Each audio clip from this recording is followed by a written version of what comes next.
So I finally got I got a carrot filter, and I'm really excited about it. It's not a potato; it's a carrot. What's a carrot filter? Oh dear What? God, I see now. It like tracks your mouth. Muck I don't luck, know. eat your heart out. I'm too amused. I was seriously going to try to get something like that, but with an ecto.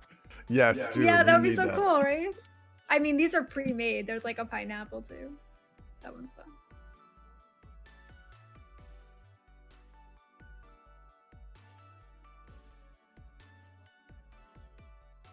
I feel left out. I'm the only one without a background. I don't have a background. You did when you were a carrot. Oh, that's Yeah. true. I did Don't- have a don't worry. background. Don't Where's the worry. pineapple? I'm enjoying this one. I mean, I can take this off so you see my green screen instead. It's okay. I have a normal background as well. And Anko, can you see the way the Junie looks right now? Doesn't it look like she's got cat ears? That's Yeah. how Oh you my look. god, Yeah. it does! because of the That's why pillow. I pushed this thing down, because a bunch of other people were saying that too, and I'm like, oh my gosh, it does. I am not going to does. be one of those streamers. We're Oh, pushing that's the so funny. we're pushing the pillow down. I don't know. I like cat ears, Anko. You guys? What are your thoughts? Yeah, I think that's great. I can probably Embrace the still cat. find that original Cat Ear Zenko clip. Oh my gosh. Oh, there's a cat on head filter. Oh my god. Oh. What? You need to get one that's of That looks like Roz, right? Yeah. Oh my god, do you see this, Marek? It's like a ginger cat. I do. We lost Cryptic. Yeah, yeah. And it plays havoc on my stuff. That's what you're supposed to nod to, Cryptic. Wait, he moved up into that? Okay. Ahem. Sorry about that. Discord kind of went nuts there.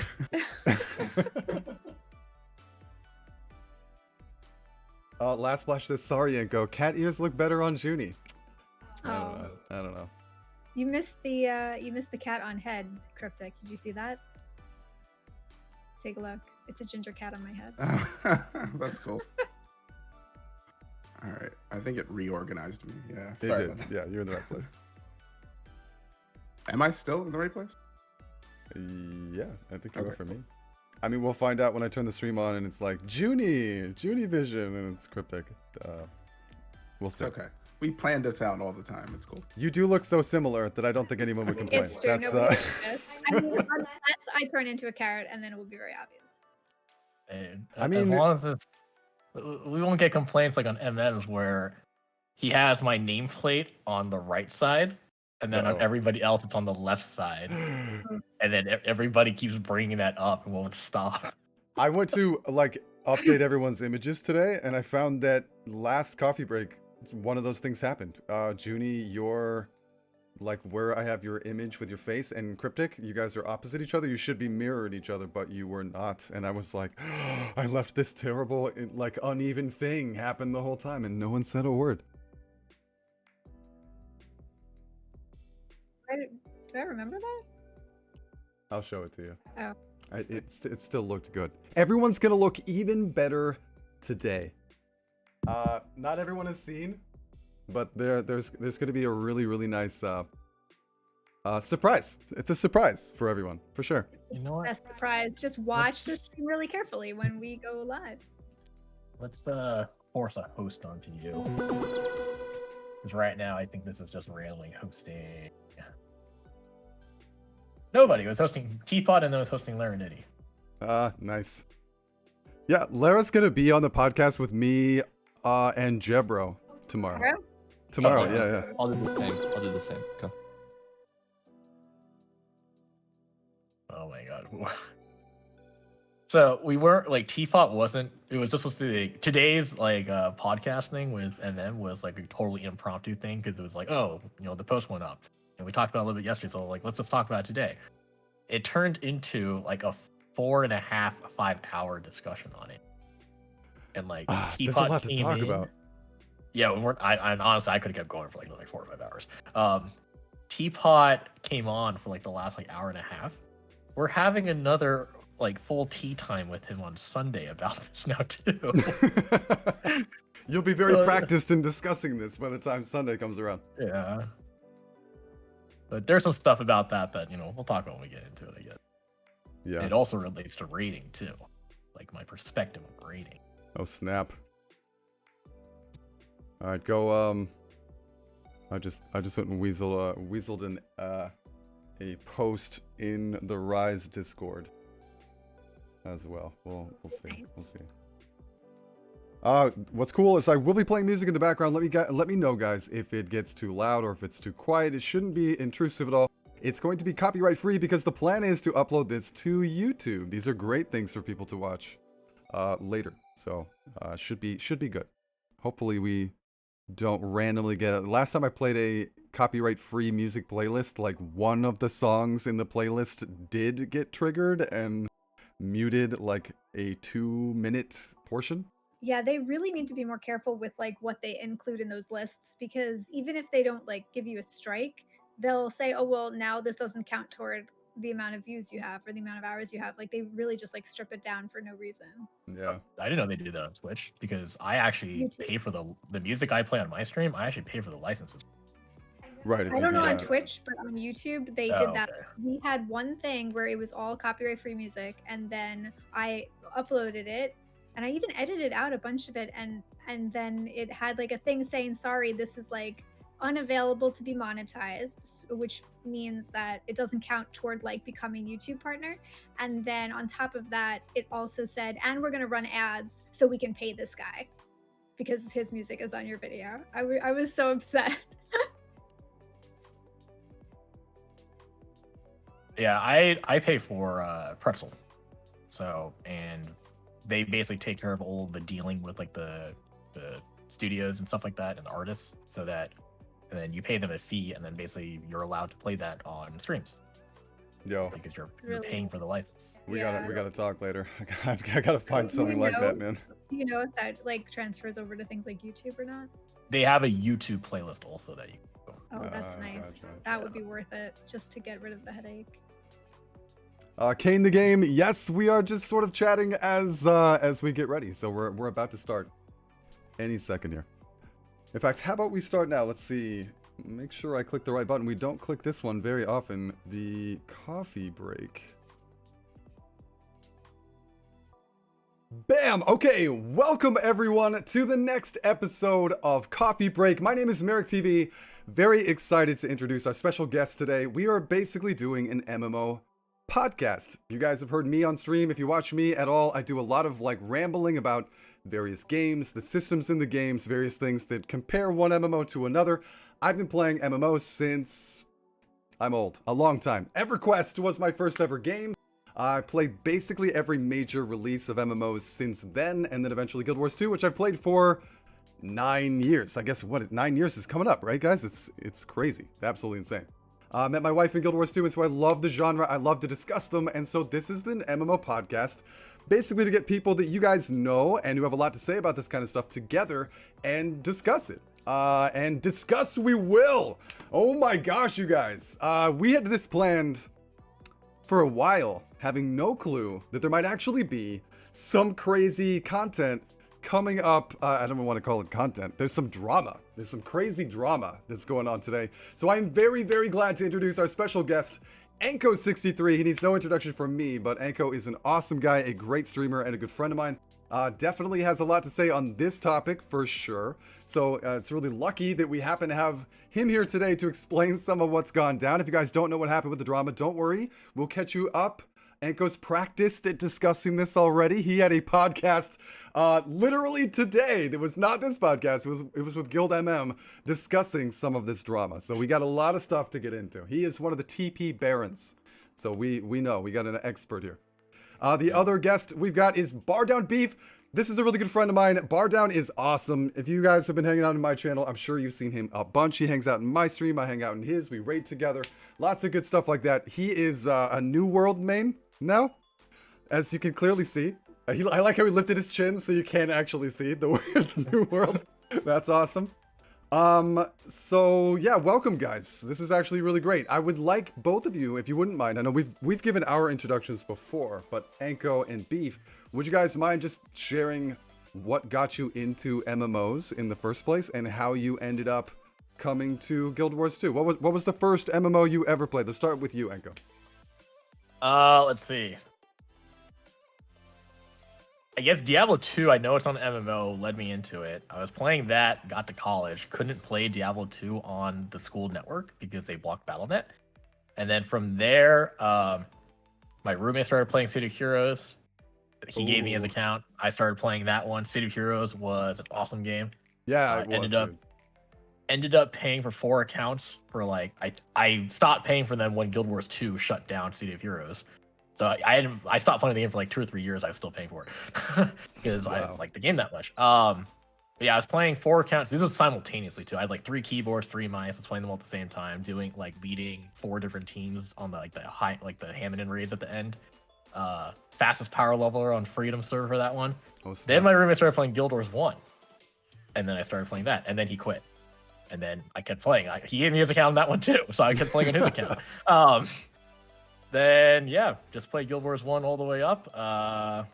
Did a lot of trading in that game too. Did some high-end content in that game with some of the Speaker guilds back then. Played at Old Republic in between for a little bit, but it was one like Old Republic kind of sucked.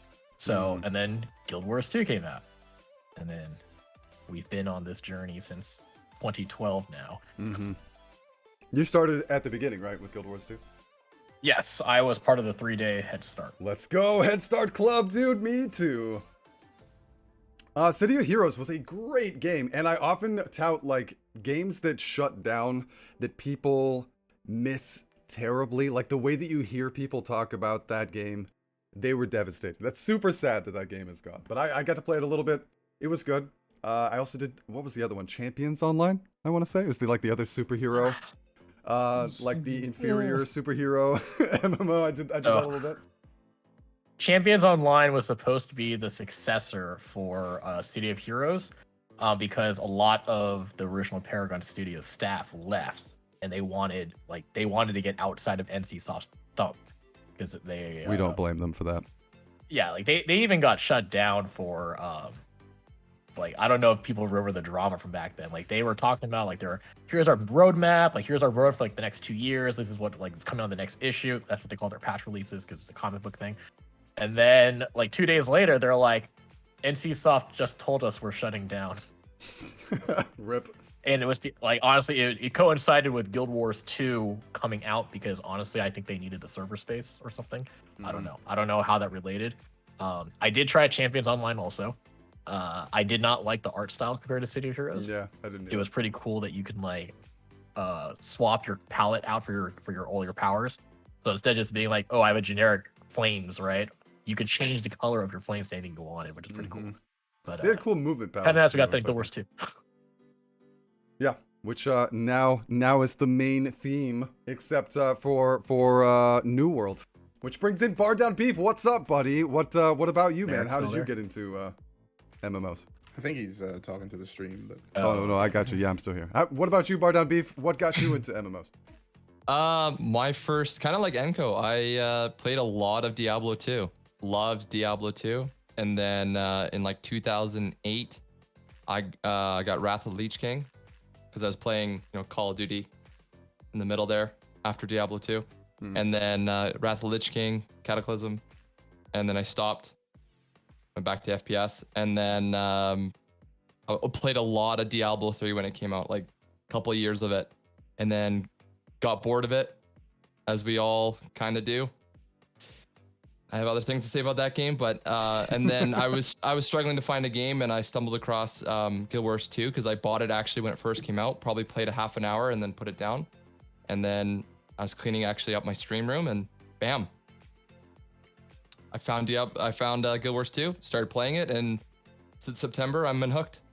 Nice, bro. I did not know that you rated in WoW. I didn't know you played WoW at all. That's crazy. Oh no, I like I like leveling in WoW. That's the only stuff I like doing. Oh, no rating, just level. Gathering. No combat, just gathering. Loved it. Diablo. I see Diablo 2 Resurrected, which is literally, I don't know, maybe the thing I'm most excited about in gaming right now. That is huge. That is huge hype. I cannot wait to play this. So looking forward to that coming out. Oh my gosh, I know. It's gonna be It might so come out good. when I'm deployed though, so that could be problematic. Oh, That's that would be sad. big sad, dude.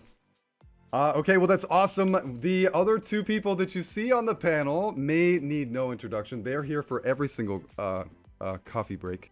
One in the upper left-hand corner named Cryptic Villain is my wife. Wait, no, hold on. I got this confused. Upper left-hand corner is Cryptic Villain, good friend of mine, and has been playing MMOs for a while. I think you told your story once, but we've been playing Guild Wars 2 together for... God, dude, what has it been like? 2 years? Yeah, more than that, because Twitch just told me that I've been yeah, it's been at least 2 years.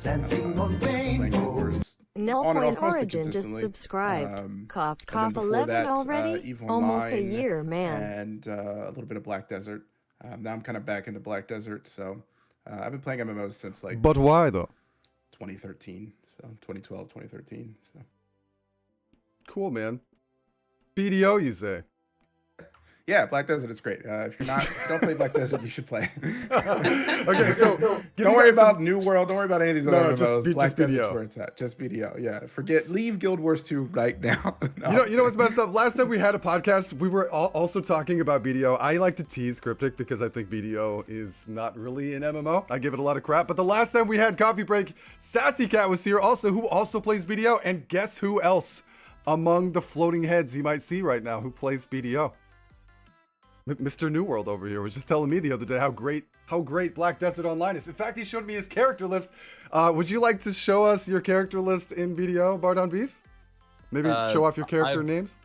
I have one character and it's Beef the Great, and that's it. Looks like Gandalf. Yeah, sure. It's not quite Merrick TV After Dark, so I guess I won't read the name that you have your. Oh no! It's a little spicy. He showed that off stream. I was like, bro, that's not very Bardon Beef seeming. You said you were a gatherer and or like you liked leveling and gathering in WoW. Is that what you do in BDO? Are you a life skiller? Sky, I see you, dude. I'm actually just learning BDO. Okay. Yeah, just learning it, having fun with it, because it's a lot. New World adapted a lot of things from it, so. Yeah, no, BDO has so much content, and if you enjoyed the leveling process, and I mean, I don't want to compare it to WoW, but if you like leveling and you like gathering and stuff like that, BDO has whole systems just dedicated to that. So, I honest to God, I think Guild Wars 2 has one of the best leveling for me. I've played. I loved it. That's what really got me into it.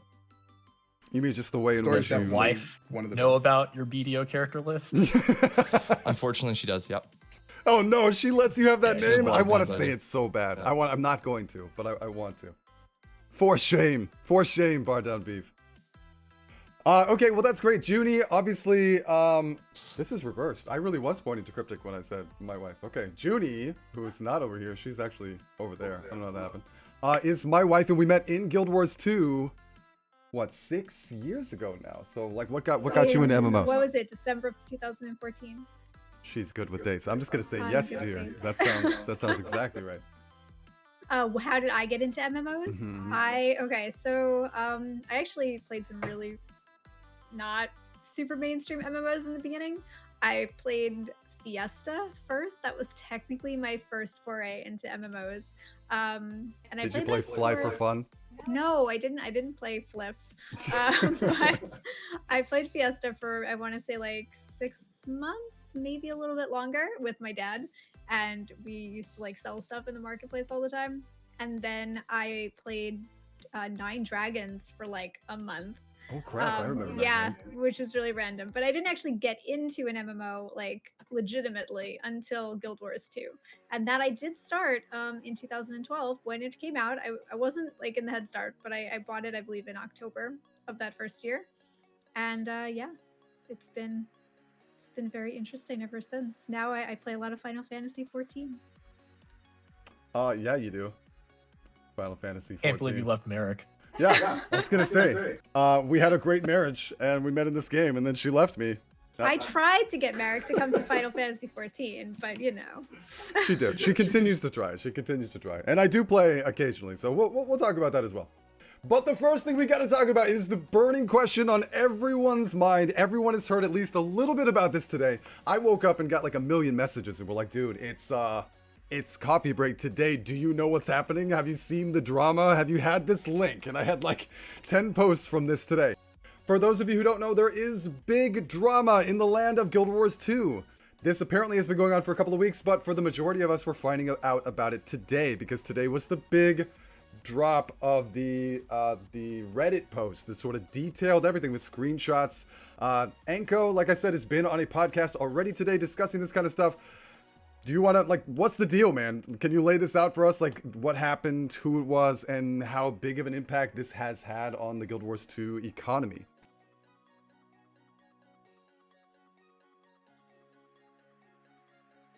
Hello? Testing. Sure, I'll go. I heard you on stream, but Yeah, you you're were pushing muted the on wrong push to Discord. talk, so No, we're you know way what's behind weird? you. I am pushing the right push to talk, but it's not activating on the thing unless I Discord. highlight the Discord window. So I'll make sure that I do that. You guys can hear me in real time now? Yes. Okay. Yeah. Okay. That was great. Enko was like patiently waiting as it caught up, and now he can reply. Yeah. Go ahead, Okay. Enko. What happened? All right, guys. So the Mystic Coin walls have fallen. So if you guys didn't know, for the past since November, Mystic Coins shot up in price, Mm-hmm. mainly because of some market manipulation going on. Now, some of the background of why this happened. So this is going back to some stuff that came up in October. So MM talked about this on his stream too. I will put this on. There we go. Okay, so this is the chart for Mystic Coins. If you go in for just the last 3 days, we had 915,000 buy orders. It dropped down to 470, and it dropped down to 378, and then it dropped down to 150, which is what it should be about at. Yo. So the reason why this happened, back in October, Overflow and Exchange, we both don't allow like any RMT trades on there because it's against TOS. On Exchange, which I'm a moderator for, like Dan Days is in charge of that. Mm-hmm. We basically have a zero tolerance policy for it. So if you Could you explain if that, there's by the any way? What kind of inkling- trading that is? What did you call it? So it's the GW2 Exchange subreddit. So /r/GW2 Exchange. Mhm. It's basically so people could trade off of the trading post directly to players. And it is to it's basically to try to avoid some of the TP taxes. The TP so the trading fees post, on large prices, right? Like huge prices. so you even see some people trying to sell like Mithril and Elderwood there, and I'm just like, dude, you're trying to What? save yourself like 5 silver. So basically, when you list something on trading post, you get charged 5% of the price you listed for from your wallet, and then when it sells, the trading post takes 10% of the proceeds from that sale, so you lose 15%. 5% upfront when you list it, 10% when you actually get the items back, or the revenue from the item. This happens if you instant buy an item, or like, well, it's only when you list something. So if you instant sell an item to a buy order, you get that 15% just taken out right away. If you list it, you get charged 5%, and then when someone buys it, you lose another 10% there. So a lot of people will trade off the trading post directly to players so that you can avoid paying some of those fees. Usually it's like, we usually charge like 90%, like most people will trade for like 90% of the TP value. So you save 5%. And if you're selling something like a chalk infusion or something, that's a huge amount of money, right? Like 15% is enormous. So I can see why people would want to. Yes. So if you're selling a chalk infusion for 20K, which they're not going for now, they're like down to quite a bit less. They're like 8K now, I think. If you're selling them for 20K, 5% of that is 100 gold. So you can basically save yourself 100 gold. Yeah. Which adds up if you're doing a lot of these trades. Okay. So Exchange is a subreddit that Dan made. Overflow Trading Company is a Discord led by Guild MM. We both have like rules against RMT. Dan has a no tolerance one. If there's an inkling, he will just ban that person from trading. So on Overflow, they banned a bunch of guilds that were suspected of being affiliated with RMT, like they were actually doing it. Mm-hmm. And some of those guilds retaliated by saying, well, it's like, well, you guys got somebody else, like another guild that's involved in this too. And here's screenshots of like on their Discord, they were allowing RMT. So it's not necessarily we knew that this person in question was actually doing RMT. but it was definitely going on and they weren't stopping it. Sure. So the staff decided to ban him, and then after discussion later on, they didn't like I got asked about this even though I'm not a staff member there, and it's like basically there wasn't really enough evidence to do that because it's like it happened like a couple of years prior to this, like the screenshots that they had. So it's like, well, was that there when he was there? We don't know. Like, was it when he was in charge? We don't know. So, but while this guy was banned, he decided to screw with the market and put up a buy order for Mystic Coins at 2 gold, which is the giant spike jump on the right here. Okay. And if you look at this, he kept putting more. So at the peak, it was at 1.1 million Mystic Coin buy orders. And if you look at this over time, like there's something going on here. Like this is not normal. There's not that much. Thank you, Adam. There's no way there would be that much demand for Mystic Coins, especially there's going to be that much gold that we don't know this. Mm-hmm. So all this is going on. Couple weeks ago, this guy was also streaming too. Rava, he was kind of known to be a wealthy guy in game. I know you call I know you say we're TP Barons. I actually don't like that title. I actually don't. It's instead of being what? anyway. I'll take that title. I wish I could be called a TP Baron. Well, it's usually used in a derogatory way by most people. Oh, is it really? I didn't know that. Yeah, Oh, it is. interesting. I didn't know that either, to be honest.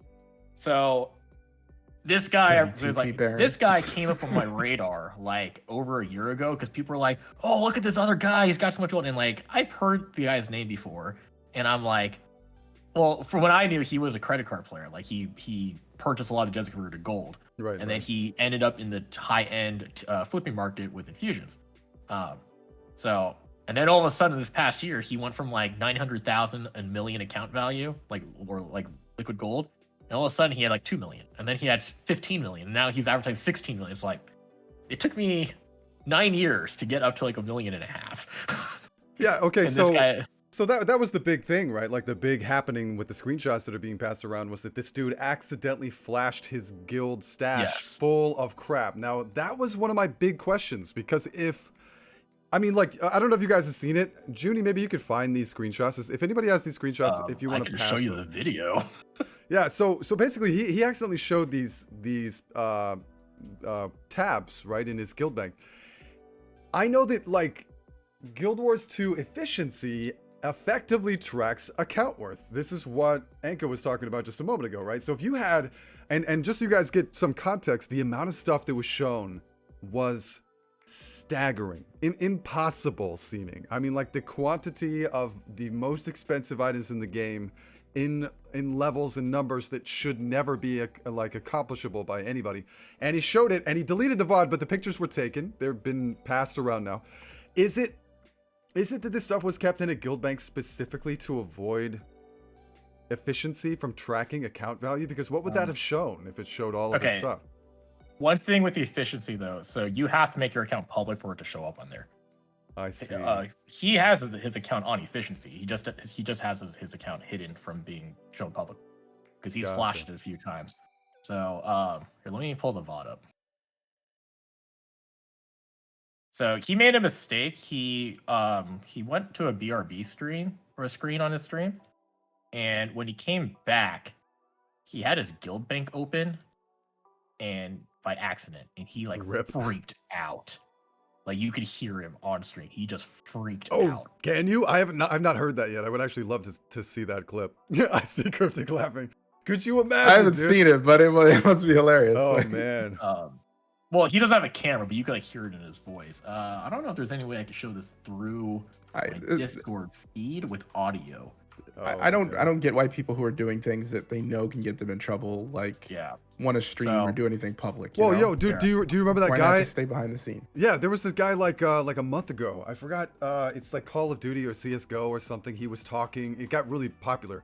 He was a popular streamer. He was literally in a tirade, right? Like he was like ranting about how great he was at this game. So good. He had just finished a match. He's like, honestly, have you ever seen anyone as good as me? I'm the best. And in the background, he had left up his hack window. And the hack window showed like how like what your accuracy is going to be, how like miss every 3 shots, avoid headshots or guarantee headshots. The whole everything on this was shown, and he finally realizes it halfway through his speech and stops, and you see his whole world come crashing down while he's talking about this. Like this stuff happens on Twitch. It's insane. So here's the clip. So he had his be right back screen up, and then went how much farther? Mel's! It should be coming. Did you just bought a t-shirt? Yes, Mel's, you're the best. And then when he comes off of this thing, he has something up on screen that he did not mean to have. I don't have the audio for this through this stream because I don't have that audio set up on my OBS right now.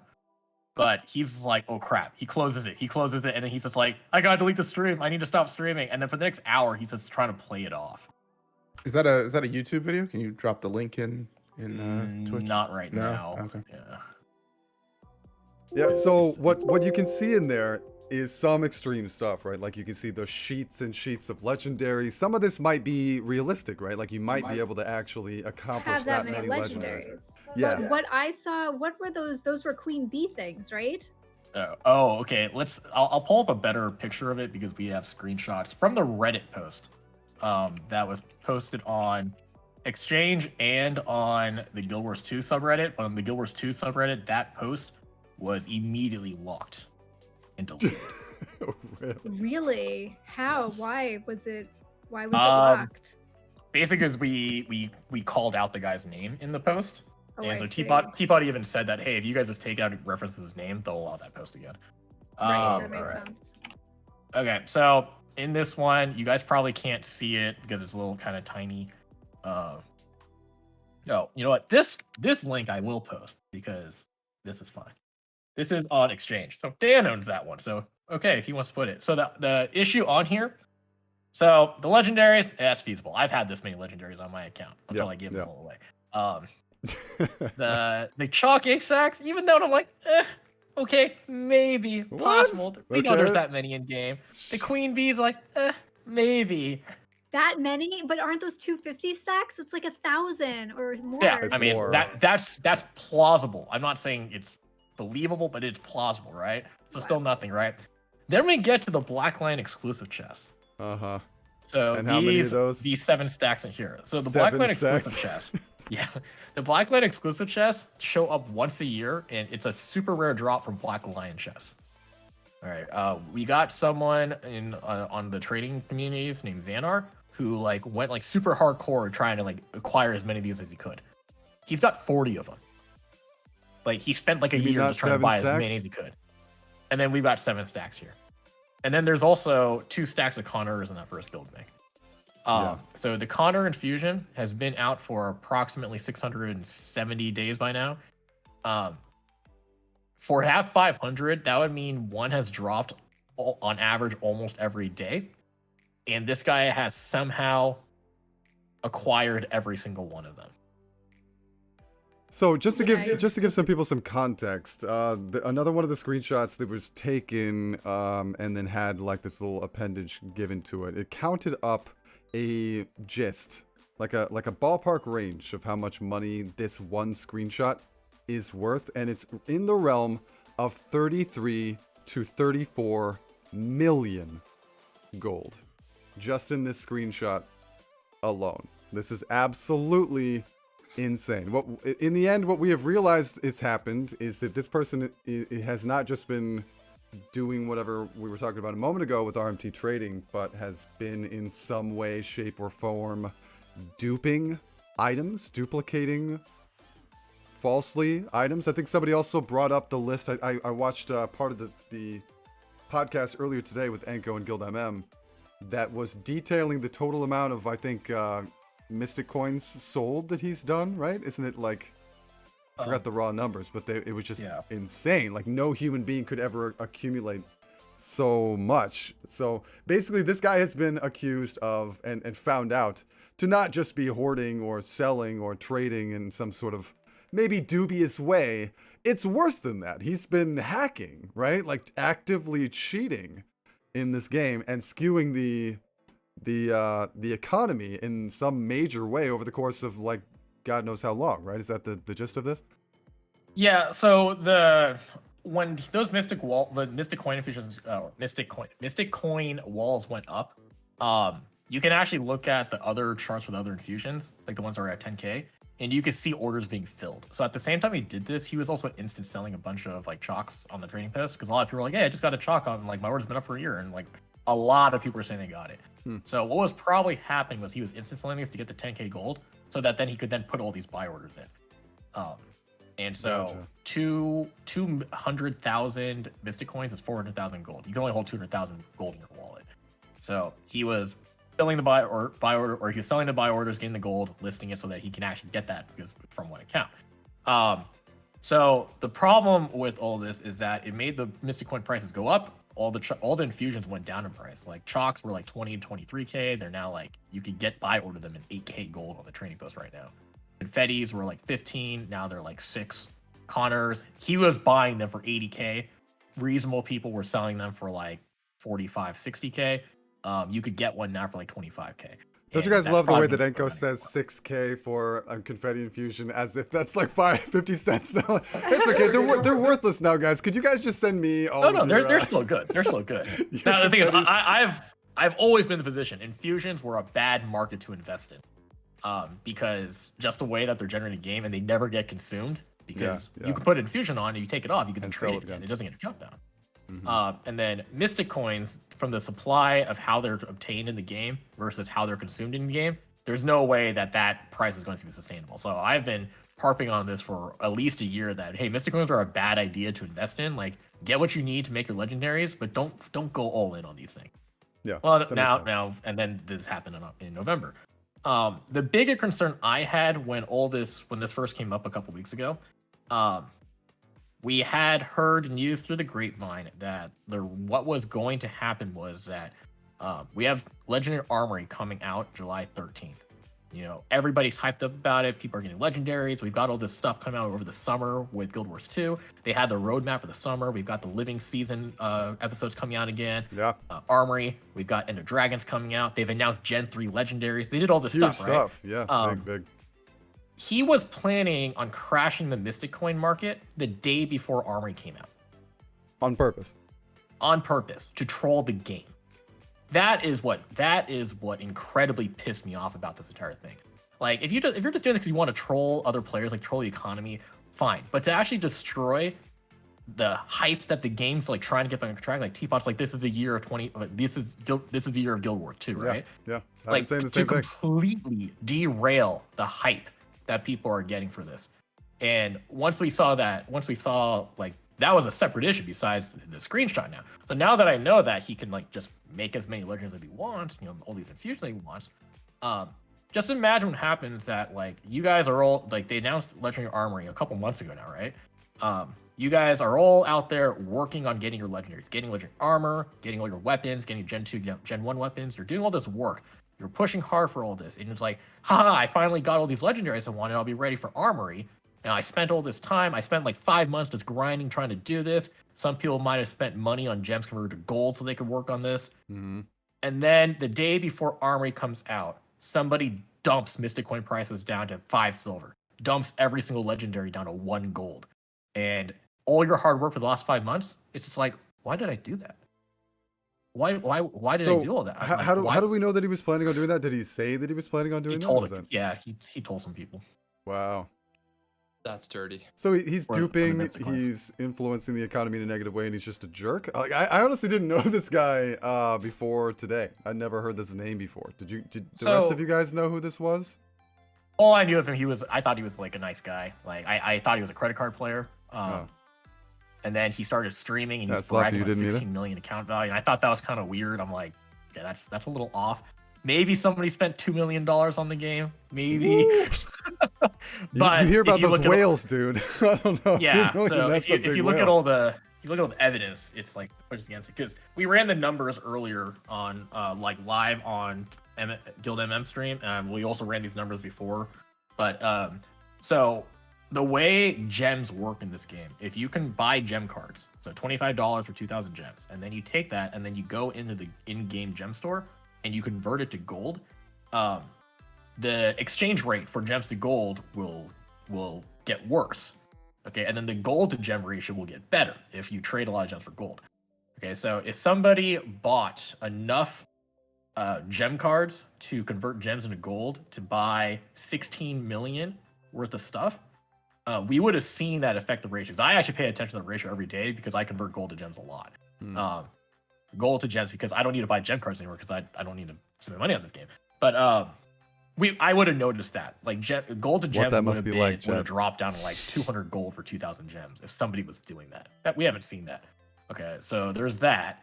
The Mystic coins just all of a sudden just going from 1 million account value to 16 million account value. No, actually, not the account. That's liquid gold. Liquid gold means you have that much in tradable assets. Like my liquid gold is like 400,000. My Guild Wars 350 says I have like 1.5 million account value because I generally put all my stuff into my account. I account bound most of my stuff. So he's saying he has 16 million liquid gold, and it's just like, okay, that'll come up in a year. Like, and plus this guy's bragging about it too. He's always talking about it. So, there's obviously something off. The guy is not somebody that comes off as a good trader. Like I said, I thought he had just credit carded his way into the infusion market and was just doing high-end flipping to make gold. But that requires very little thought. You just have to have a lot of revenue to do that.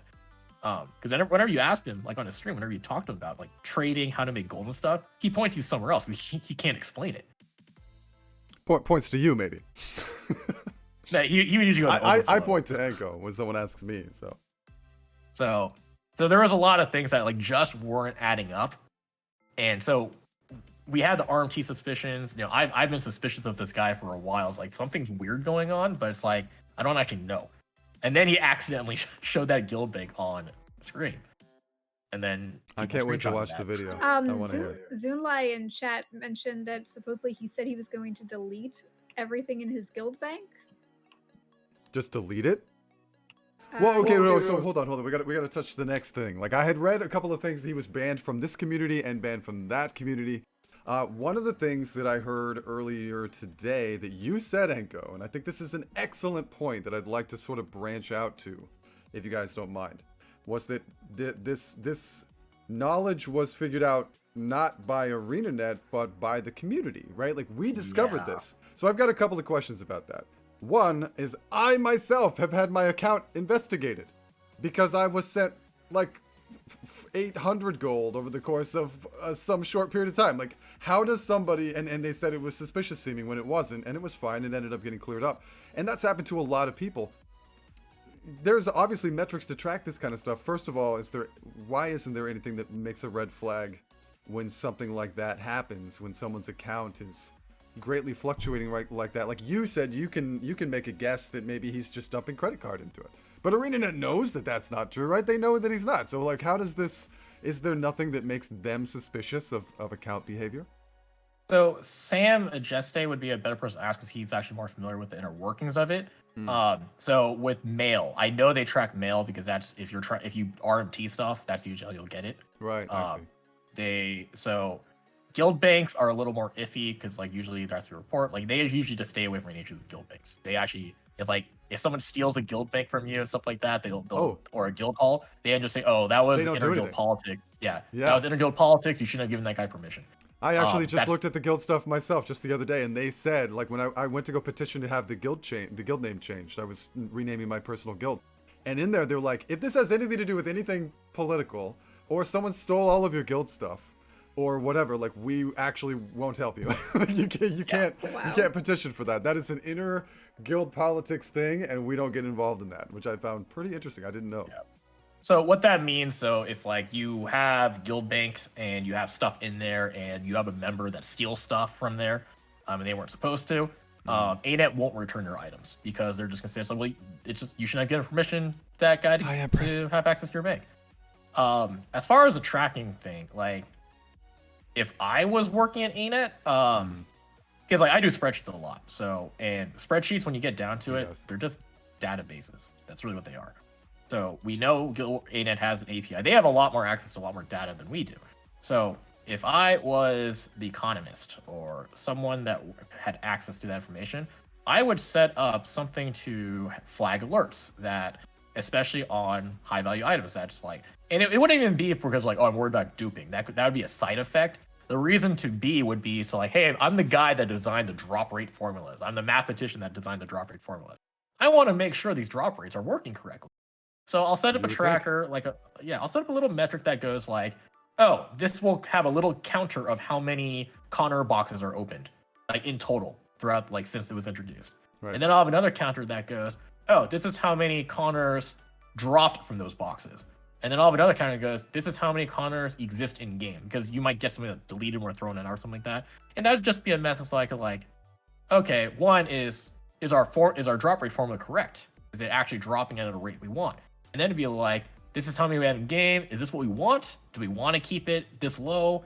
I mean, they obviously increased the drop rates a little bit, or they said they did. Right. So I would just have a little tracker for that. And then I would notice I would come into work one day. I'm like, why are there so many extras? Why did it jump up 500 in a day? And I would do this for a lot of items. And the reason why that I know they don't do this, or at least they don't do it, they didn't used to do, is because Shadow Behemoth used to have an item, a unique item that an exotic can only get from that one. They kept claiming for like the first year and a half of the game that, oh, it works fine, so it's a super rare drop. And then they found like, oh crap, we actually screwed it up. The drop rate was 0. They fixed it. But it took them a year and a half to realize there wasn't a single one in the game ever. And because people were complaining about it, and then like as soon as they fixed it, the first one that came out, like someone tried listing on the trading post for 200 gold. Within an hour, there was like another 60 listed on the trading post. So I know they don't track this stuff. Like I would set up alerts like that, and it could also help with customer support or like security. Like, might point out some anomalies. So like Sam was saying earlier on MM stream, it's like, well, it's actually a lot more complicated than that. Which data analytics and like processing like that volume of data can be difficult. But it's like, I work in cybersecurity. We have tools that monitor and track every packet that goes in and out of they track around the right? world. Yeah, they do track statistics. They've come out with all those like on the anniversaries or whatever. Metrics. Yeah, there's a lot of statistics and metrics being showed there, like interesting things. So they can tell us how many scales have been killed. Exactly. I'm pretty sure they could tell us how many Connors have dropped from these chests. Right? Yeah, all this stuff is trackable.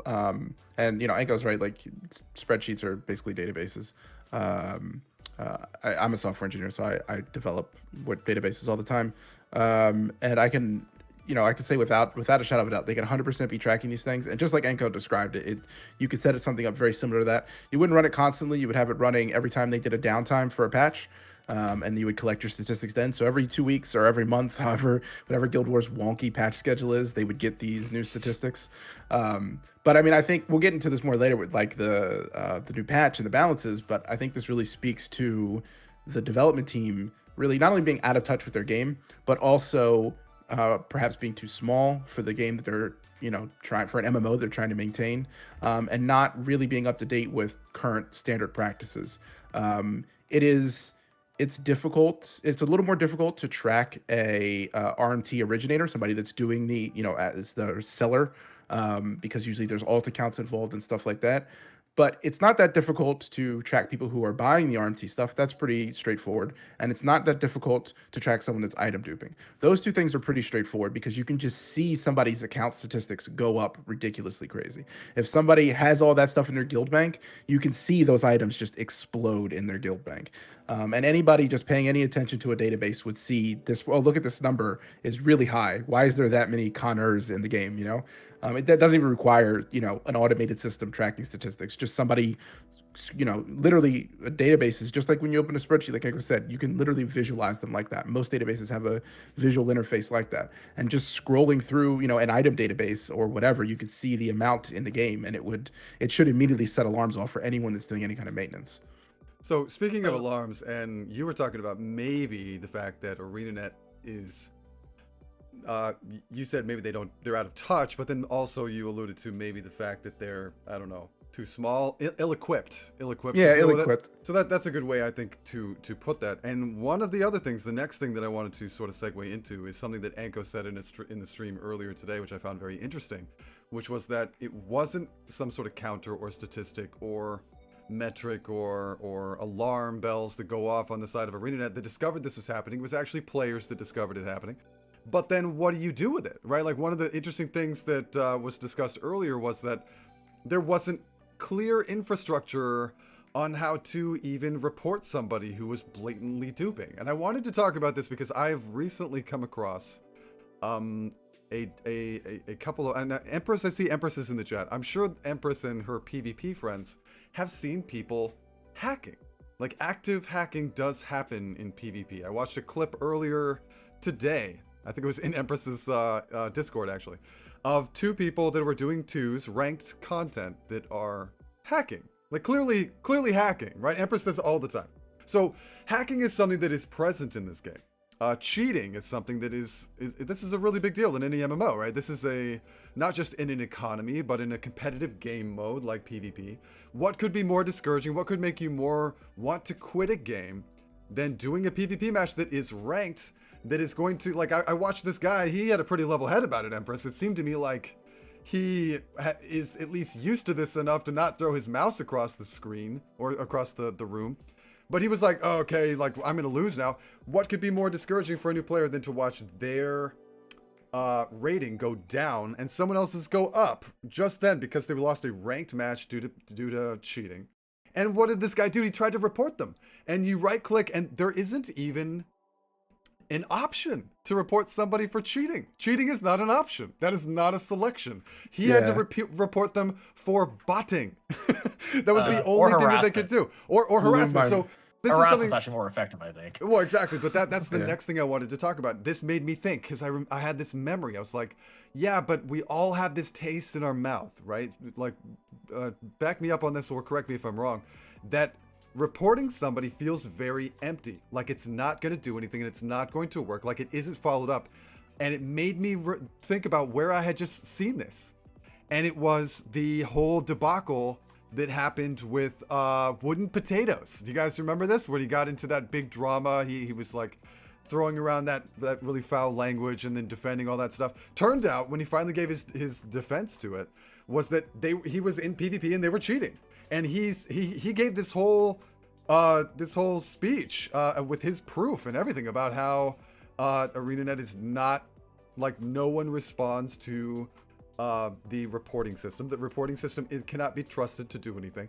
And so in his mind in that moment, he was thinking, well, this is so untrustworthy that anything's going to come from this. Then I'll just start flinging around like obscenities and harsh curse words and whatever other things he said in the hopes that somehow triggers ArenaNet to notice this is happening. So there wasn't really any infrastructure to report this. And I wonder how people feel about this, right? I think, Anko, you had said that people ended up going to Teapot because they felt like Teapot had a connection or an in where he could directly contact ArenaNet and be like, hey, poke, by the way, this guy is like really cheating in a way that's absolutely affecting the greater player base of the game. How do you guys feel about that? I mean, is there something that could or should be done differently? Yeah, you want to go? Yeah, I'd like to ask you specifically. I'll go real quick. I think for one of the the raid, biggest Snap. things, and I'll reference another game that really solidifies, really presents the community away, because a lot of MMOs you see, people are always concerned about how do I give my feedback? How do I send my feedback to whatever company? It happens in BDO, I'm sure it happens in WoW, it happens in every game that multiplayer game that I've ever played. How do I give feedback to the companies developing my game? And the one MMO that I feel like really has done a good job is EVE Online, because EVE has a player council that is elected each year or each like 6 months or whatever. Crazy. Yeah. And those people get flown over to Iceland to the developers every couple of months. They have virtual meetings and stuff every couple of weeks, and they are discussing the issues in the game and planning out. They get insider information. Real? Yeah, that's real. I thought that was like a wives' tale. Like that's like... No. It's called the Council of Stellar Management. New people get elected. Stellar Management. Yeah. I love that so much. new people get elected every like year or something like that. I forget how long the terms are. And they interact with developers constantly, and they are part of the development process. The developers don't come to them and say, "This is what we're Crazy. doing." The developers come to them and ask them, "What should we be doing?" And they help develop the game. And that really is what especially MMOs at least, that would be and it solves the feedback issue, because then when we're complaining about, oh, nobody sees all the people that are cheating, we need a system to improve this. Instead of complaining to the void, I can go talk to Enko or Teapot, and I see he has a direct link to the developers because he talks to them every week because he's part of this development process. He's part of this team. And that's the way that I can get my feedback, because he'll then go and he can aggregate all this feedback and say, look, guys, this is one of the biggest issues we're having. There's no anti-cheat system in the game. There's no, nobody's checking reports for people that are cheating. We need this in the game. I'll say something. What Enko said before, like about duping and cheating, I haven't experienced anything like that. Nothing. And yeah, I do agree with you, Merrick. When you do report someone, it does feel empty. So people going to Teapot is actually a good thing. It does tell that, to say that the community is together and we do like stand up as one. But there's a problem. People go to Teapot, they don't go to ArenaNet. And I think that's a bigger issue. Yeah, maybe Cryptic is right that they are small, and I think they need to fix that. And then putting out the content they put out, I think kind of shows that they are trying, but seeing what I'm seeing, it's very bleak, and I think they need to address it now with everyone being upset. So you'd like to see more like communication directly from them? You'd like a response? Like somebody actually asked a moment ago in chat if ArenaNet has responded to this in any way, shape, or form, and my guess would be no, and my guess is that they won't. I don't know what kind of communication typically comes from Guild Wars 2. But the one thing that I think we can all be pretty sure about is that they are smaller, right? They're reeling. One of the very fascinating things that happened with ArenaNet that I've never seen happen in any MMO ever, right? It's not like we haven't seen giant disasters happen in game studios and things like that, but we were so involved as a community in Guild Wars 2. Like, for most of us, I think, thought that the game was going really well. There was a lot of support behind it. They had a lot of money, expansions coming, whatever. Like, I didn't have any concept that the game may be downsizing or having problems, and then that giant explosion that happened last year was a really big eye-opener. We learned all of a sudden that they were having a lot of internal problems, that the divvying up of resources, time, and responsibility on various projects was maybe being mismanaged in some way. At least that's what was alluded to. There was a big laying off of like a drastic amount of people, which then they had a lot of things to say about it. Were we ever going to get another expansion? Is the game going to continue?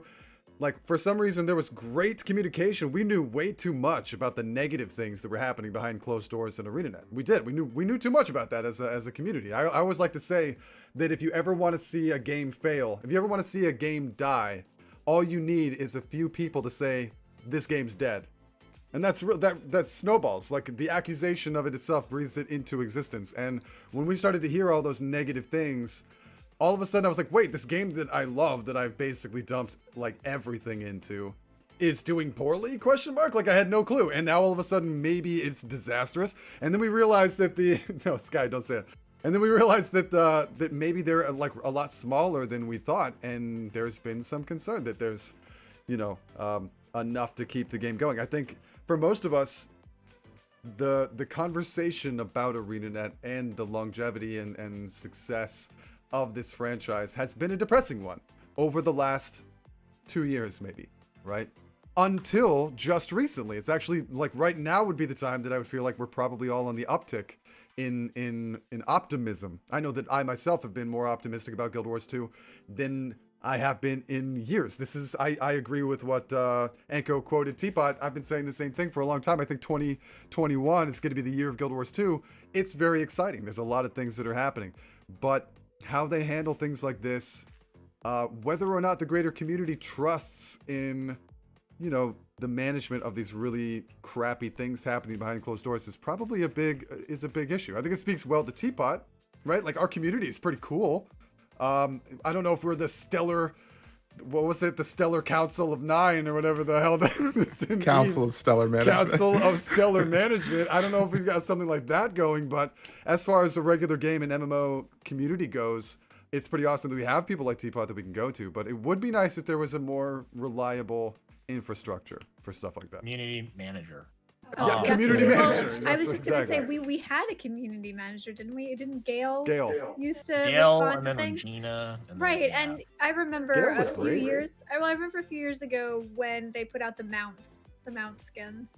I was tracking that for a while, and Mara can tell you I was quite taken aback by their decision. I've there. never seen my wife so angry in my entire life. 5 years of marriage, the most she's ever been mad was not at me, but at ArenaNet for making RNG mount boxes. Okay, she stayed up till like 5 o'clock in the morning, angrily. I could hear her from bed, angrily typing. You know the sound of angry typing? She was angry typing gigantic essays to them about how unfair and unjust this was. I felt it was very wrong. I don't like gambling. I don't like gambling or addictions being promoted toward people or children. However, that aside, they actually did respond to that though. What? Right? Like they did respond.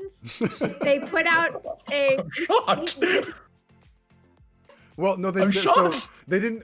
I'm not sure if they responded. Actually, no, they did. They actually responded in the threads. Legitimately responded and put out a statement. And I think maybe it was because at that time there was also a lot of other games that were doing similar things. There were a lot of laws that were trying to be passed, you know, in the United States to were, in combat some this way. stuff. And I think it was so much bigger than just them that they really did have to respond. But I was really impressed that they did, and they did make some minor adjustments. They that made changed it the a little policy. less- No, the way that they did the boxes were changed. they Maybe actually not to did what we wanted. change it. So that was a perfect example of them actually communicating properly. Now, why that happened, how it happened, you know, that aside. But I think that's the last time I felt like a real, actual, like personal response from them in that regard. I will say those boxes for the mount skins, they're not RNG if you buy all of them. No, but that's the change. That's the change because Now. it was perfectly 100% RNG. The change was made so that you could spend more to get individual skins. That was not the way that it was on launch. And so that was the victory made by all the angry typers. They added the one where if you spend more per, you can pick the That's skin. right. That's Well, right. when I say it's not RNG, if you buy all of them, if you bought 16 of the random ones, you could not get the same one twice. So if you bought 16, then you were guaranteed to get all 16 of them. I bought all of them. That's why I said. I was gonna say. But, Anko speaking from experience. I agree with Sky in chat. Imagine Junie playing gotcha games. She'd have a heart Oh attack. God, no! I have to keep her away from it. You're gonna hate me for this, but right now I am playing some Raid Shadow Legends. Raid Shadow Legends, guys. Have you heard about Raid Shadow Legends? Everyone should come. No, I'm just kidding. I mean, All right. the reason Click the link below. here's my skeleton in the closet here that some people know about and some people don't.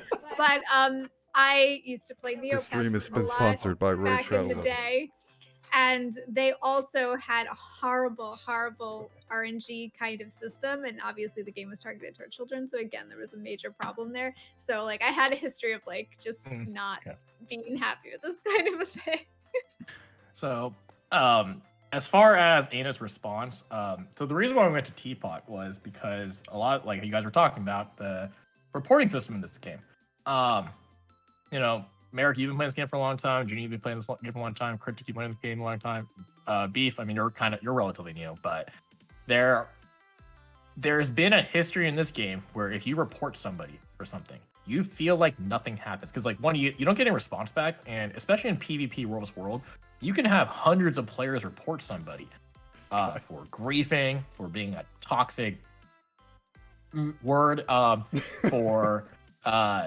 for hacking, teleport hacking World vs. World, teleport hacking in PvP, speed hacks, all that kind of stuff, and you report them. Your entire Zerg World vs. World says you reported them, and then the next day you still see the guy there. The day after that, you still see the guy there. The day after that, you see him there, and nothing ever happens. So a lot of people have this perspective that the report function in the game does nothing. That's really bad when people feel like that, oh, I can report this, but it won't do anything. Like, imagine this, like you call 911 and you have no expectation the cops will let you come. So at a certain point, you're like, I'm just not going to bother calling anymore. I'm not going to bother reporting someone anymore because there's no response. So when this all came up a couple weeks ago, we were like trying to like, how do we tell Enid about this? Because like the original plan was to put out a Reddit post on Tuesday. So we gave everything, like we didn't know who to go to. Like I messaged one of the devs that actually plays the game. I'm like, hey, we got a major issue. You know, if I give you some stuff, can you pass it on to somebody at work? And he's like, hey, he'll try, but it's also not in his ballpark. Like that's not part of his job. Like he was just doing because he's another player and we know him. Yep. Gave it to him, and then when I was talking to Guild and Mem, I'm like, maybe we should pull Teapot into this because I know he's got contacts in the company, so we'll pass it on to him. We didn't even bother submitting an actual official report because the dupe that was being talked about, the gold dupe, we don't know what dupe Cassiano did. It could have been, I'm not sure to say that, but we don't know like what actual dupe he did. But it could have been the Guild Bank thing. We don't know if it's an active dupe, but the gold dupe in particular, that was around a year and a half ago. What people first found out, it was 2 Winners Days ago when we first got any kind of indicators about it. Mm-hmm. And about a year ago, some people figured out like how it worked, and all the steps and recordings of how to do it were sent into ENET via the reporting system. And the person that sent it in got the canned response back to like, oh, thank you for submitting. We can't tell you what's going to happen with this because yada yada yada. Mm-hmm. And then 6 months later, crap, it's still in the game. That's unbelievable. This time, we mentioned like it's like, hey, this isn't related to it, but heads up, this was here, and we send it. And so they're like, okay, just send it to us directly. And it's like, okay, it got handed over to the engineers. Maybe it'll actually get fixed. We don't know because, like, I kind of understand why it works, and I don't understand why that kind of thing exists as part of how you do it, because you're not bugging the system out. It's actually one of their systems that they put in place to protect players that is then getting abused. Could you just detail exactly how this is done, maybe step by step? No, no, and even that, when we got asked to provide that information, they told us like if you make a recording of it, if you provide a recording of it, because we already had a video of it from like months ago, they said like make sure you guys take out any identified information because otherwise you guys might just get. So right. I have experience with that because the Guild Wars 1 dupe. So I was a fairly big trader in Guild Wars 1. Most people didn't know because I did the same process I did back then. I traded low value items just in masses. Like it's the exact same thing I do here. But that dupe was starting to affect me because the items I was selling, people started wanting to like buy them for like arm braces and like stacks and stacks of ectos in Guild Wars 1. So I just figured out how to do it. I sat down for like 2 days and I worked it out because it actually followed pretty much the exact same dupe methodology that you duped items in Diablo 2 1.08. And so I'm like, wonder if this works. Tried it out. It did. I sent in step-by-step instructions to ANET. I got banned. I know, right, Sky? Contacted Gil Gray because she was the person that was always active like on Guild Wars Guru. And I got my account unbanned. And they're like, yep, sorry, you got caught up in the ban wave when we just went off and detected everybody that did this. That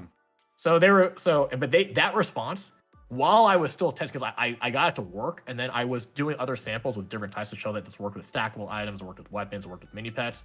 While I was doing the third test, like I submitted my ticket, and then they said they wanted more information. So I was getting more information. They fixed it within a day. Like I was in the middle of trying it again, so I could send them like more screenshots, and I got banned right then. No, did it ban you again? Like immediately. Oh, no. So it happened very, very quickly. This one though, not a word. We didn't hear anything. Yo, Bridge, what's up? We also, back in Guild Wars 1, you had the Doom guy that, Doom would come out and kill someone or bring the banhammer physically. Oh, yeah. I've heard about that. That was real then, huh? Someone would show up, an NPC would show up and ban you. Yeah, it was Doom. Oh, this is perfect timing because Echo just picked up his coffee mug. JC Nuevo sent me a message about where is the coffee in coffee break to lighten the mood. Where's the coffee? We all have coffee. All two Judy, of us. I would love for this to be the presentation of the special package too. We want to do that. I think that's a great idea, actually. Coffee we break can mug. lighten the mood a little bit, get people smiling.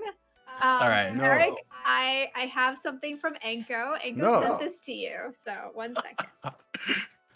Judy's going to... Hold on. There needs to be some context given. For those of you who don't know, the very first coffee break we ever did, Enko managed to send me, has anyone heard this story? Managed to send giant bags of physical, real life, actual cauliflower to my house the day of coffee break.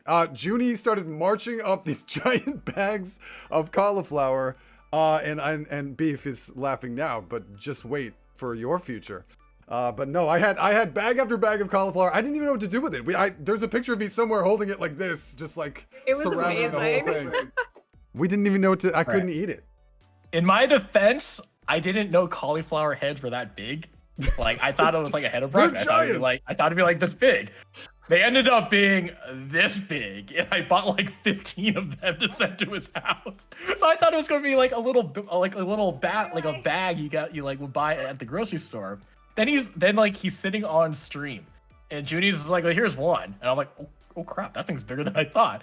And then she just kept piling them on top of him. I was like, oh my gosh. They didn't even have enough space to put in the refrigerator. Dude, no. I was gonna say, like 2 days later, I was like, maybe we should start thinking about how to like actually cook some cauliflower. And we walked through the kitchen, we're like, what's that smell? End up Googling it. Apparently, cauliflower has to be refrigerated. I had no idea this was a thing. It started to smell bad. I feel awful because it kind of goes against the cauliflower pact. But we ended up having to destroy some real physical, real life cauliflower. What have you just put in my lap? All right, This Merrick, is a gift from Enko. Please open it on stream. I asked you about, what happened to Pink Fluffy Unicorns MTV for the guild name. And then we got No, their Echo, television. no, Echo, no. That crosses a line. Show it. We need to see it. What have you done? Why does this happen to me? This doesn't happen to anyone else. Show it. What even is this? I can't. No. It's amazing. You should show it. It matches the blue hair. Yeah, you have to wear it now before you lose all your blue hair.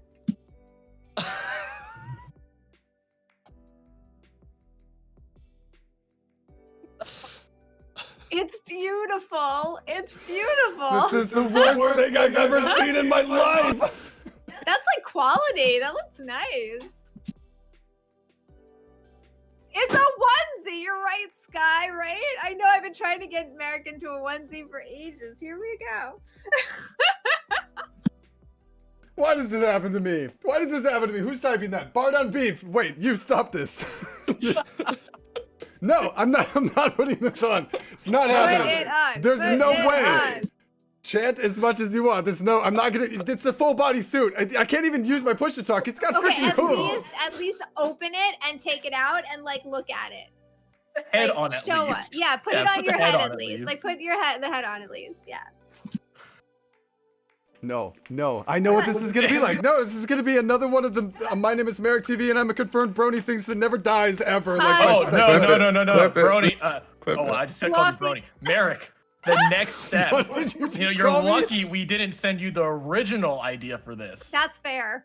Yes. What was the original? Junie, do you idea? remember the I the remember picture- it the- was the- like the a items $500 we found? to $800 full unicorn mascot outfit like that you would see at a college campus. It was like a full-blown unicorn furry suit. No. Yeah, it no. really was. I would have That's chipped the in for next- that. Oh my god, Art, thank you so much for the sub. And also Sloppy said, so how many points we need to spend to have this happen? A lot. This is gonna be. I don't ever want to wear this in my whole life. Hey, you said that about the unicorn tiara too. I know, Didn't but you? this is That worse. And we Echo. have This that. is so much I worse. have it right here, actually. Look at this thing. I have it wrapped Look up at so Kat this. doesn't get it. That is amazing.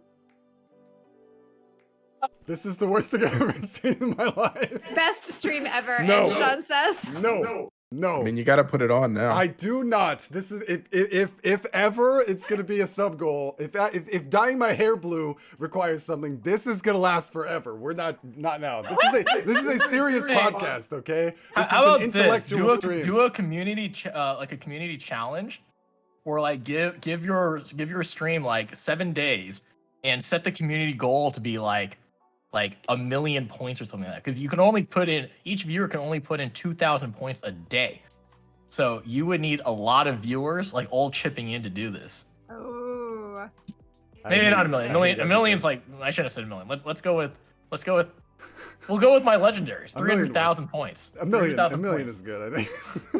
A million for like a month. Just turn the channel point amount up though to like unlimited, and then Tiffy can do half of it on her own. She's got like 500,000 channel points. So the 2K points, it's by Twitch. Like Twitch won't let you change it. Okay. I wanted to put it at like 5K or something like that because like I only streamed like 3 or 4 days. It was only a week goal for me originally, so I decided just like let's just let it run until it runs out until it's achieved now. But for Merrick, we put 500,000 points in a week. He streams every day. Pretty sure we can get 500,000 points together. That's probably true. Yeah, I bet I've got it is. 53K. You can only do 2K a stream though. Yeah, So Merrick, this does mean if like your stream cuts out and you have to restart it, we go put in another 2K that day. Yeah, that's fair. Yeah, that's true. Look at that expression. I'm not doing it. You can't make me.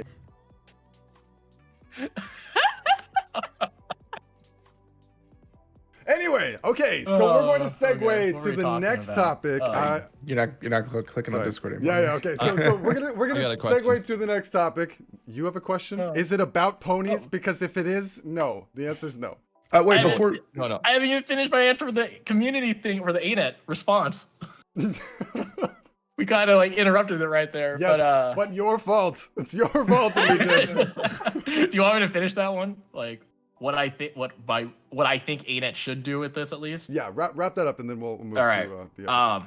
I think ANET needs to look into getting a community manager, like an actual community manager, where that could be what the partner program actually is, where you have the community players and then you have somebody that's actually taking input from them, so that ANET is listening to the community for issues in the game, like if builds are being overbearing in PvP. Something in World is just not like it's being super terrible about how it's affecting the community.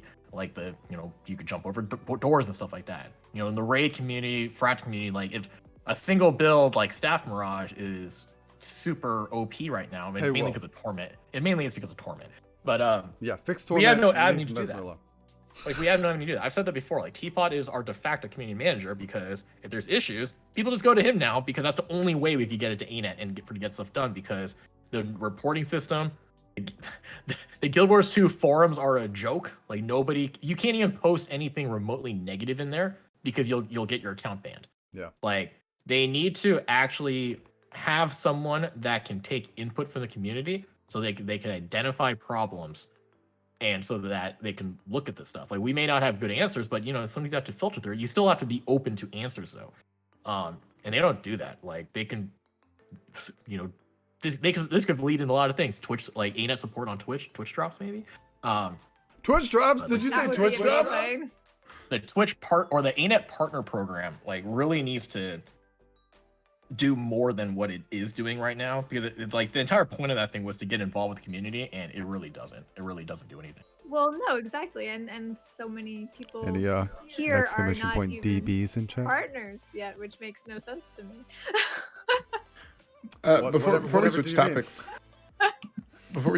I just wanted to mention real quick. I think that something gets lost in a lot of this is NCSoft being the publisher. Like a lot of these complaints that people have with Guild Wars 2 and the lack of community interaction, all that stuff has been a consistent complaint with a lot of NCSoft games and a lot of the MMOs that they've killed over the years. So I think leaving NCSoft out of this equation as the publisher is a big thing that people forget about. And it's not something that'll ever really be fixed. I mean, and unless Arena get bought by another company. But yeah, I mean, I've noticed like EVE Online, when they got bought by Pearl Abyss, their community interaction, I felt like ratcheted up and got better. So the publisher can make a big difference, kind of putting pressure on the, giving the developers more resources, but also putting pressure on them to be more involved with, the community they just paid for. Or make it worse. I've seen a lot of true. lot of like small game companies be bought up or change hands, and it's changed in a negative way. I watched it happen as far ago as EverQuest, and no beef, I'm not gonna put it on. So like when you see games change hands, it always makes me nervous. Sometimes, yeah, I guess it does get better, but sometimes it gets worse. I don't know how much worse it could get. than NCSoft, I was though, just right? gonna say I've seen NCSoft go badly a can't- bunch of times, so I don't know. I can't blame this on NCSoft completely though, because like the entire thing where ANET employees are not allowed to talk to the community, like they're actually not allowed to talk to the community. They've actually all been muzzled.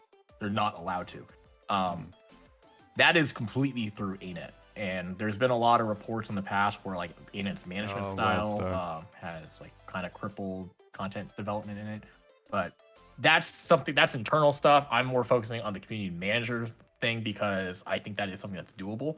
We need to have an avenue of being able to provide feedback, reports, and things where we'll actually feel like they'll actually be addressed. Because right now the reporting system does nothing. It actually does Staff nothing. is fine. So yeah, no, I agree. I think community manager, we've seen it work in the past. We've seen it be good. We've seen it be not so good. Not having one is obviously not working well, right? Like you're right, de facto Mighty Teapot.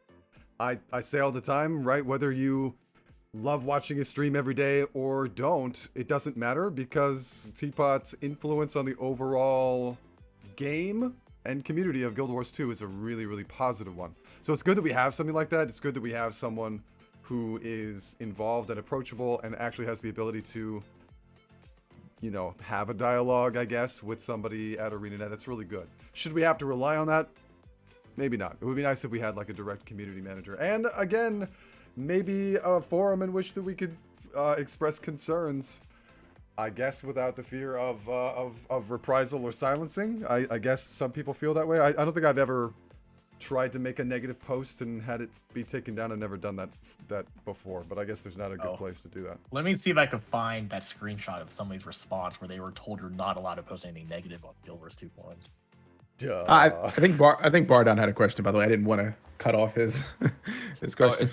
It was just to Enko. So you don't like being called a TP Baron. What do you like to be called? Like what is the actual term?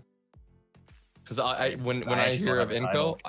I super hear rich Baron. guy. So the entire Baron thing, like the reason why I never really use that title for myself is because like the first 6.5 years of me playing this game, all the TP stuff I did it very under the radar because like the goal I had for everything I do on the training post is that nobody should be able to tell what I'm doing. Like people should not be able to see that because I'm not disrupting markets. I'm going along with the supply and demand in the markets, and I'm not doing anything like buying up a ton of legendaries. I'm not doing that. So nobody actually knew that I was making a lot of gold in this game, and I did that intentionally because I was buying things that like we went over these numbers earlier on MM stream. The average item that I've bought on the trading post is 2 silver, 53 copper. JC. It's like 47 million items, and it was like 2 silver, 53 copper average. I think the official title for Enko has been suggested successfully by a member of our viewership right now. JC Nuevo would like to coin you as the God of Ectos.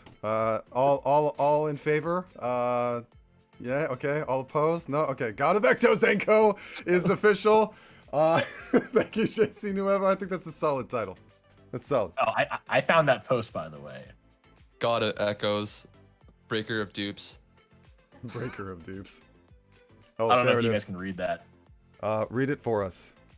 Please keep Oh no, it's a little discussion small. about Ascended So I'll read it out gear loud. positive. So this was an action on somebody's, they blocked someone's post, and the moderator That's goes, Gail. "Hi, negative or inflammatory posting will result in an infraction. Thanks for your cooperation."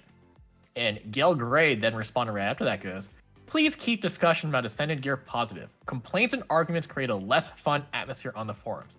If you dislike the game edition, please keep it to yourself. Not many others will want to hear it." Oh crap! I was gonna say it Wow. didn't start off so bad, but by the end there, that's not great. That's not good for fostering like an interactive community.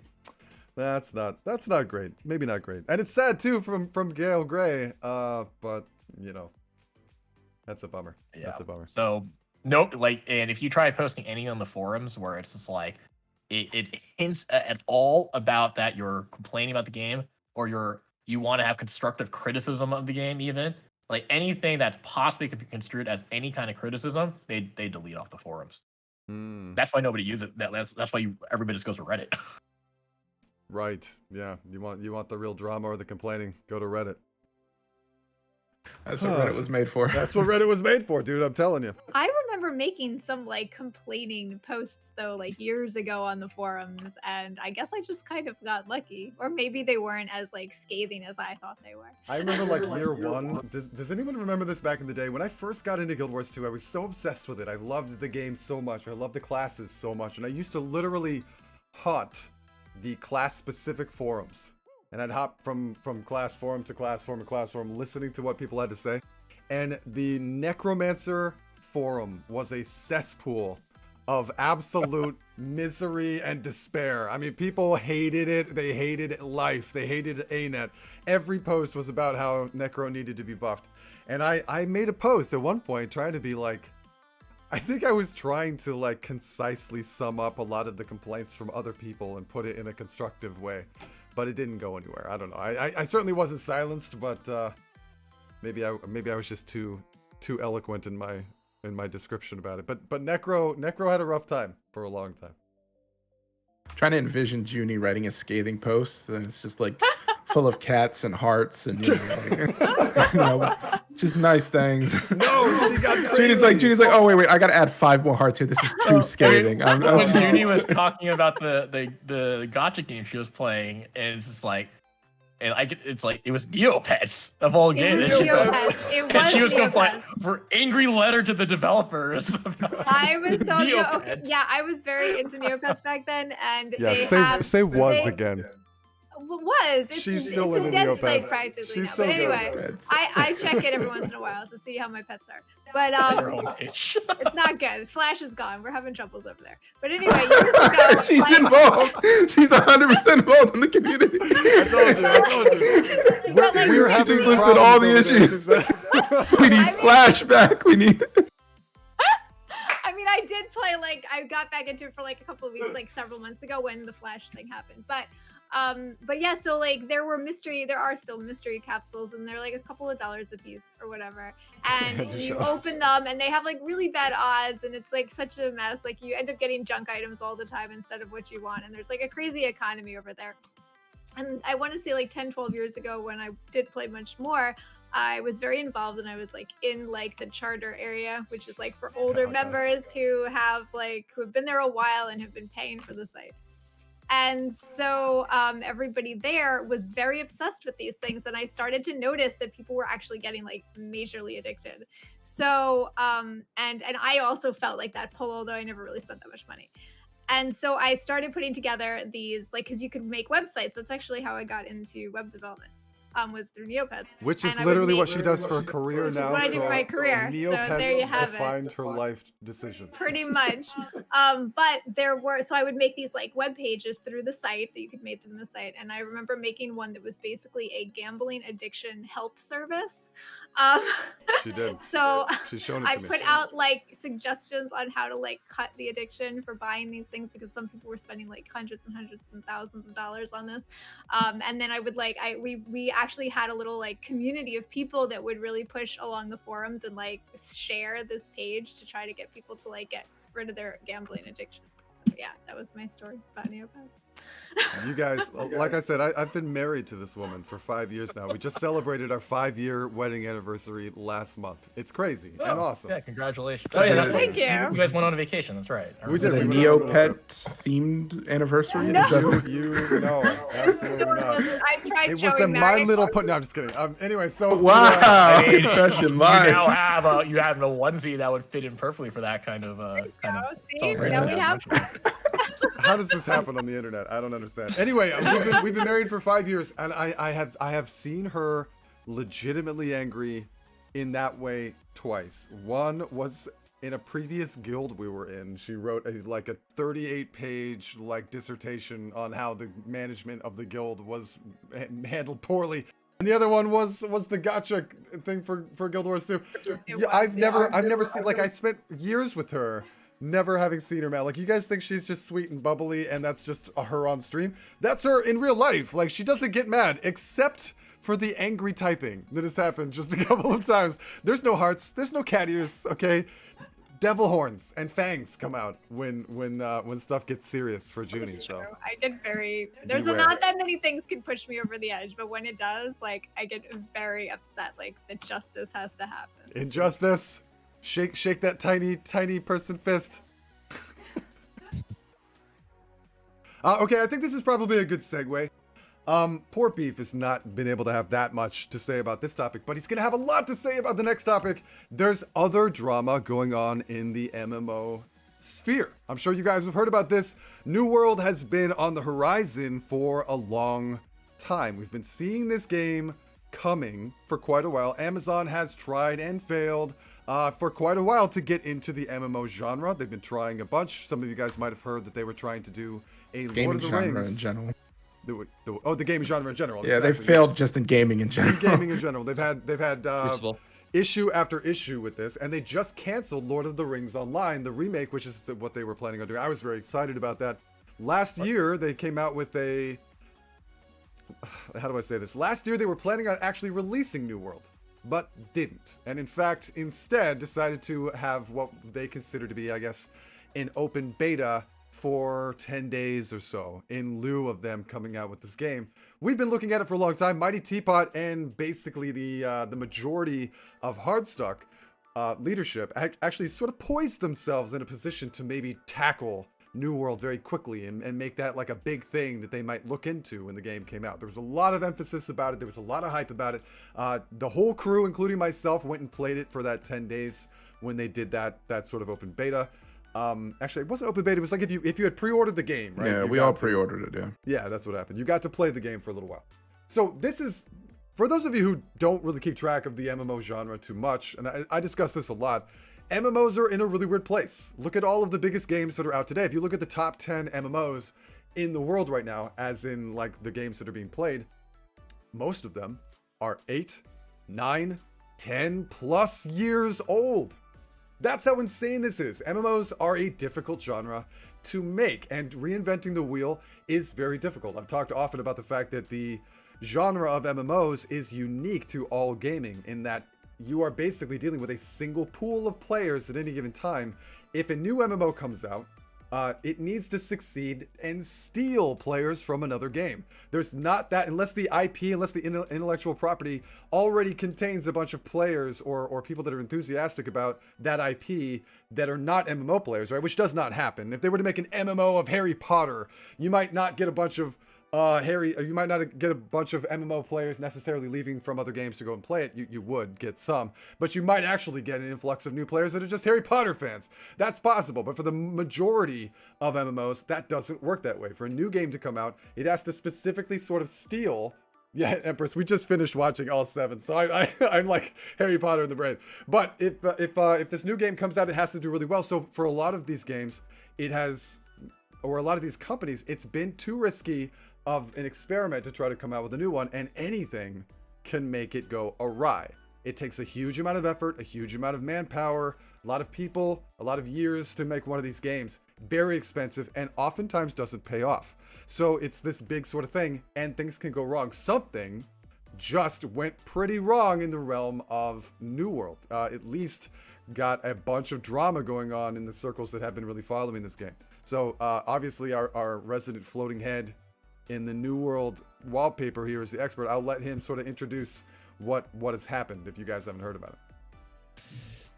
Okay, so on the Reddit of New World, there was a post that a person that was testing the game under NDA contract posted about a Gryffindor for cash life. shop, and on that cash shop, they're saying there's supposed to be boosts, kind of pay to win. It was very flirtatious in that regard, and Reddit, like, they posted the big May update on the Tuesday, which was May 11th, and then by Thursday, Friday, which is the 13th and 14th, it's been a mess. I've been watching videos constantly, and I have some hot takes on it.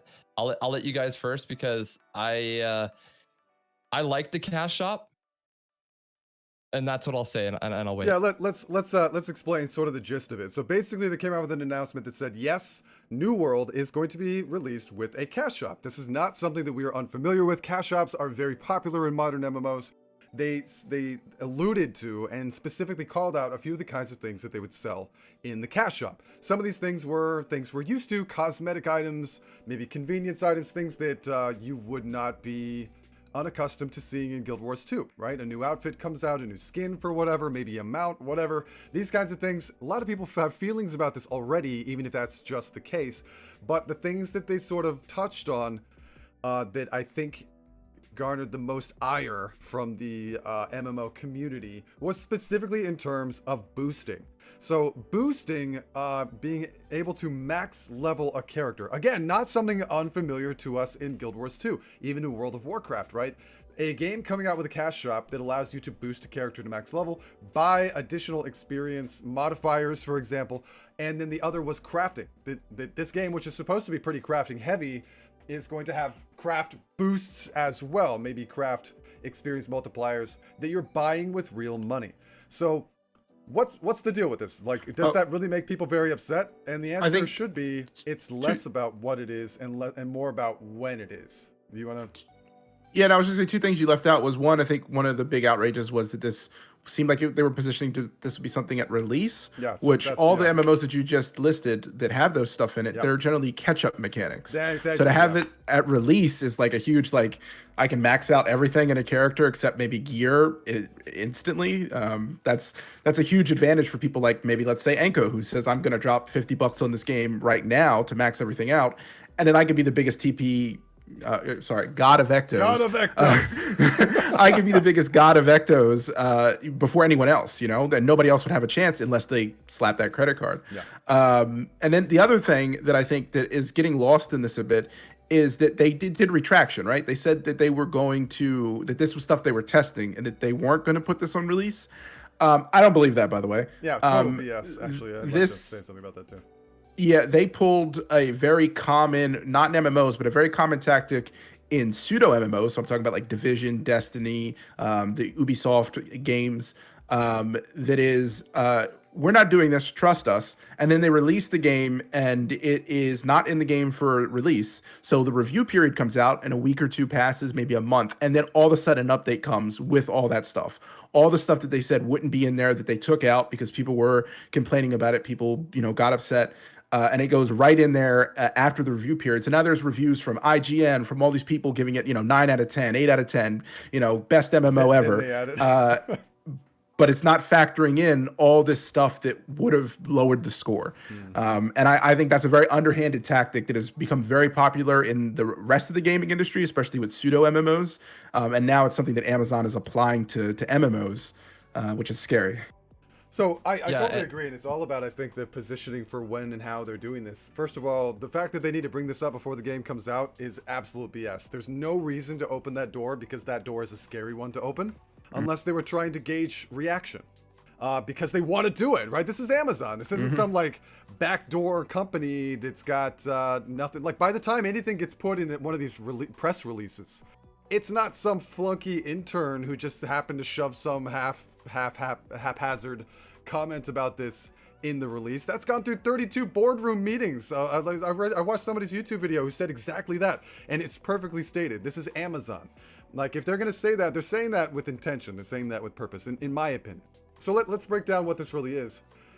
Boosting is not anything that we're feeling uncomfortable with. I'd say the first time we started seeing that really popularly was probably World of Warcraft, but it's all about the means in which these things are applied. In the beginning, if you use them, this is an advantage. You're buying an advantage. You're buying the ability, as Cryptic said, to speed ahead of everybody else, to get to max level, to trivialize things that are not trivial, instead of what boosts have been classically used for, even in Guild Wars 2 and in World of Warcraft. Cryptic said it perfectly. This is what I said to Junie earlier today. If you have it at first, it's an advantage. When you add it at the end of an expansion cycle, even if the expansion is just the core game, if the core, whatever the cycle is of current content, is at its end, and everyone else is not, you're not getting an advantage anymore because everyone's already been there. Everyone is already max level. Everyone is already a crafter. At that point, you're not buying advantage. You're buying a catch-up mechanic. You're just catching up. You're catching up to everyone else, and no one's going to care because it doesn't impact the game. Why you would launch a game, which is already a scary thing, why you would launch New World, which has already had a failed launch last year, and come out with a press release saying, by the way, we're thinking about selling a bunch of this stuff ahead of time. It seems like a bizarre choice. Does that? I know, Beef, you know a lot more about this than I do, but Yeah, and my thought process on this is MMOs nowadays are going to have cash shops. You just have to adapt. It's the way it goes. And the game makes microtransactions. That's where they make their money. To be honest, you could take out a cash shop. I do like it because I would only want it for cosmetics, and that's it. No boosts. And if you have to boost a character, make it at 6 months down the road, or when you can buy the expansion, you get a boost up, kind of like Guild Wars. But wow, if you charge $100 for the game and have it, and you know you're not going to get boosts, and you can have a subscription, I'd buy that game all day. But the unrealistic thing is that, back in 2000, when people played World of Warcraft, you didn't have a cash shop, and you grinded, and you could see that guy with that good set of gear and be like, I want to get that gear, and that guy worked really hard. That's not going to happen anymore. What I think New World should do is have people that can buy cosmetics, and you can earn cosmetics. Kind of like how Guild Wars 2 is play to win. Because if you want legendary gear and you want to look really good, you have to go craft it. do you? Hold on, pause on that. Do you actually believe that Guild Wars 2 is a good representative of what you're trying to describe? I would say that most MMO players would consider Guild Wars 2 to be one of the most egregious in this. That most of the things that you get that are very shiny, one of the things that you're really excited about getting. I get messages all the time, and it's such a bummer. People are like, dude, that's so sick. Where did you get that backpack? And I'm like, gem store. And they're like, oh, there's this thing, right? Like, most of the time, what you described, Beef, is exactly something that I've been thinking about for a long time, because I come from EverQuest. I come from the realm of time where there was no cash shop. So you looked up to those people who had that flashy stuff, because you know where they got it. And they got it from the hardest content in the game. They got it behind raids. And so since I'm a raider and a raid trainer, and a lot of people, come to my stream and they're like, hey, I just came to Guild Wars 2. Like, what's the raid scene like? I give really good descriptions of it, some of which are really positive in the fact that the combat system's amazing, the skill ceiling's really high. But some of the things are is that, like, well, when I walked into raids, after having got every achievement ever, 2,500 plus LI, doing this every single day, I actually left raids with the same gear that I walked into raids with. And did I get the coolest skins in the game from those raid bosses? No, I totally did not. So most of the stuff that I wear on my characters that I think is really cool has come from the gem shop. Yeah, and I think, yeah, you are right in that sense, but I think they should make, if you're gonna, if you, for example, paraphrasing here, if you craft 100 times in New World, this is just throwing out a number, you get in like a set, or you get like a skin. It's just maybe 10,000 times. You know what I mean? I think working hard for it and getting a cosmetic is great. But if I want to get like a Halloween skin for my character for New World, then by all means, go for it. Buy it on the cosmetic shop. But I think that's where it should stand, and then quality of life. And I don't want to open that door yet, but if they're gonna do quality of life, because they did in their response on Twitter, they did say something about a game pass, and if that's like an ESO plus sort of thing, I'm okay with that. But as long as you progress through the game and make it hard, and make it for people that want to, actually grind the game, make it rewarding, right? Like we should be rewarded for in-game accomplishment. And it's so funny because I have recently been playing, some of you guys have probably seen, I've recently gone and played a lot of different MMOs. I've seen perspectives from all these different games and how they feel about their games. And what's so interesting to me is less how they feel about their games, but how other games feel about other games. So like how the player base of another game feels about Guild Wars 2 and how it does things, for example. I would say that World of Warcraft is funny because you'll hear people complain in World of Warcraft about cash shops. Do you know what they sell in the cash shop in World of Warcraft? They sell a couple of like crappy minis, maybe like 5 minis at a time, and then like a couple of mounts. And that's pretty much it. The rest of it is service-based, right? They do a lot of service stuff, like want a name change or a server transfer or all that kind of stuff. They do a lot of that in World of Warcraft. But when you go to another game, it all comes down to how, not just how a game makes its money, but how the community feels about them making that money. So we all know that ArenaNet has had this cash shop from the beginning. Not only that, but this game literally sells gold. You can buy gold, which is crazy, right? That's actually sort of a crazy thing about Guild Wars 2. From day one, you've been able to throw your credit card at this game and buy gold above board. That was actually pretty new 9 years ago when this game came out. It's kind of like a fresh experience there. But I think that some people, I think the big difference is that most people don't actually resent the cash shop in Guild Wars 2 for whatever way, shape, or form. It's probably because of the itemization. Right, you actually are buying what Beef said. It's more convenience than it is, I guess, raw advantage, right? And that's the big difference. But the community doesn't resent it. But when you sort of open the door, like, hey, welcome to our game, we're gonna sell all this stuff, people definitely do at least raise an eyebrow. You know, I think in World of Warcraft, most of the gear that you get, the coolest mounts, the coolest skins, and actual power, right? Like your character being stronger and stronger comes from actually achieving accomplishment in the game, which I actually really like. And that I think this entire discussion is more linked with payment models and how games manage this in the first place, like subscription model versus in-game cash shop, and how people feel about that. When Guild Wars 2 came out, I was thrilled like everyone else that the game was free to play. But now that I'm like an older, grizzled, you know, veteran MMO gamer, if I could throw $15 at a subscription fee every month to the game that I'm playing, that I love, that I dump like freaking 200, 500 hours a month into, whatever, like, I would rather them have the content and not feel cash grabby and do a subscription model. In fact, I love, you brought up ESO, Beef. I adore their model. If I could pick any model that I like the most, I think it's probably ESO. PoE model. What is ESO's model? So ESO's model is sort of a weird hybrid. Technically speaking, you do have to buy the game, and then technically speaking, it is free to play, very much like you would do with Guild Wars 2. The exception there is that they have a subscription model that you can decide to pay into if you want to. Now, the subscription model, if you decide to play, gives you such a large influx of features that somebody who would complain about this, in fact, I'm half expecting to see someone come and complain about it in the chat, is that the things that they give you are so impactful and so good that you feel like you kind of have to do that. And to me, that's okay, because not only are you getting every single DLC and expansion basically becomes unlocked for the duration of your subscription, and you get like extra bag space and all this stuff. But what it allows you to do is have the similar experience that you have in Guild Wars 2. And a lot of you guys in chat, you probably can relate to this. If you stop playing World of Warcraft for a long time and you're like, you know what? I'm kind of curious about WoW. I'd like to see how it goes, but do I like it? And do I want to do that enough to actually go sub again? And the answer is probably no.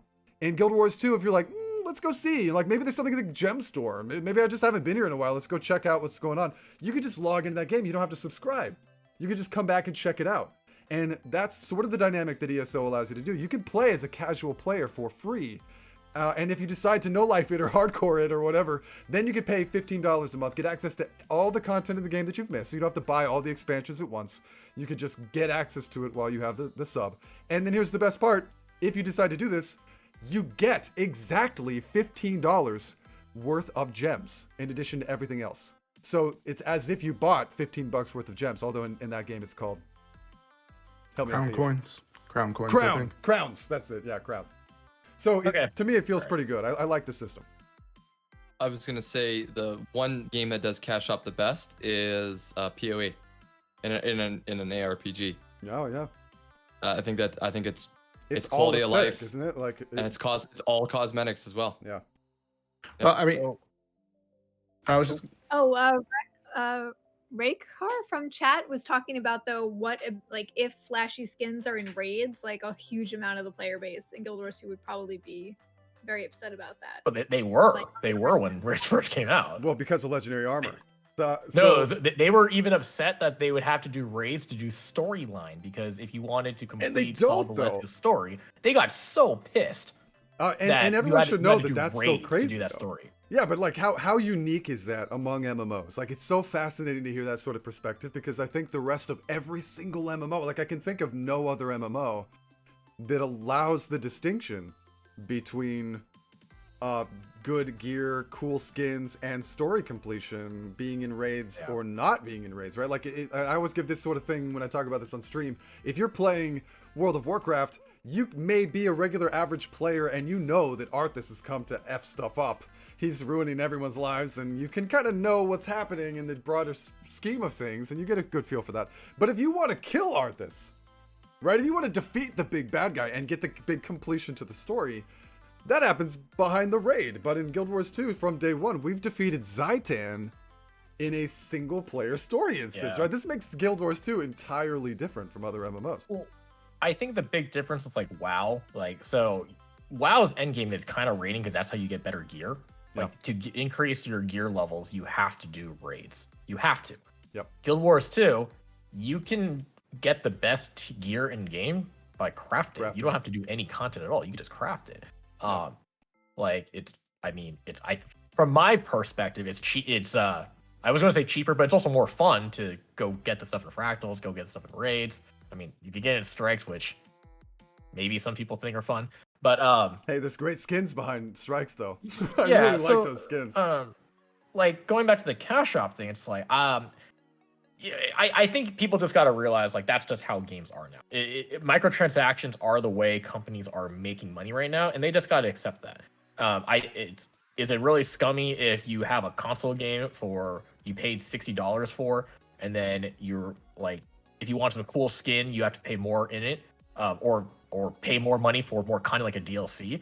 I don't know. Oh, Merrick, you probably remember this. Do you remember how much Super Mario RPG Legend of the Seven Stars cost for Super Nintendo? Dude, Super Mario RPG? I haven't thought about that in a million years. That game was so good. Did anyone else play Super Mario RPG? I don't know about the Legend of the Seven Stars. Is that just the full name of the game? That's the rest of the name. Yeah. Okay, yeah. So that was such a solid RPG. Like, not only was it like a weird choice for Mario to make, but the RPG was really good. Did you play all of that? Okay. I don't play it. You still play it? I have like ROMs of it. That game is so It's one of my favorite games. Yeah, dude. But that game, it was crazy. It was one of the cheaper Super Nintendo games you could buy at $100. Because Super Nintendo games were normally $120. And then they even advertised on the box only $99 on the little Nintendo Gold Star thing. And nowadays we're complaining that was $100 in 1996 dollars. Yeah. Right? Okay, so we're complaining about games that cost like $60, and I think for console games it's a legitimate issue because like Call of Duty, like I usually play the campaigns. Call of Duty's campaigns are like 4 hours because they expect you to spend most of the time in multiplayer, right? Yeah. So 60 hours or $60 for 4 hours of content for me. And 220 gigabytes of hard drive space. Yeah. So Guild Wars 2, I spent quite a bit of money on this game like in the first couple of years. And my dollars to hour ratio is still better than console games, which is the reason why I like MMOs. Yeah. Even like City of Heroes, when I was paying $60 a month for 4 accounts, my dollars per hour ratio was still better than console games. Now we're talking about New World compared to Guild Wars 2, like how you're monetizing it. So Guild Wars 2, like where's their income coming from? There's no subscription, so it's only coming from the gem store. That's how their ongoing income is. And like we can rag on Ain't all we want about it, but the fact is like that's their business model. That's how they make gold.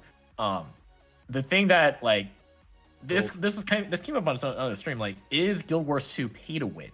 And I think that's something we need to look at because for Arcade, for instance, absolutely pay to win. A lot of gacha games are technically not pay to win, but if you really want to make any progress, you kind of need to.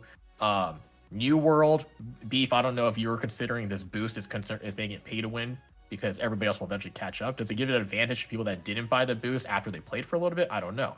So pay to win to me has always been like, you pay money to get better stats that like make your character stronger. So you kill things faster, you could kill things, you hit for more damage, and only way you could get that is through the cash shop.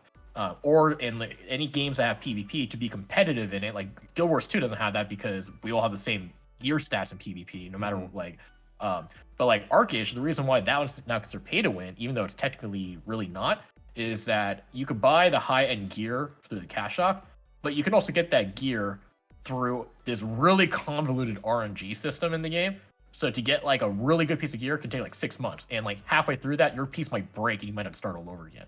Or you So- could go to the cash shop and just buy it. Yeah, that's a way that a lot of companies try to work around Yeah. feeling like they are pay to win, because like, oh, you can still unlock things other ways, right? But it's total Yeah. it's Well, total BS. But right? Arcade is absolutely pay to win. If you want to do PvP in the game, you have to pay money nowadays. And Well, freaking that's- Dan got me into that game. I had the Founders Edition for it. Uh-oh. I couldn't play the game because it had no Y-axis reversal. It had no invert Y-axis, so I Oh. can't play it. Well, that's actually my question for. It was going to be for Bar Down, but for I guess for everybody is where do you draw the line? Because we've obviously just pretty much said that MMOs and the game design as a whole is involving cash shops, and there's not really going to be a way around that. Like mobile games have established that it's going to involve in every game from now on. Bardown actually likes cash shops, and I think a lot of people, most people do. In some aspects, they like buying cosmetics and stuff. So where do you draw the line for when, I guess it becomes pay to win, or you no longer want, won't play this game anymore? For me, it's just like exactly what Enko said. Like that's my line is when a game like Arcade has a cash shop and I can buy the high end item. I don't want that just ruins the game for me. I can afford to buy the high end item. I could buy the whole anything I wanted, but that ruins the game for me. Why would I play a game like that? I don't mind convenience. I don't mind VIP systems. I don't mind like BDO. I can pay to speed up my progression, but I can't pay real money to buy a pen Black Star. It won't let me. There's no way to do that. I have to earn that in the game. That's my line. I also, again, I'm kind of on Junie with the RNG stuff. I don't mind RNG stuff, but I'm much happier when if there is RNG stuff, it's really bad. Like BDO has RNG boxes that you can spend, in-game currency on and sometimes real money on. And 9 out of 10 of those boxes, like most of those boxes, are horrible, and everyone knows they're just horrible, and nobody actually spends their money on them.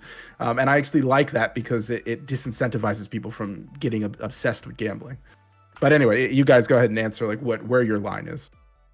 My line is no boosts. If it's okay, if kind of a Game Pass ESO plus model, but as long as if you're giving. I forgot the game. Is it Arc? What is it? Arcade's the example that, yeah. Yeah, I wouldn't want anything like that. Like Diablo 3 auction house? No. Even though I spent money on that. You spent money on the real life auction house? I did, yeah. Real life auction house. Did you really? I did, yeah. I was getting frustrated. Inferno was too hard. I hated gave it up. so much. I refused out of principle. I was so mad. $100. That's all I spent. Yeah. So Yeah, there you go. I added it myself. But yeah, no boosts. Let the neckbeards come out. Let's play the game how it should be played. Convenience is good. Quality of life is good. Cosmetics is good. But don't boost your character. Wait 6 months to a year or expansion where you can have a level X boost, whatever the max level is, because I don't think they've released it, but it's probably going to change. But yeah. So you're about that level boost. Does that make your character stronger than somebody else who didn't use a level boost? Like when the other person gets to max level, are you going to be stronger than them because you paid for a level boost? Probably only because you have been max level for longer. So whatever other progression is at max so level, it's like a head start. Wait, doesn't New World use a stats level progression as well? I mean, don't most MMOs? When you level, you get some stats as you level, or the alternative, I think Guild Wars 2 uses this method. As you level, your the fake stats that you have, I know ESO does this, you get fake stats. So a level 1 character has the same stats as a level 60 character, but they're fake, they're not real. And as you level up, those fake stats go away and you start getting real attributes added to you. So you open up your sheet and it looks like you have nothing, but you really have hidden stats that go away as you level up. So the boost in New World they're talking about, like what's the max level in New World? Oh no, I don't know. We don't know. We don't know yet. Okay, Yeah. well, let's say it's 50. So does this level boost put you to like max level right away, and then you can start doing like the higher level content before other people if you paid for it? Is that what the deal is? So the boost logic is in order to like craft better things, you have to solely craft. So the boost would give like a multiplier on it. Oh, okay. So you can start crafting high-end gear earlier than Earlier. Well, Which no, would- you which would would level up maintain your the advancement. crafting, like your atlas. For example, when you have like a sword, the more times you hit things, it's like ESO. The more time you hit things, the more the level goes up. So you could put an actual boost on your character during like an hour time span. Is the rumor. Oh, okay. Is that's Just an the rumor? Yeah, I it's guess been I don't leaked. know enough about Arcage's leveling system to really make a Yeah. judgment on it, I guess. It's just like an XP boost in Guild Wars 2, you know, just like a booster right, and correct me if I'm wrong, Beef, it just increases the amount of XP that you would get from doing that task. 100%. So Okay. yeah, so if if you're crafting something in New World, you could get to that max level faster than someone that wasn't paying for those boosts. Ubisoft's patented term now, time savers. They're time savers. Yeah, because like for Guild Wars 2, or actually Beef, are if you have more about New World's pay to win, or Well, it's just leaked that there's boosts. It hasn't said what it is. The person that put it on the forum, the person that was testing it, it's all speculation. This is all speculation of what it is. oh, Well, they So- broke an NDA to leak it though, Well, right? didn't Yeah, they they just, broke NDA. Yeah. didn't they just Okay. lift the NDA, or was it just broken? Did they just break it to do No, that guy broke it. The guy broke it, Oh, or okay. whoever that person is. So let's assume, because a lot of it is sort of hearsay. Let's assume that this is exactly what you think it is. I know that you just described what your line is, right? What the line for crossing pay to win or something that's inappropriate. Let's say that it is what that is. Are you still excited to play New World? Obviously, it is a sleazy thing. I think most people can agree these days that kind of stuff feels kind of shady. But game ruining, I don't know. Is that something that would stop you from playing this game? You have a giant logo for behind your head? No, I'd still play it. Like if you think about it, people that play Guild Wars 2 are anywhere from 25 to 40. And like I'm married, I have 2 kids, I have a mortgage to pay, I have a full-time job. So if it's that hard to play, and and I'm struggling and struggling and You're gonna buy struggling, the and boost. if it comes time where I'm getting frustrated, I'm in an expedition doing like a CM, it's called Orbs, or forgot the name, it's called Orbs or something like that. I might break down. I broke $100 to go to the auction house in Yeah, you did. Diablo 3. So, to me, like if I, for example, if I was married and I didn't have kids and I had all the time in the world, I'd probably be like, no, I am gonna sit on this computer for 16 hours and I'm gonna grind it out. It's a matter of time for me, and I don't have a lot of it. So, but that's just that's me. No one gives a crap about like what I'm doing, but like other people have different lives and everything. So that's kind of my take on it, because other people have a different perspective on what they're doing. So you'd Not to get prefer too it to deep be a in it. different way, but I you prefer it to be would a different play way, it but this way, and maybe even take advantage of the fact that it's offering you that time saver, as Cryptic likes to call it. yeah, and I think the core, Ubisoft. Cryptisoft has decided to call it time saver. Just kidding. okay. I think and like the core game, we don't know about the lore yet. There's been teasers about it. It could be very good. It could be very bad. The PvP seems really good. The crafting seems great. The RNG, sorry, Junie, the RNG with crafting is really good. It's kind of like Diablo 3 in a way, but I think it makes it harder. It's not as silly and cartoony as I like to say, but I'm excited to play the game. I think there's skill behind PvP, and there's a lot of cool features that a lot of MMOs aren't doing. That's what makes me excited about it. Cash Shop and the Game Pass thing is kind of a kick in the groin, but the But you're still core there for it.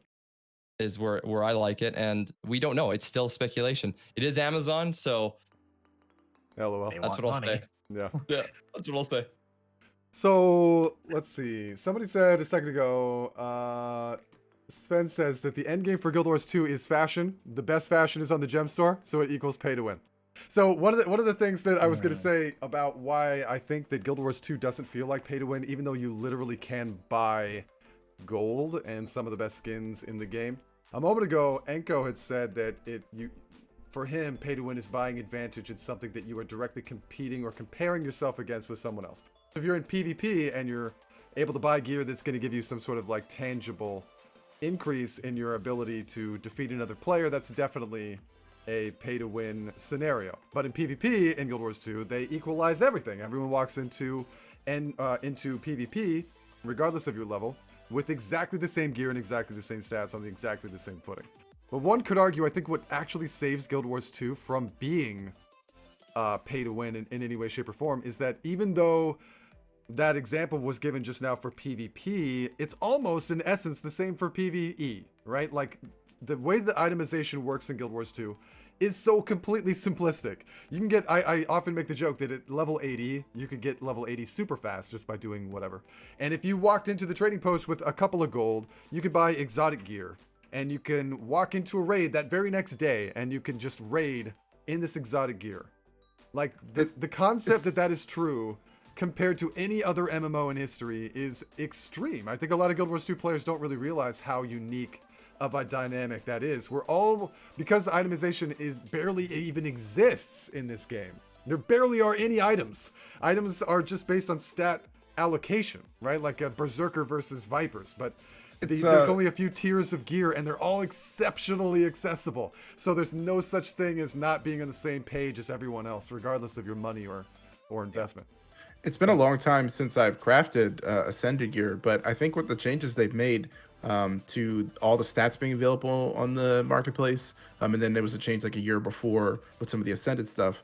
Can you buy Ascended gear? Like, I mean, not the gear itself, but couldn't you buy all the mats to just? Yes, you can buy all the Yeah, so all you would have to do is stone fragment, like that kind of stuff. You got to get that stuff. But Yeah, no, but can't you actually just buy the T7 mats? Yeah, you can.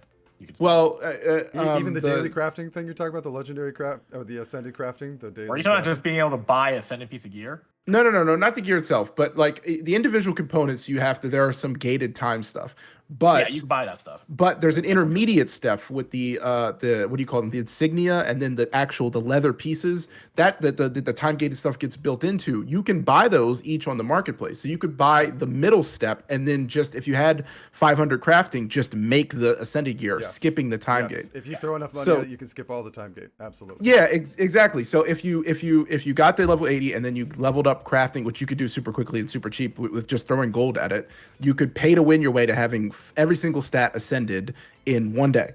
Yeah, but how much win does that get you? Is what my nothing. I'm just saying. I know. I'm just saying. You're not better than somebody else that also has ascended gear. So no, I know. I'm just saying that Merrick absolutely right that because gear is so prevalent, it doesn't matter.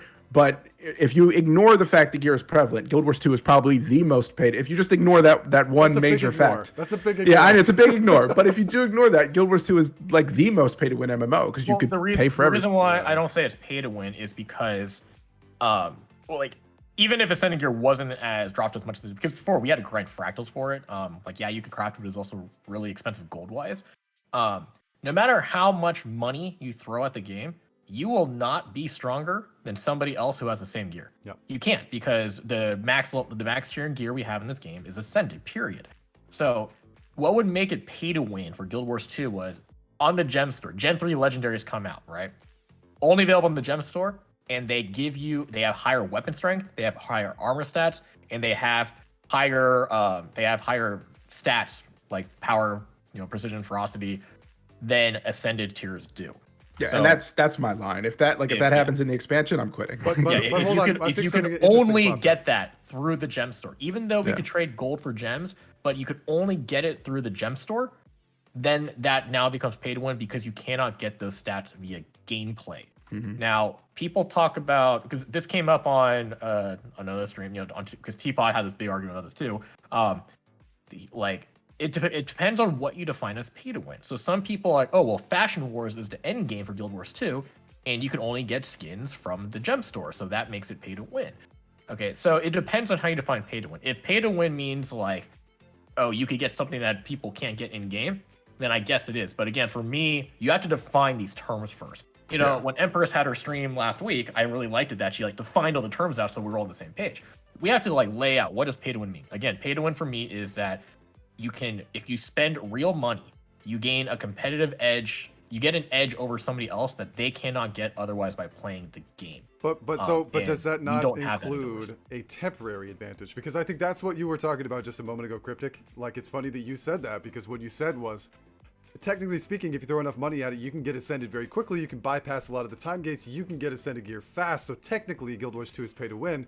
All that gear is gettable by someone else later. You're Yeah. just getting it faster, and this is exactly the dynamic we're talking about with New World, right? Like it's not. I don't consider actually an time advantage savers past. a pay to win. Yeah, it's just a period of time in which you have an advantage. Now, if you can get to the max level before everyone else because you've paid money, and there is a progression that you get to begin before everyone else, which effectively allows you to maintain that advantage past a certain point, or indefinitely if you never stop playing, does that still count as pay to win?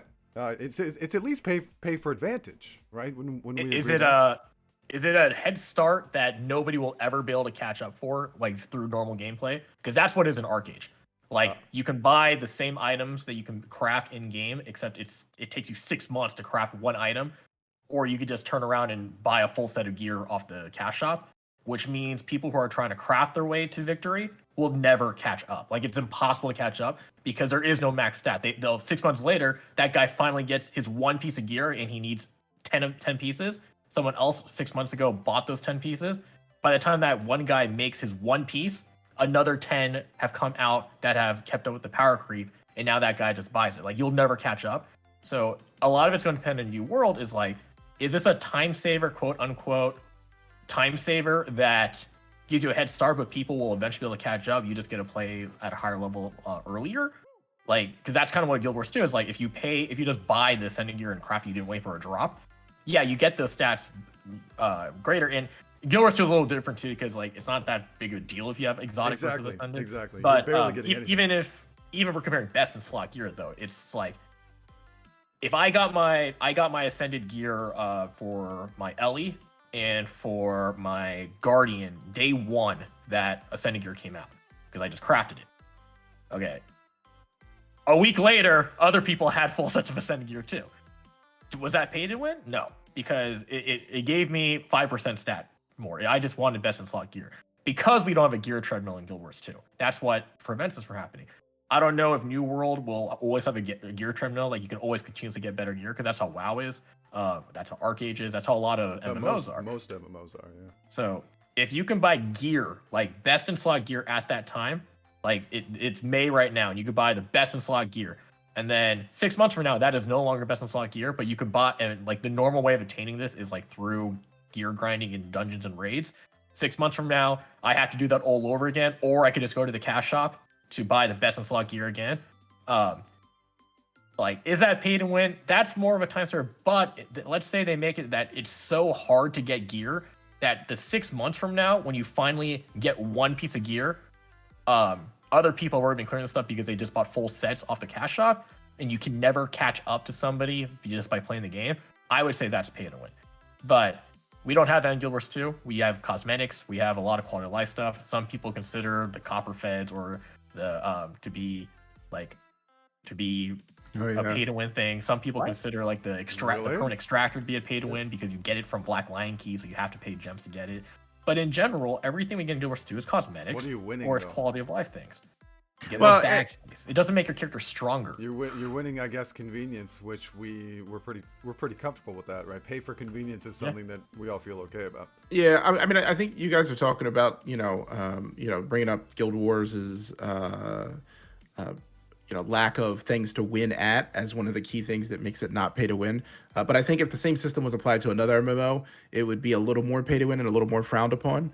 I think the real measure of whether it's pay to win or not is what Anko was touching on. It's just like how much time, the time to currency exchange, right? Like as long as there isn't an item that you can buy that makes you immediately, or not immediately, but that nobody else can get. As long as that isn't in the equation, then it's just the time factor of how quickly am I progressing faster than someone else by paying, and that's the like dial that companies have to adjust or adjust with their cash shops to keep it from becoming pay to win.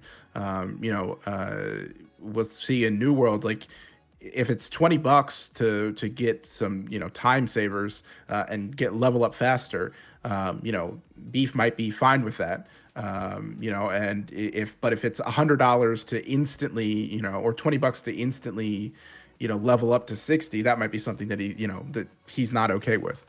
So it's a sliding scale, and finding that right place to kind of fit it in is different with each MMO. And I don't know, Let's make it tangible. So like a really big thing that's about to happen, for those of you in the chat, you probably know this is true. TBC Classic is around the corner, right? We're like 10 days away from WoW Classic releasing the Burning Crusade. One of the things that people have been really, TBC. sorry, the Burning Crusade. So for a lot of people, they were really nervous about how this was going to be handled. How exactly is Blizzard going to allow this to work? Are you going to be able to keep your character, move from Classic to TBC? And if you do, what about people that are starting right now? Are they going to be like really far behind? WoW basically introduced something that a lot of people are feeling split on, right? So one of the things that they're doing is if you spend an extra $40, you get a special edition of TBC, which includes a character boost. Now this boost will go not to max level, which is now raising from 50 to 60 with the expansion, but instead is level, no, it's from 60 to 70, sorry. 60 to 70 is what they're doing, and the boost gets you to 58. So you can have a brand new character today, or the day that the expansion comes out, at level 58, and then that's the exact level that you need to be to go into the expansion content. But in a game like World of Warcraft, what if the boost that they allowed you to get by spending money didn't get you to level 58, but actually got you to 70? What if it immediately boosted you to max level? So you, when everyone else is sort of like chomping at the bit, waiting for the expansion to come out, they're going to race to level up. They're going to start raids. They're going to get that raid gear, which does give you an advantage for going into PvP and other things, because PvP gear is not standardized like it is in Guild Wars 2. Technically speaking, the advantage that you're getting from that boost boosting you to level 70 is a temporary one, but it gives you a big advantage for quite a while. And if you maintain it and never stop raiding, never stop PvPing, you can hold on to that advantage for quite a while. This is, in essence, a boiled down version of what we're potentially talking about in terms of temporary or convenience boosts.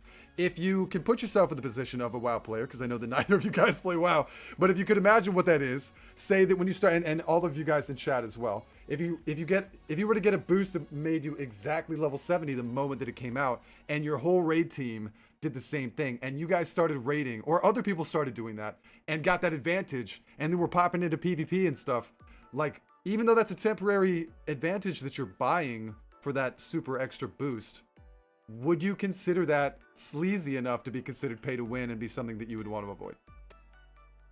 I would How want to long avoid that. does it take to level in WoW? The entire length of the expansion in back then, a while. I mean, it's not something you would do in a day, for sure. It would give you a market advantage, I would say. How much does is that? it like 2 weeks to get to max level? A month? 2 months? 6 months? A year? For average player, what would you guys say, chat? Maybe Playing for 4 hours a day. One eternity later. 4 hours a day. That's maybe that's not average player, but yeah, I would say a few weeks. A few weeks, a month, maybe. Okay, because I didn't play WoW when it came out for very specific reasons, because I would not have graduated college if I did. So I know only stuff I know about WoW is basically from like memes that people post and from what other people talk about the game. So is it hard to level in WoW? Hard as in time consuming, or hard as in challenging?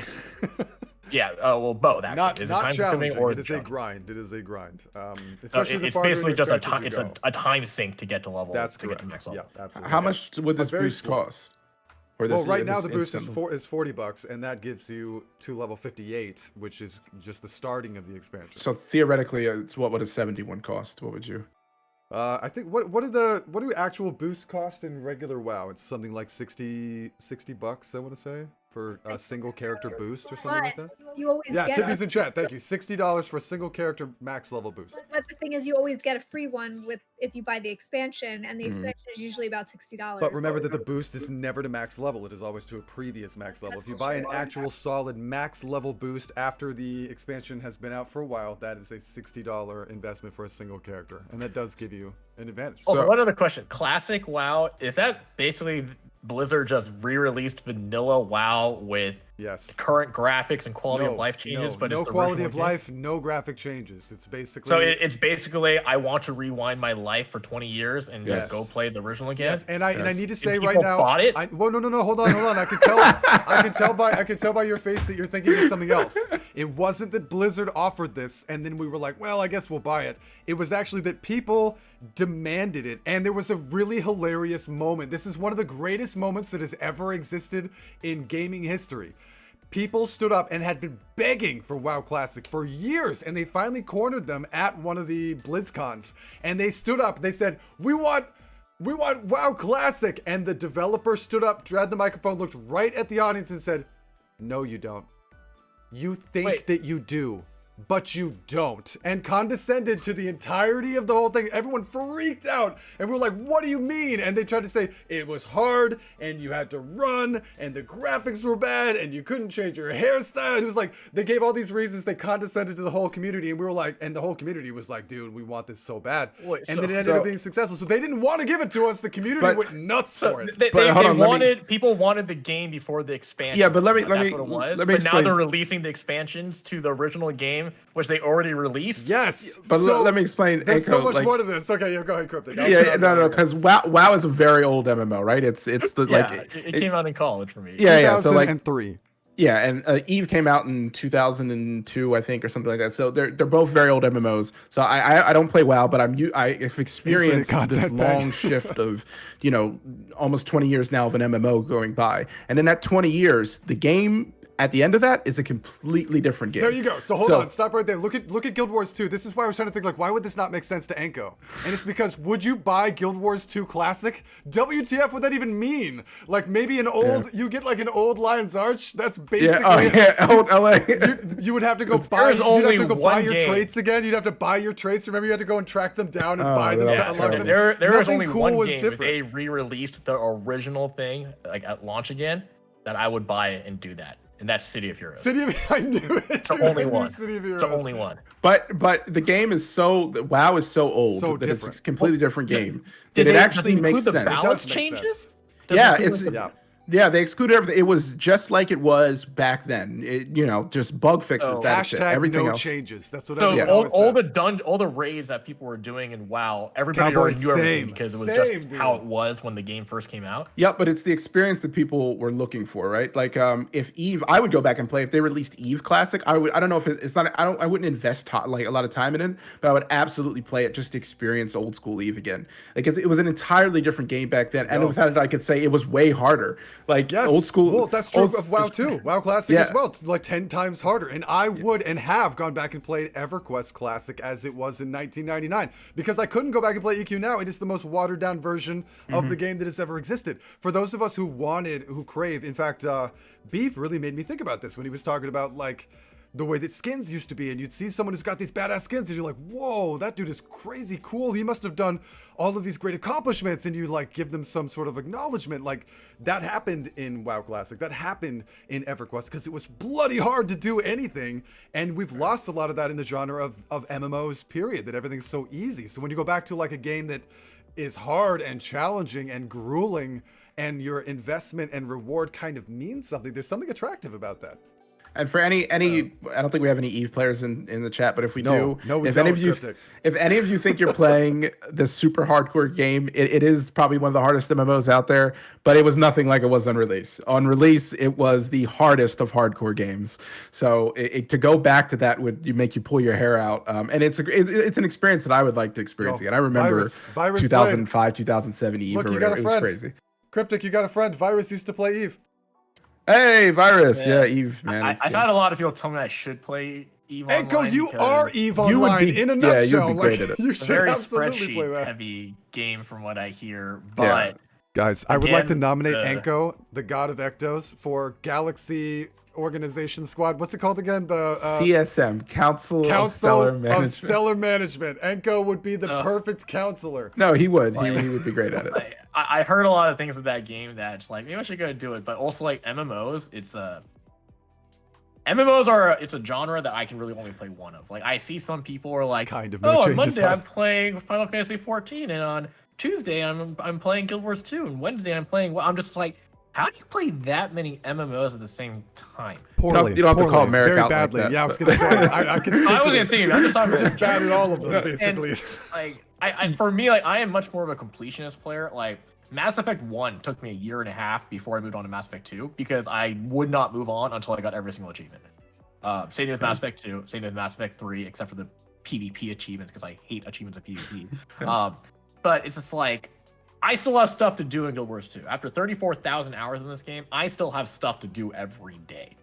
And I'm like, I feel like if I went to WoW, I would just be like, I have all this stuff still to do. I need to go back. I can't move on to another game. That's actually one of the problems with MMOs for me, is that like, because you never really finish the game because they'll just come out with new stuff, right?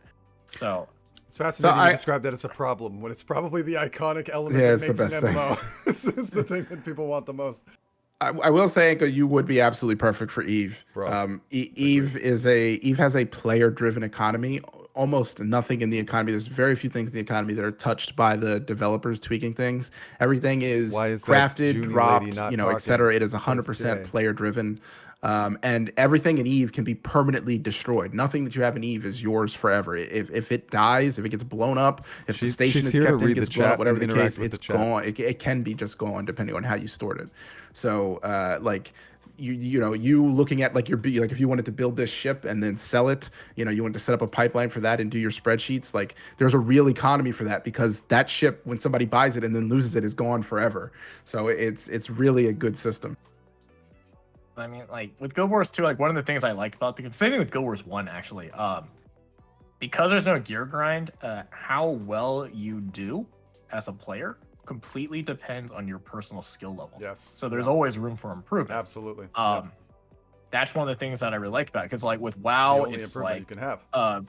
like, oh, it's, you don't know if like you can't, well, I guess some people can't tell, but it's like one of the reasons why I always go for best in slot gear and like make sure I have infusions before I bench anything is because I want to make sure that, hey, I'm not getting these numbers not because of my gear, it's because of me. It's because I'm not playing well enough.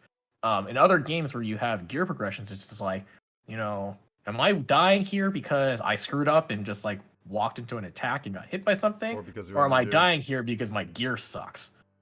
So that's actually a really big and special element about Guild Wars 2. I think you guys who watch the stream a lot, you probably have heard me give that speech before, but I think that's one of the things that really differentiates Guild Wars 2 from every other MMO in general. Like I gave the speech yesterday. This game's combat system so good too. Yeah, well, exactly. That's exactly what I was going to say. It's not just about gear; it's also about the skill ceiling for the combat system, right? The example I give with World of Warcraft is that if you have, because World of Warcraft is so gear driven and the combat system has a lower ceiling, if you're a fire mage who's got X level, I level gear, like whatever it is, really, really good geared, and you're a very good player, you've practiced that rotation really well, you've done a lot of raids, you're a very strong player because you've invested time and effort and practice, you're going to do a certain amount of damage. Now, if you're standing next to another fire mage who has the exact same gear as you, and they're only like a mediocre player, right? They're only like a mediocre mage. They haven't put nearly as much time and effort as you.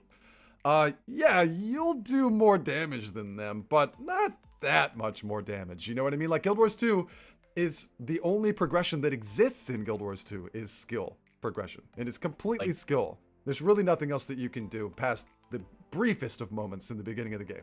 So then at that point, you are the progression. That's exactly. And so if you are a grandmaster, like if you are an Anko or fellow Win member, right? If you're a Win member raider and you've put in like tons, one of the worst players to Win actually. So, but you're still in Win. I mean, you are the upper echelon of the raiding scene in Guild Wars 2. If you've got a raider who's put in that much effort and is that good, and then you are playing the same class with the same gear as someone else who is a mediocre player, just like the Fire Mage comparison, the difference is going to be astronomical, right? Like the difference between a mediocre player and a really strong player is freaking huge in this game because the skill ceiling is so bloody high. It really allows for that practice, for that improvement constantly. Even though in this game, which is crazy, you could actually defeat every raid boss in the entire game in under 3 hours.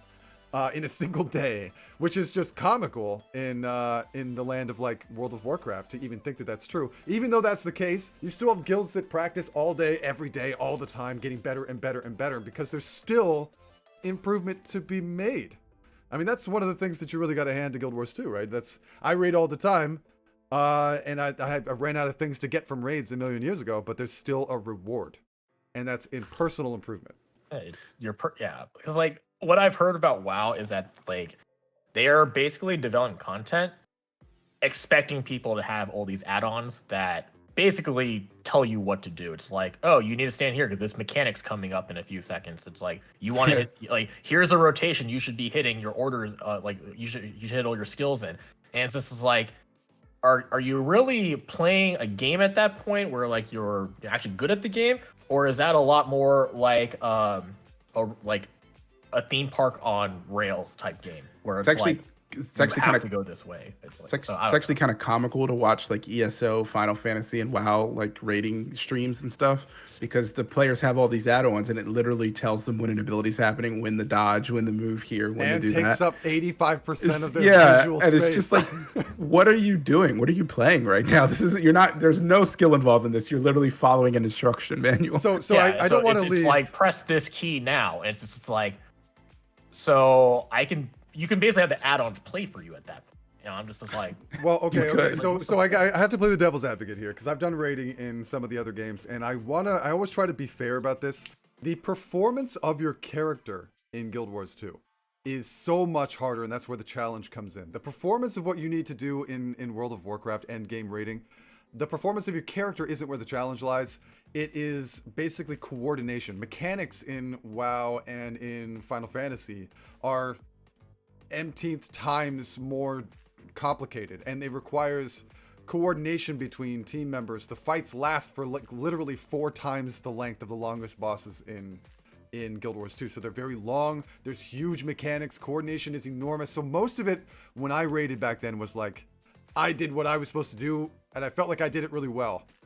And then I was just sort of mad that the group couldn't get their stuff together. Like the coordination was really challenging, and you'd go like 20 minutes into a single fight, and some sort of level of coordination would not be met, and you'd have to start over again. So it is just a totally different, in some ways not comparable way that these games are different. Like the challenge just lies in a different place. For a Guild Wars 2 player, we feel like we are a ninja while we're playing, right? Like this game affords you an amazing amount of clutch moments where you're like, I just did something that was freaking awesome. Did you see that, chat? Like that sentence that I just said happens very often in streams in Guild Wars 2, but you almost never hear that in other MMOs because there isn't that level of like OMG, like I just pulled off something super badass, because it's not in the performance of your character at the high level that is the most impressive. I think the last time I watched someone play WoW, I was like, because this is like one of the first few times I've never actually watched like people play WoW like for a long period of time. Yeah, no point. That's true. And I was like, wait, so you have to hit a button and then you just stand there for like 3 seconds while the global cooldown goes down? Absolutely. And then you hit another button? And I'm like, in those 3 seconds of Guild Wars 2, I would have probably hit like 7 or 8 skills. I'm like, the APM how is are people off the not chart. falling asleep while playing this? Well, and the worst is Final Fantasy. I mean, the game gets way better later when you get off global cooldown skills, but the global cooldown in Final Fantasy 14, one of the things that I think is really important when you're comparing MMOs is that it's really easy for someone to go in and have a very different experience with the game than someone else because they didn't finish it. And new player experience is such a big part of whether or not a game is successful. Final Fantasy 14 gets better later, but oh my gosh, to start with, it's the hardest game that you could ever play. The global cooldown is even longer than it is in WoW. What is WoW? A second and a half? 1.5 second global cooldown? I think it's 2.5! Or something insane in Final Fantasy 14. Could you imagine the gap between skill presses when you're doing stuff like that? Yeah, it's 1.5 for WoW. Sky, help me out. What is it in Final Fantasy 14? But the thing about Final Fantasy 14 also, like Sky is talking about, is the gameplay at 80 is going to be so different than the gameplay when you're like under level 50. And under level 50 is a huge portion of the game. No, sorry. So I imagine people who like the combat up to level 50 and then they get like a changes? shock That's so weird. because at level 80 it's a Drastically. totally different feeling. So the thing is You know, that, like I said, like that's why I wanted to really differentiate between new player experience and the end game. So what ends up happening is you get a global cooldown that is the length of a millennia, 1 eternity later, and you're not allowed to cast while moving, right? Unless you're one of a couple of classes. If you're like a spellcaster, you have a spell that has a cast time. Any kind of cast time spell will be interrupted by movement. So when you first come into Final Fantasy 14, it feels like a very old game because the combat system is so slow. You have to wait 2.5 seconds between casts, and you can't cast while you're moving. Eventually, the game introduces things that are off global cooldown skills that are instant.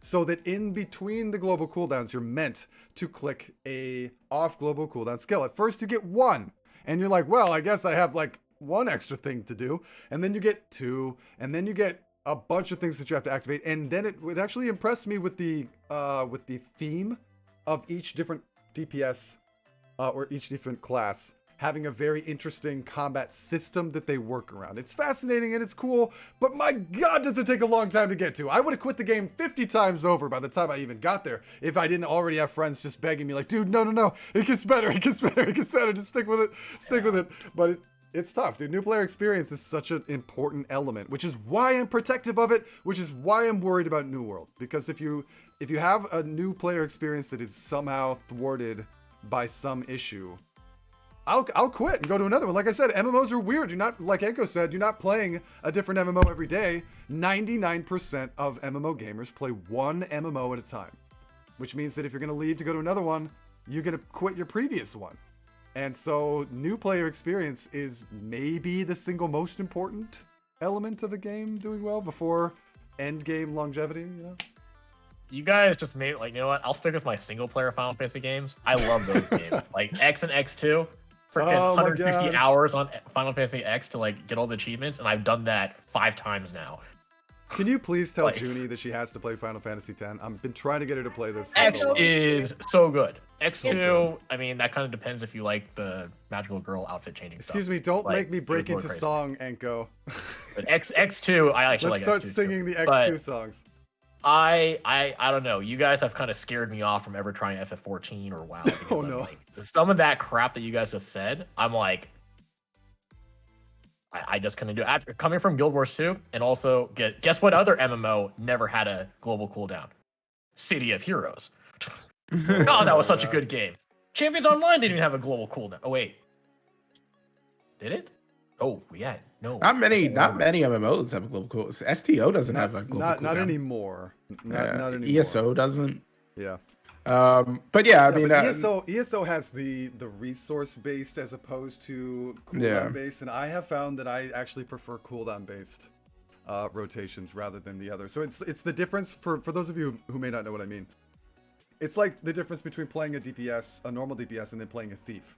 One of the problems with a thief build in Guild Wars 2 is that since it doesn't work on cooldowns and it works on a resource instead, most of the time a build around that sort of playstyle is to identify the single most effective skill and to use it as much as possible. You're just basically spamming that one thing as much as you can.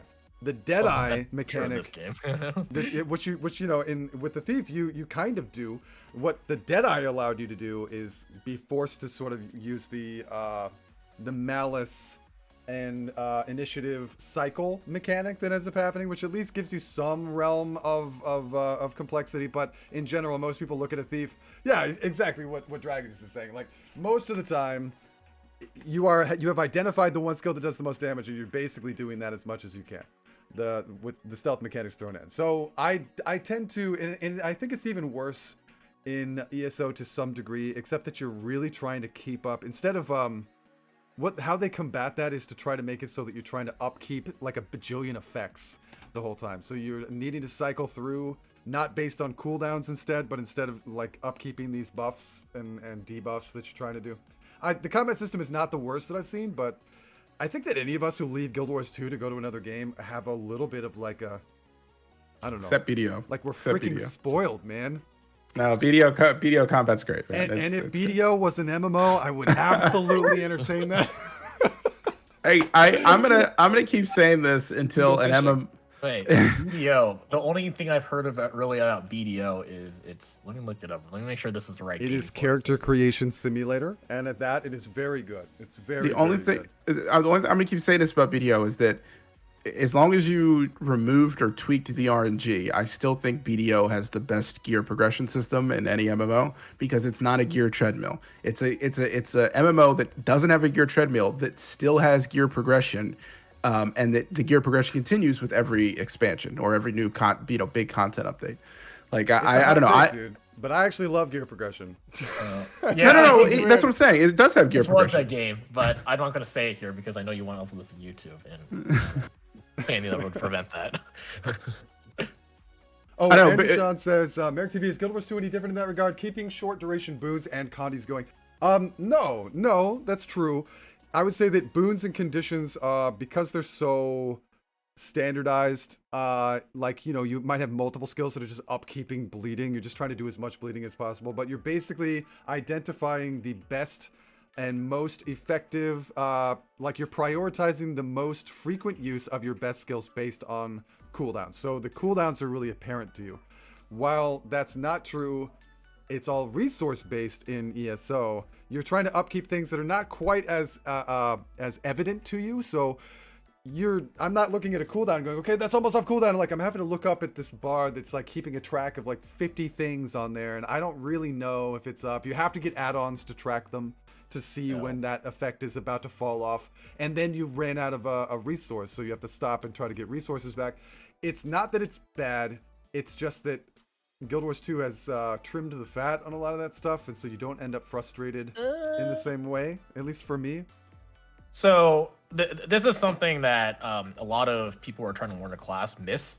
So how are the rotations designed? The rotations are actually designed to figure out where, like, so when you're making a build, this is more for DPS, because their rotations are a little more concrete than support players are. But the thing that a lot of people are missing when you're trying to learn a new build is that most of the time this is especially for like Dragon Hunter, most of the time what you're trying to do is you're looking at where are all your damage modifiers coming from. Okay, let's get those all on something at the same time and then use all of our burst skills while those damage modifiers are out. So it's not just boons and conditions, you're also looking for like buffs on yourself. And that's when, like, that's actually how the rotations are designed. Like, a lot of people miss that, and this is what I talk about for new players when they're learning stuff. It's like, don't just blindly follow the Snowcrest rotation. Actually try to figure out why they're doing it. And what they're doing is they're getting all of their damage modifiers on at the same time and then using as much damage, like their strongest damage skills in that period of time. So yes, cooldowns matter to like make sure they all sync up if you do things right. But that's all those things are doing is to sync up that you're getting all your damage increases on at the same time and then using burst skills. So like for Dragon Hunter, you get a damage modifier when your opponent's in a symbol, you get it when your F1 spear is on it. So like you want to make sure that you have both of those things down, and then you use your big burst skill, which is Greatsword 2.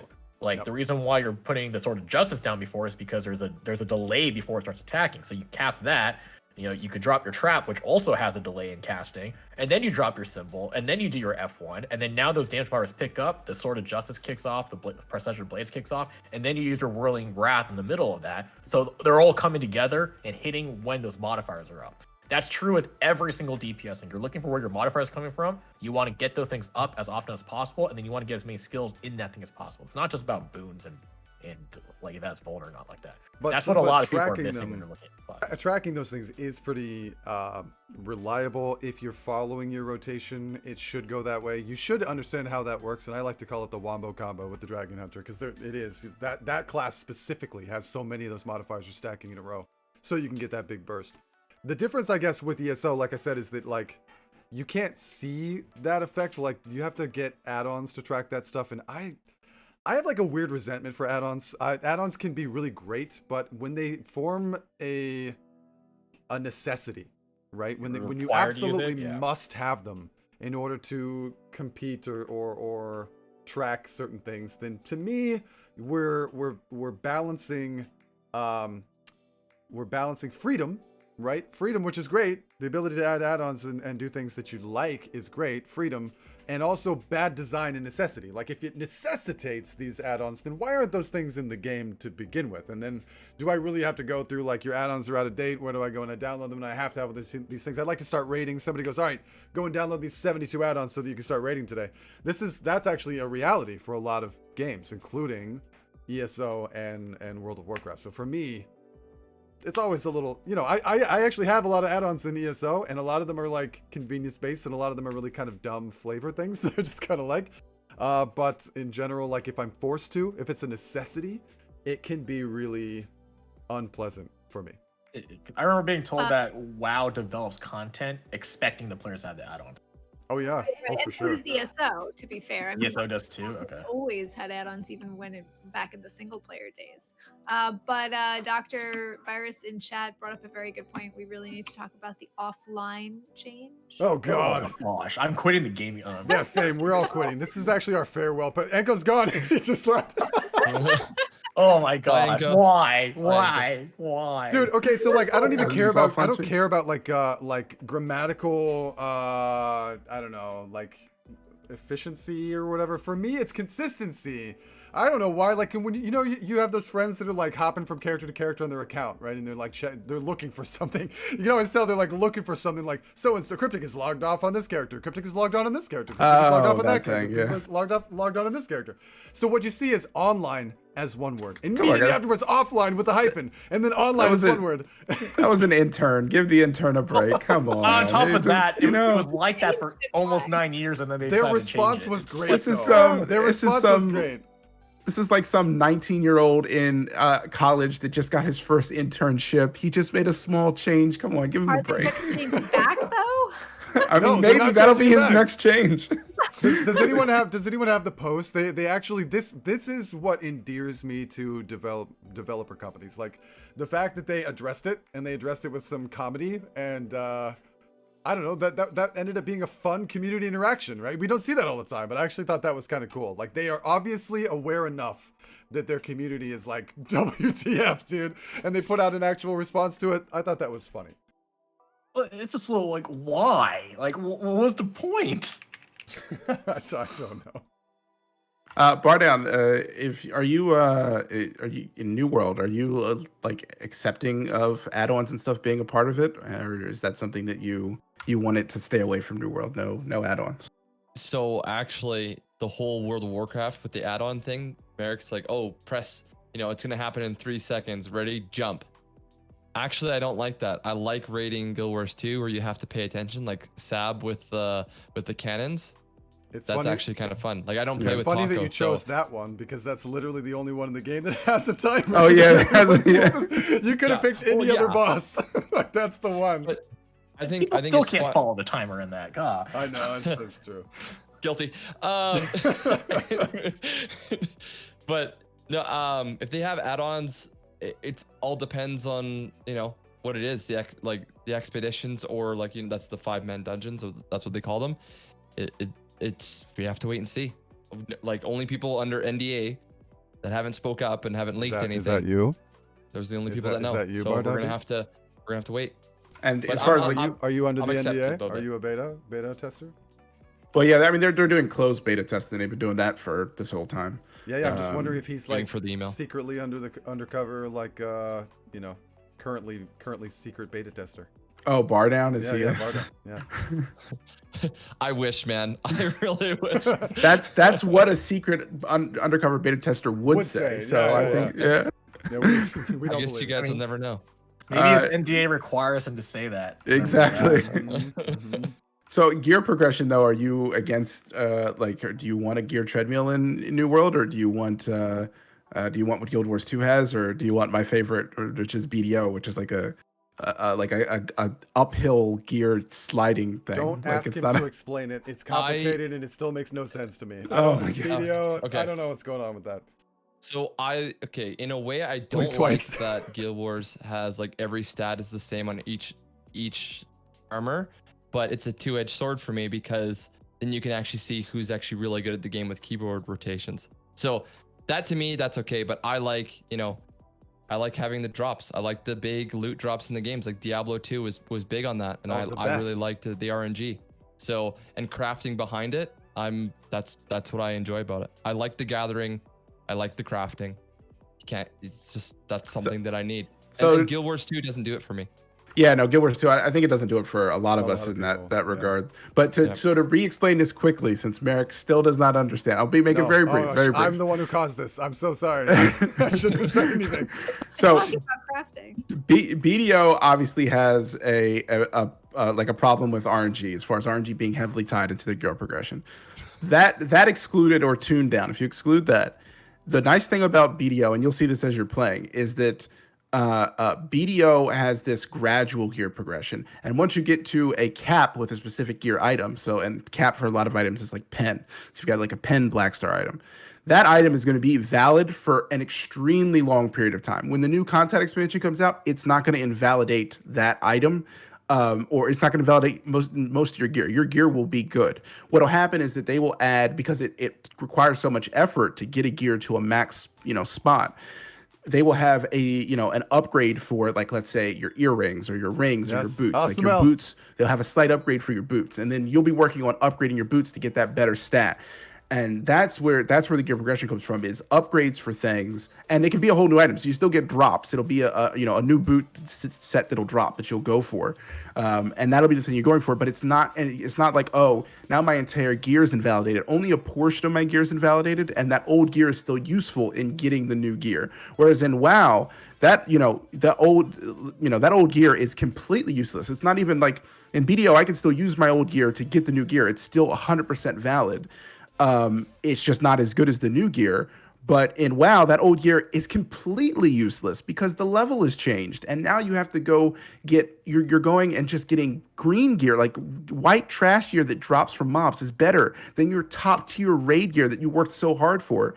And you can't use that top tier raid gear to get the new gear. If you could use that old raid gear to get the new gear in a relatively effective manner, then I feel like it'd be better. But the fact that it's just completely invalidated and that this trash loot, this trash gear that's dropping from mobs is better, is just totally unacceptable to me.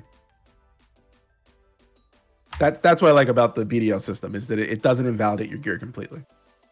I'd have to look more into that because I'm still new.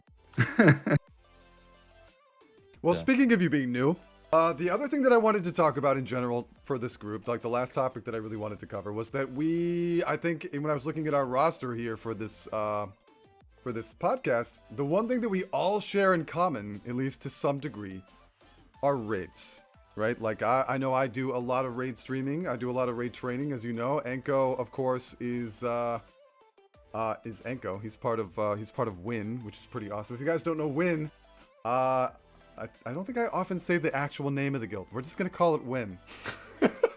Win is the premier NA raid speed clear group. Yeah. You know. Skip the name. Did you forget what it was? Nobody looks at it. Nobody anymore. ever calls it that. I know. It's weird. No. Okay, so what's cool about this is, you guys know me. I do a lot of raids. I'm really passionate about raids. I think that experience is really awesome. Bard on Beef touched on this a moment ago. I think that raids in Guild Wars 2, because of the mechanics and the combat system, are amazing. But one of the bummers of the thing is the itemization. I think Diablo 3, or Diablo in general, Diablo 2, has always been maybe the pinnacle of itemization. Really exciting items to find. Very exciting to redo the same content in the hopes of getting some sort of really cool epic thing that's really going to change the way you play, or you can be very excited about. And so you get that, like, oh my gosh, this certain thing dropped. Like, you just don't have that happen in Guild Wars 2. But I would say that the one thing that we all share in common is a love for raids, and we all sort of represent a different element of it. Junie used to raid with me a lot back in the day, has probably not seen a lot of the modern raid scene, maybe a little bit out of it. Cryptic used to be a very advanced raider, now I think does mainly just a couple of like medium tier statics throughout the week to hang out with friends. I used to do a lot of really hardcore raid stuff back in the day and have since become very casual. I got into like raid memes, and more recently have become much more interested in doing raid trainings for brand new raiders. You guys, Still the best Plague Doctor Scourge NA, just saying. him, not me. He's not talking about me. Yeah, no. No, talking about me. I'm still the No, best that's Plague what I Doctor mean. Scourge You NA. are, yes. Sure. NA though. NA, obviously NA. Let's not make any enemies. So I do a lot of raid trainings, and so I have more of an experience of like pugging as a very advanced raider. So I have a very different experience of what raid pugging is like than a brand new raider that's going to come into, the end game of Guild Wars 2 at this point. And goes at very end game stuff and pugging in the same way. And then Bard on Beef, who just recently became a raider, I think maybe just a couple of months ago. For those of you who don't know how I bumped into Bard on Beef in the first place, how I ended up finding Beef was kind of a crazy thing.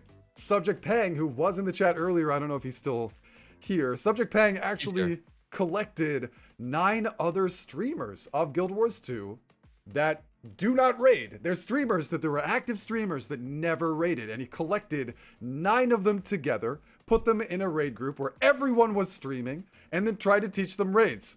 The funniest part about this whole story was that they decided to do Slothazar as the first ever raid that they were gonna do. These people who had never walked into the aerodrome ever went to Sloth first, so it was like an absolute what's the word that everyone uses? Clown fiesta. It's a clown fiesta. It was hilarious. And I was like hopping from streamer to streamer to streamer's perspectives. Finally ended up in Bar Down Beef's chat, and I was like, I like this guy. He's nice and personable. And I started to try to give some like advice of like, hey dude, you know, you want to drop poisons like against the wall, like just little stuff. I was just talking to him. And then now if you go and watch Bar Down Beef's stream, what's he doing like 50% of the time? He's doing raids. He's in raids all the time, and he's new and learning. So I think that we all sort of get to represent a different aspect or a different perspective on the current raid scene of Guild Wars 2, which is actually pretty cool. And one of the big things that has changed in the raid scene in Guild Wars 2 recently is the fact that we had this gigantic patch that just basically turned everything on its head. For those of you who don't know, we had a huge balance patch in PvE. Does not happen very often. PvP gets balanced regularly with smaller updates. PvE gets all saved together and then has a gigantic patch all at once. And we just had one of those happen. So, Enko, being the big bully that he is, crapped all over my staff Mirage earlier today that I love so much, and I'm so afraid of being nerfed. Nerf Mirages. You leave me alone. On Staff Mirage? Yes. I actually like Staff Mirage. I actually like it. I Oh, always nice. like Staff Mirage. Nerf Mirage. Leave it alone. Not love it so much. Mirage that they need a nerf for. Okay. Torment. I just did. No. Leave Torment No, alone hey, because hey. I play Renegade. So leave Torment alone. when they changed the Torment change, every class that utilized Torment went up by like 6 or 7K on the benchmarks. It's overtuned. I almost like, broke it. That's part of the reason why Staff Mirage. I almost broke it. I fixed it. I do agree that Staff Mirage is a little easy to play. It's really easy to keep boons up. They might need to change the alacrity duration on it. Well, also I'll the take fact that. that it I'll can take keep that. those it can keep those boons up while doing that damage. I mean, I just did SH and like a couple of days ago with Tiffy, who is in chat, and Tiffy's a decent raider. Tiffy's a very a good raider. Very good but raider. I was playing Condi Renegade, and Tiffy generally plays support, and I generally play DPS, and I'm a pretty good Condi Renegade. I can usually top the meters with most groups, and I was doing my best pull was like 36K or something, and Tiffy was SH. And Tiffy was constantly doing 35, 36K regardless of the pool. Like my pool, it would fluctuate from 33, 34, 35, 30, depending on the pool, depending on how things went, depending on how much we moved, obviously.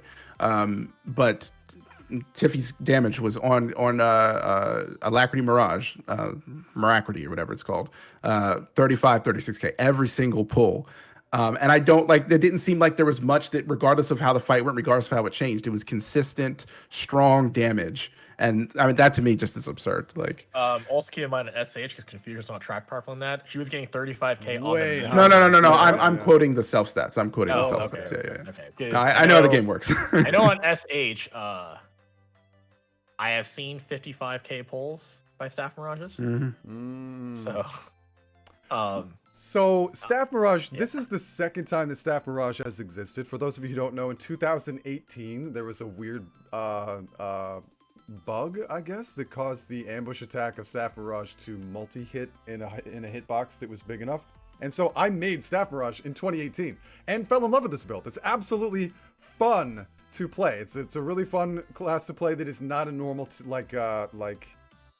rotation. It's sort of like a flow and understanding how you best to capitalize on getting ambushed as often as possible. I think it's cool. I think it's fun.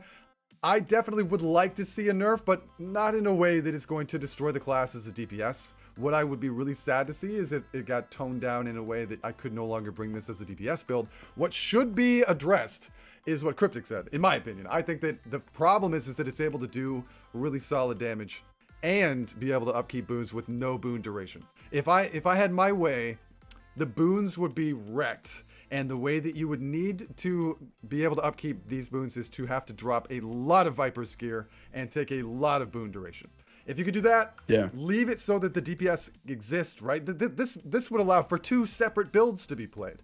A new cool DPS that's fun, and also a boon duration variant that's going to drop its damage way down. You know, not 40K or whatever the hell, maybe 20K, and upkeep decent boons. And even still, maybe cut the might in half. I mean, the might is just goofy. I mean, why were they giving us so much might? That's just insane. This video is from 2018 when that first came out, because I was the one that did the benchmarks for it. You were the one that did the benchmarks for it? No. Oh my gosh, I love that build so much, dude. That was when it was like 40 plus K, right? Well, it was the nice thing about it was it was doing like 35.8k on big hitboxes Yeah. while doing 25 might for 10 man and perma fury for 10 man. Yeah, So no it's no that- alacrity, but random boons. Well, so the issue that I see with the build right now is like, yeah, you can keep up boons really easily. but Lorenity it's just also, you nailed just get it. those boons Yep. passively by doing like just by playing this class. Like you don't have to do anything special for it. So back then, the things that have changed on staff mirage since back then. So the boons that you used to get from the ambush, you had to hit your allies with those projectiles to give them the might and the fury. Now you it's just might and AoE alacrity. them around you when you spit it out. So back then, every ambush you hit someone with, it gave you 2 seconds of might, and then it gave like a second of fury. Actually, no, I didn't even do fury. Fury was on the auto attack actually. Yeah, so that changed too. So to get someone 8 stacks of might, you had to get hit with you and all 3 of your clones. So you actually had to position your clones behind the group, like you had to stack them behind the group, so that they would all get hit by it. Otherwise, they wouldn't get might. Now they changed it so you use an ambush skill when you activate it. You just give might and alacrity and AOE around you. It's super easy now. There's no Having position nothing you have to to do worry with about. clones Nothing. at all. Yeah.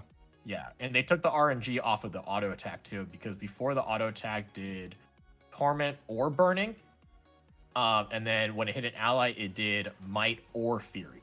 Now it gives might and fury, and then it does torment to your first target, and then And any confusion. subsequent targets does confusion. Yeah. So, but if in a group, you're always going to get 2 bounces. It'll hit the boss, bounce to an ally, and then it'll bounce back to the boss. So you're going to hit it twice if there's only one target. So, do they need to change that? Yes, I think they should make it so it's 2 second locker. You have to have boon duration to run it or to maintain it. Or make it a trait you have to take. Like maybe I'm game for that too. Yeah.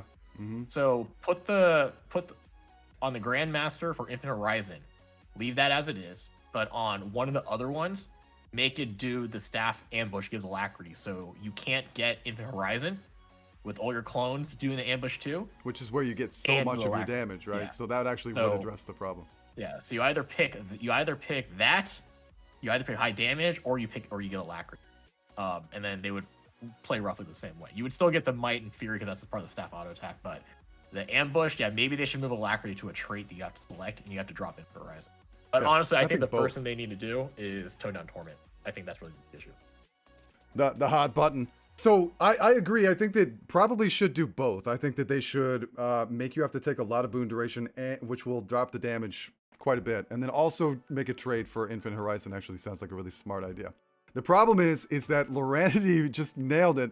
Condi variant of Diviner when, right? Like Condi Diviner is what that build would want, and it's pretty much the only stat selection that I can even think of that we don't have that we really want, right? I think that's probably something that would probably be coming soon, if that's the case. The other thing I want a that Condi version of Berserker. you mean pure Condi with no damage, power? expertise, precision. Yeah, okay. Condi damage primary, expertise, precision, secondary stats. I'd be interested to see that too. So I did want to touch on this because this is like a composition thing. Loranity says, I would like to see other 10-man might sources though. It's definitely OP currently, but it would be cool to have more options. So one of the things that is interesting is that there are other variations of 10-man might or might applications. The problem is that it's all the druid. What do you do with the druid? Because if a druid can do 10-man might and also accomplish so many other things, it's the druid that's bullying you out of it. Even if they had a bunch of other classes or a bunch of other builds that could do 10-man might, the only way that you would ever not bring 10-man might is if you could bully the druid out of the group. And then you have to do a lot of interesting swaps that aren't impossible. You could do them. Yeah, Tempest will do 10-man might, but it's the druid that is being the bully. It takes up too much space. It gives spotter, it gives spirits. These are class-specific enhancements that cannot be recreated, that are not from someone that's not a ranger, that we all want desperately no matter what. And that class can be combined, squished into a 5-man fury provider, 10-man might provider, and an enormous healer, all in the same class. I would say a lot of CC. And a lot of CC and a great utility, right? Like the Druid has, since the inception of raids, because it was introduced at the inception of raids, has been the backbone of the raid composition. There's never been a time where its position has ever been threatened. Can you get away from Druid if you actively try to? Sure, yeah, you can. You can bring a Spirit Beast instead. You could bring a Soul Beast that brings spirits and Spotter, or you could do like a Condi Druid, I guess, that isn't taking whatever. Or you could, You're I really guess, stretching decide now. to do... You're really... No, I know, and it's weird because you have to make a lot of swaps to make this used to be happen. meta. Yeah. There's ways to make this happen, but the problem is that you can wrap. Guild Wars 2 composition is all about trying to wrap as many things into single classes as humanly possible to make as much room for DPS and other DPSs. So the fact that like a Tempest can do 10-man might and a bunch of other cool stuff, its DPS is lower, and it's, you know, are people really willing to make those shuffles to make that viable? No. So Loranity, I'm totally with you. I would love to see things spread out, but it would be a weird task. The problem is like it's never about can we do it. It's about is it going to be changed in a way that the community will accept that as the new way to go? Because like I said a moment ago, we all represent different elements of the raid scene in Guild Wars 2, right? And most of us are going to experience raids like you guys are, which is like that. Even though there are different ways to do it, there's a community accepted means in which to handle certain problems. And those things are going to define what is going to be used and not used for 90% of people. If someone like Enko in his team decided to run a different composition on purpose because they have 10 people who can do everything and do everything really well, so they're making big swaps, big changes to try a different strategy or to capitalize on this different thing for this different boss, like that's going to happen in statics that are very organized. But the overall community is such a thing, like the community judgment on things is going to decide 90% of the player experience. So can we get everyone to make the swap to stop bringing Druid? No, that's not going to happen. It's not going to happen in a million years. So that's how raid composition kind of works. Let's see. I recently learned that NA uses a different pillar in Spirit Run stacks than EU. So that's actually true of a lot of things. When I went to EU, I found that there was a lot of different strategies for EU versus NA. The differences in community are enormous. In fact, much bigger than most of you probably think if you haven't played on both.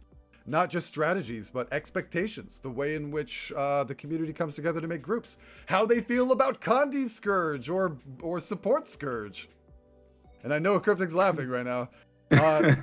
Support Scourge is quite accepted and appreciated on EU, probably popularized entirely by a single human, which is Mighty Teapot. In NA, it is not so. The way the KP works is totally different. So there's a whole bunch of interesting things that are different between the two. And most of the time, I think most of us here would agree that EU tends to be more efficient. They adapt a more efficient strategy. There are pros and cons to EU versus NA. Each have their benefits to it. There's a lot of things with EU. Like I don't like kill proof. I think kill proof is dumb. But Loranity. I think there are a higher quantity of higher quality players on EU that are more willing to pug than on NA. I definitely think that's a problem. But yeah, different strats. EU versus NA. You see this in every game. Like StarCraft 2, NA has a lot different strats than people run in EU versus South Korea. It just happens. Yeah, I at least when it comes to Guild Wars 2, I don't think the strategies really change too much. Or the strategies are different, but they don't affect the fight too much. Once they've been implemented. The one thing I like about the EU strats is I feel like some of them cover more possibilities, like more variations that can occur in the fight than I feel like NA seems with some of the strats I'm thinking, like in Doom in particular, they expect the fight to go one way and it's only going to go that way. And if anything changes, it doesn't seem to cover the basis as well. I like the EU start on the opposite side better. It feels like it fits things a little more, and it fits CM better as well because you can just move it to the middle a little easier. So that's funny. I think most people consider it CM strat on NA. Yeah. So I think that depends on the druid and on how they're kiting the messenger. Because I like starting on the right side, but that's also because of how I kite the messengers in the beginning. That's fair. Like both sides work. Like you have to change how you tag things a little bit easier, because if you start on right, then the problem is that the reason why E starts on the left is because you start there, you get that enforcer killed first, and then you move to the other side, and then because a messenger spawns at the same around the same place that enforcer is. So if you start on right, you end up going to that second enforcer when a messenger's there. So whoever's kiting just needs to be aware of that and just move the enforcer away from that spot, or they have to be spot on with attacking it. So starting on the left actually makes it easier on the kiter. That's really what the difference is affecting there. For CM, it's mainly because you're trying to lure the echo or Ender's Echo to go through the center instead of at a messenger or at an enforcer, because too many people tunnel in on killing the enforcer and don't notice this giant guy coming at you to lift you into his arms. All right, so we were talking a minute ago about the differences between EU and NA, and one of those big differences is KP, right? The KP requirement on EU is quite strict. I would say that the Enko said that the population of more experienced raiders are more likely to do pugs in EU, and that's, I think we have like a really, really big sample in EU, right? There's just more players, there are more raiders, and they populate raids a lot more. So like the overall raid scene and community is bigger. I've noticed a lot of like lower end and a lot of high end people. But what ends up happening is that KP is really defines the raid experience in EU, because we are much more of like a static based thing in NA. So trying to get into pugs is a lot harder to find, but then we're a little bit more free and desperate, right, to fill those pugs. I think in EU, it is, there's a ton of them. You guys ever opened up LFG in EU in their evening time slot? It is insane. You can scroll. You can scroll and scroll to see how many of those actually, how many groups there actually are. And I know that Enko said that he doesn't like KP. It does not successfully reflect the experience or skill of a Guild Wars 2 raider, and I think that's probably fair. Beef, since you have been not only raiding in the last couple of months, just brand new, but have been doing a lot of pugging on your stream, what is your take on KP and how the raid scene works for a new raider in Guild Wars 2? Okay, so I think Sneb said this, and it was kind of like, you know, flash shattering. It's like when I pug on the days that I'm streaming, it's all streamers. So there's usually it's usually NA is late night, it's all streamers. And I've recently learned, like in the like the last week or so, is like if you're pugging and you're going with people that kind of know the fight but kind of don't know the mechanics, you have to put like, you know, semi-experience. So Melanie, people are willing to try a little bit. I always put semi-experience now, just so people, when they come in, they have that mindset of, okay, you know, maybe this one person, you know, doesn't really know the mechanics, or they don't know their keyboard rotations. And I'm been guilty of that going into you know, pugging raids. But I think the best thing you can bring into a raid is attitude and willing to learn, because that's what's really helped me in my raiding journey, you could say. But like, I raided with Pang back in November. You know, I got brought in a couple times, and it's totally changed. I've watched back old VODs. I'm like, what was I doing there? Oh, and still, you know, I could watch back a stream from last week, and I'm still like, oh, I've improved so much. So it's just a good attitude, willing to learn, and, you know, watching Merrick TV's training raids Monday, Wednesdays, and Fridays. Nice plug. I paid him to say that. Thanks. Yeah, for sure. Yeah. Thanks. That's actually shocking to me that it's been that He's long. getting a mug soon. Yeah. The guests all get a free mug. I'll send you a mug. You get a coffee break mug. I think that's pretty fair. I think that it's funny that you said that, because last night I was in a raid I looked around and there was like 4 or 5 streamers in the same raid. I think that we do that a lot. We sort of hop in each other's streams and help get the raids going, which I think is pretty cool. But in general, you know, the KP expectation and some sort of negativity from groups, like, you guys would be surprised. A lot of you in chat, you know me, you know my level of raid experience, and, you know, I may not be the best of the best, but I'm not gonna like ruin the fight, and I'll do decent DPS. But I get kicked from pugs on a regular basis because I don't keep KP. KP is a pretty influential thing in the raid scene. When I have new people coming to me Like the biggest speech that I ever give on stream is when someone says they want to get into raids, and I'm concerned about the way in which they're going to do that. We were talking earlier about how Reddit is just filled with, that's the place to go to complain about Guild Wars 2.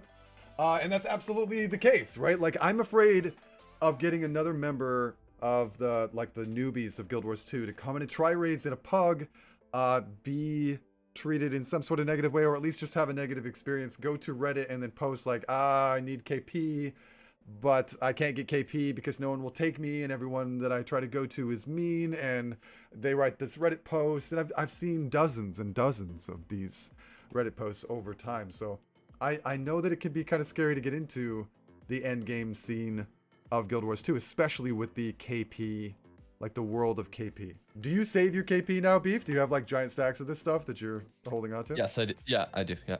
Oh, you do? Okay, so you have that to link. Yeah. What about Well, you, I Enko? Do thi- you have the killproof.me plugin? Do you guys feel like that's a positive I thing? have that just so I can see what other people have on there, but most people don't use it. Yeah.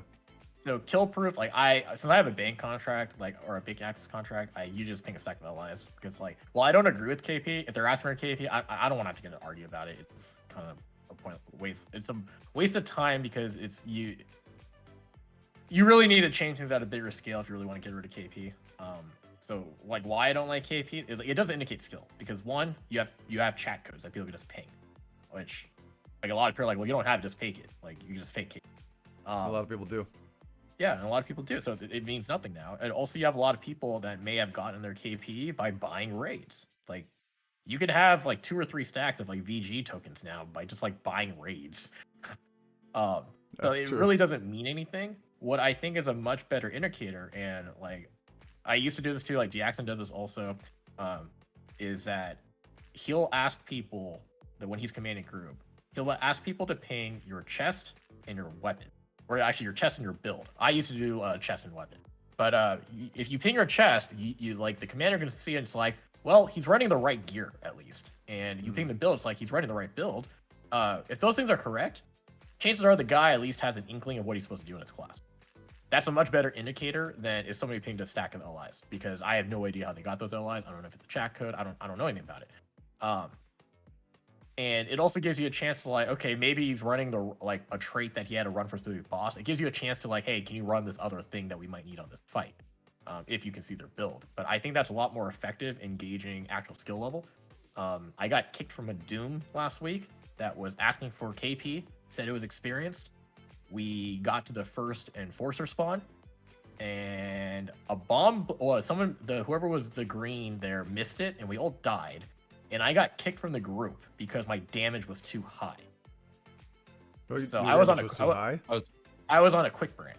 I was running quickness for them.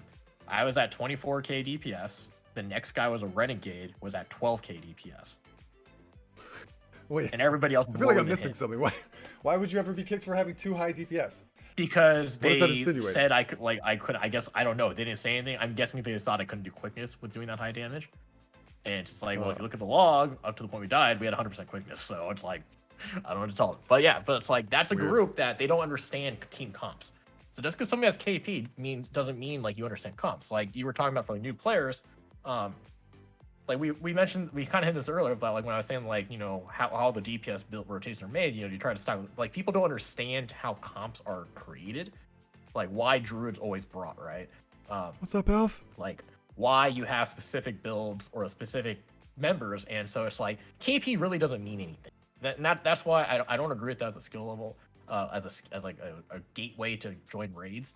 Like EU relies heavily on their LFG, NA not so much. And I think that's partly the reason why the EU LFG is actually always so full, because you have plenty of people willing to command and like lead groups on EU. But you also have a lot higher expectations for people to join, and so it's harder to join groups and fill groups. And on NA, you have not enough people willing to lead a group, but they're perfectly willing to join a group. And so when a group is posted on NA, it usually fills up quickly. So it then clears off the LFG. So it kind of looks like our LFG is always dead, but honestly, a lot of the times I also feel like, because I'll see a post up in NA LFG, and it'll be gone in like 5 seconds. Like if it's 6 of 10 or higher, it'll be gone. Like by the time it takes me like leave an instance so I can try to join that, it's gone. So I do think pugs on NA. It seems like we have a lot less, partially because I think a lot more statics exist on NA. So a lot of people don't pug as much. But yeah, the kill proof, it's dumb. It's dumb. I agree. I would much rather you get people and then you do one pull, because Arc DPS is there. You can see on Arc if the DPS guys know what they're doing, and you can see in a fight if people are experienced or not. If like they know the mechanics, if they don't know the mechanics, and it doesn't matter if they have got 0 KP or 5 stacks of KP. If they know the fight and they're doing their jobs, I could care less how much KP they have, and you'll spend less time doing one pull on a boss instead of waiting for somebody with your requisite KP to join. If somebody says they're experienced and you join a group, you do a poll and you see that they're not, just tell them like, hey, sorry, we're going to look for somebody else. You don't have to be a dick about it. You just say, hey, we're going to look for someone else. You know, if you want help, come message me on Discord and we'll help you out. Right? Like, I think a much better new player experience for raids. I don't really say new player because you're trying to raids, aren't really a new player at that point. I think for a newbies to raids, a much better experience would be done like that if people would just let people go in groups, and if you know what you're doing because you prepped, like you've worked in a rotation of the golem, you've gone to training runs, you've seen the boss a few times, some videos, and then you try it out, then it can work out. But if you can't get in groups because you have less kills than somebody else, and you don't even get a shot, a lot of people won't even try. Yeah, that's really true, and I think that like you just kind of hit the nail on the head. This is the little rant that I go on sometimes about pugs. I think that being PMA, or trying to like be a decent person in raids, does not necessitate you allowing anyone and everyone into your group. It's not that if somebody's inexperienced, you have to let them in your group. Having to kick somebody is an unfortunate reality that we all sort of have to, deal with. Every once in a while, somebody joins a group that you think that is experienced and isn't experienced, and it's going to hold back the group as a whole. It's not fair to everyone when that's the case. So I think the real difference is just that single line of communication, right? Like what Enko just said a moment ago was like, hey, we're looking for a specific level of experience here. If you need help or you need to be directed to other resources, I can help with that. But I think the problem is like somebody calling you a noob or being like, this is supposed to be EXP and you're super bad, or like, why is this person awful? Or nobody likes a random load screen. You know what I mean? Like when you're just sitting there going along and all of a sudden you're loading back to the aerodrome without a word. Those kinds of things. I guess that's where I sort of draw the line. I think it's really easy to just send a single message to someone. They can take that or leave that. They can even respond and be a jerk. And that has no bearing on you and how you're handling that in any way, right? Like for you, just the one thing that you can do is just try to be a decent person and be like, hey, buddy, we're looking for something just a little bit more than you've got. If I can help you later, that's great. Or if you want to go into Raid Academy, this is a great place to learn, or whatever it is. You can pass them along to a resource. Go to twitch.tv/bardownbeef and learn how to raid from watching him.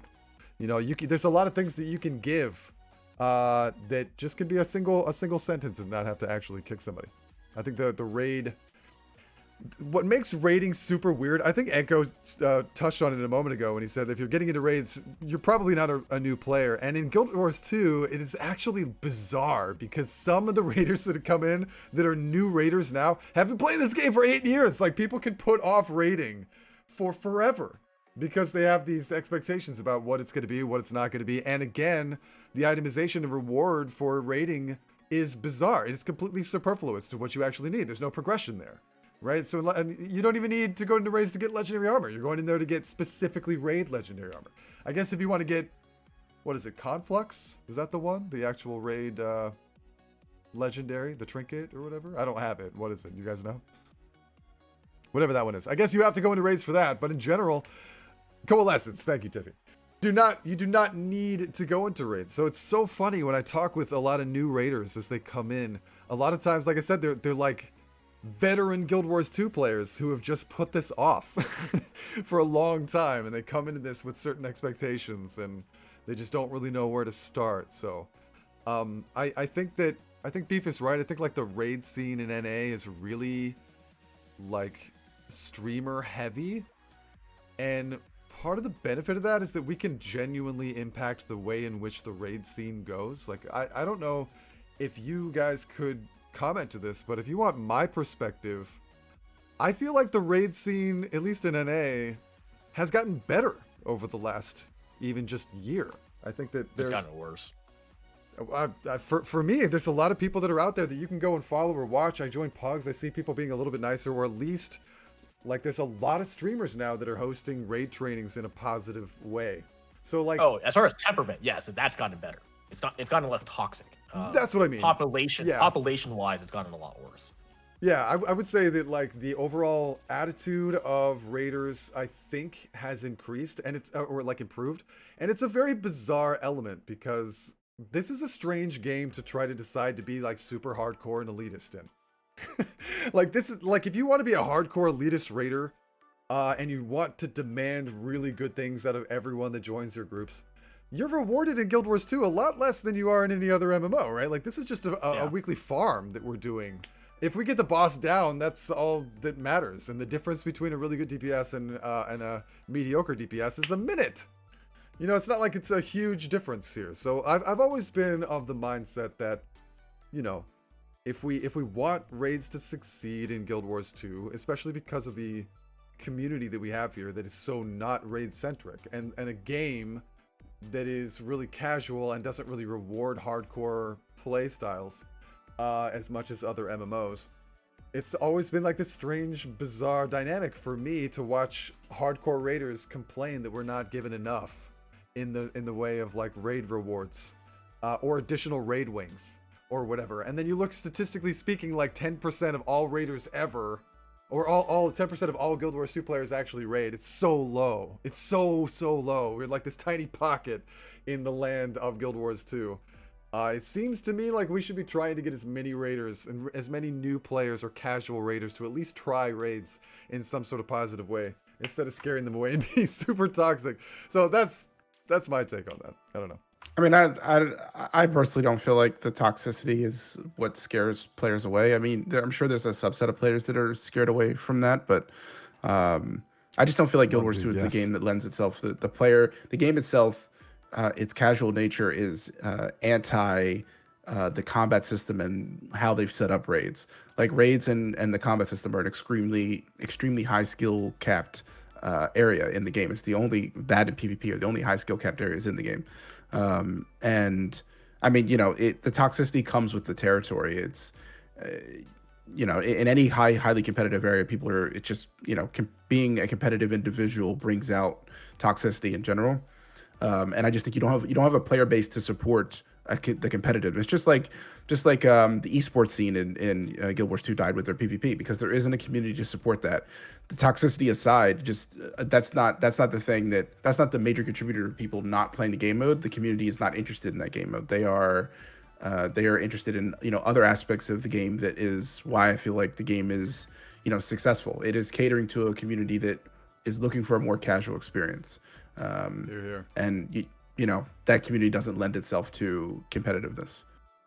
Yeah, that's like a really iconic thing about Guild Wars 2. I think that most players that play this game are incredibly casual. I think the divide between endgame and the content that the vast majority of Guild Wars 2 players enjoy is huge. Like there's this giant divide between the average player and the hardcore player, as well as a giant divide in, like you said, Cryptic, I think you said it really well, like the combat system and the expectation. What the combat system requires of you to succeed on an even playing field with other hardcore players in PvP and in raids is enormously higher than it is in any other element of the game. I see this a lot, and I don't mean to sound toxic at all, but you talk to like casual Guild Wars 2 players who do not raid or do not PvP, don't do high-end fractals or whatever.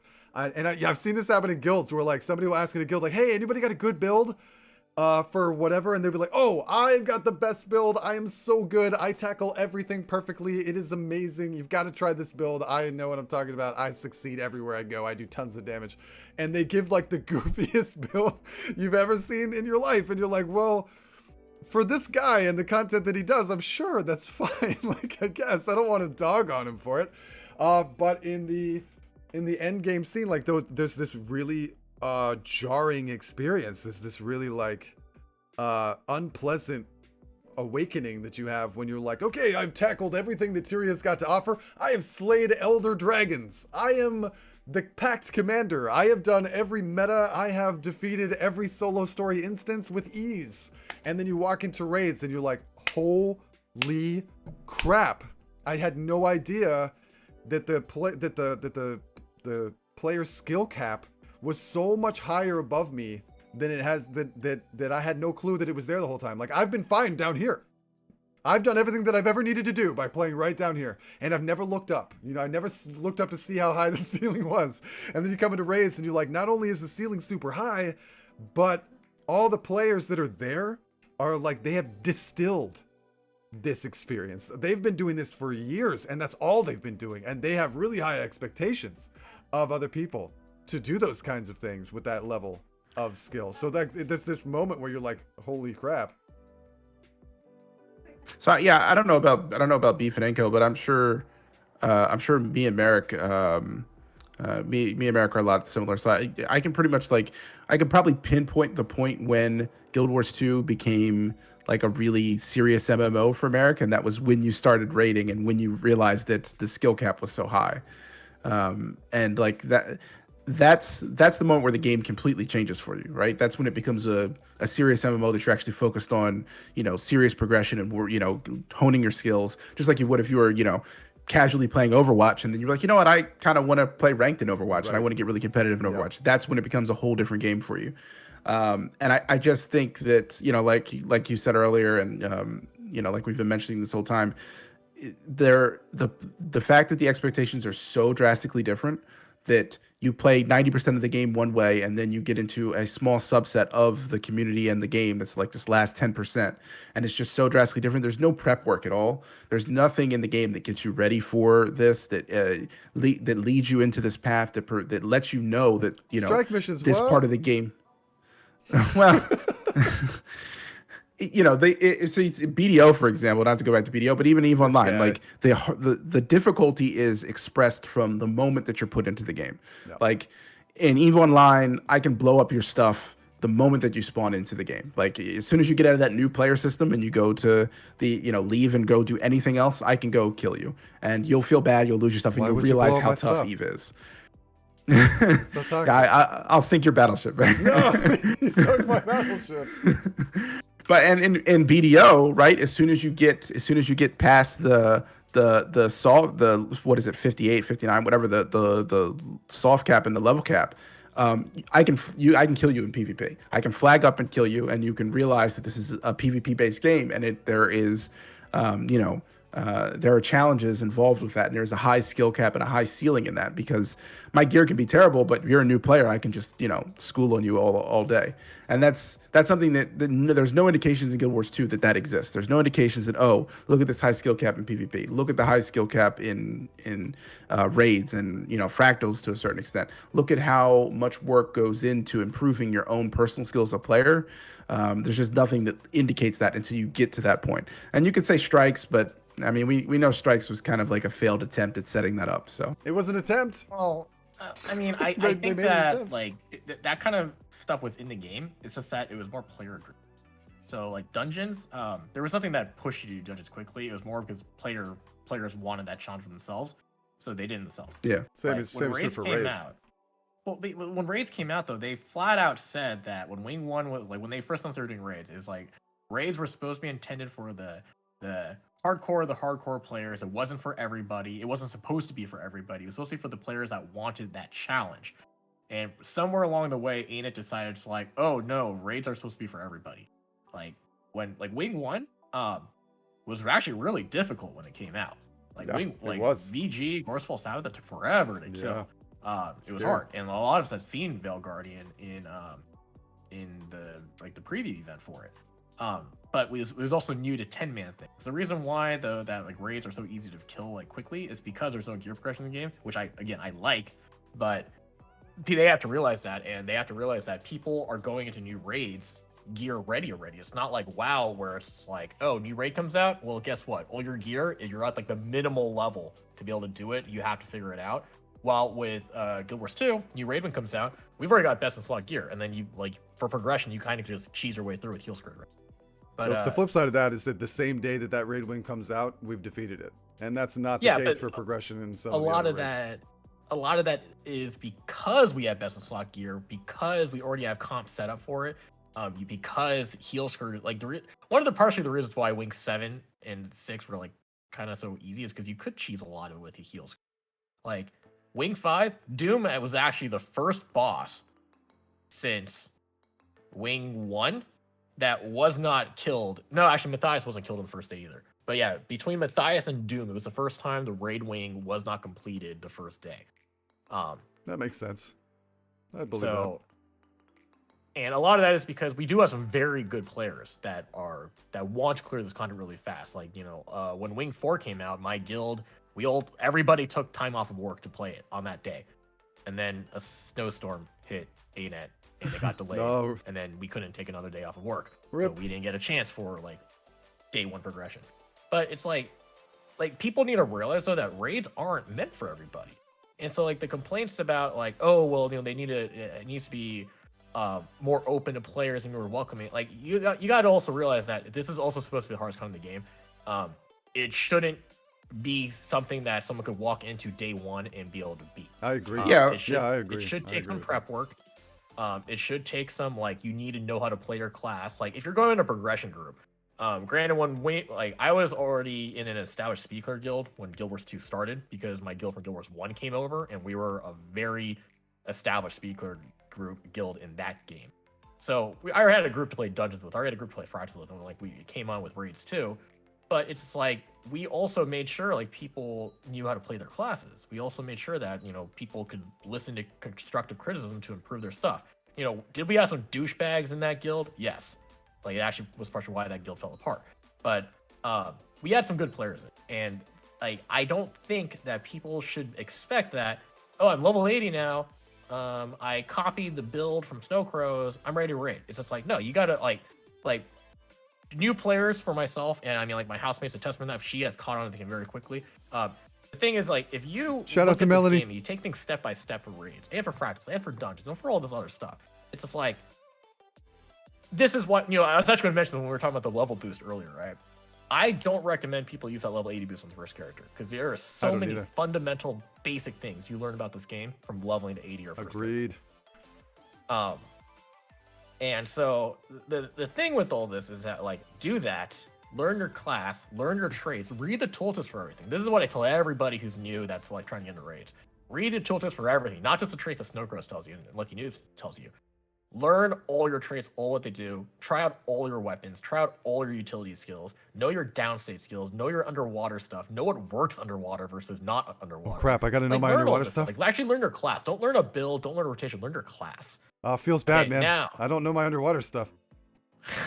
I'm in you trouble, might need guys. a friend of dragons. Yeah, I know, right?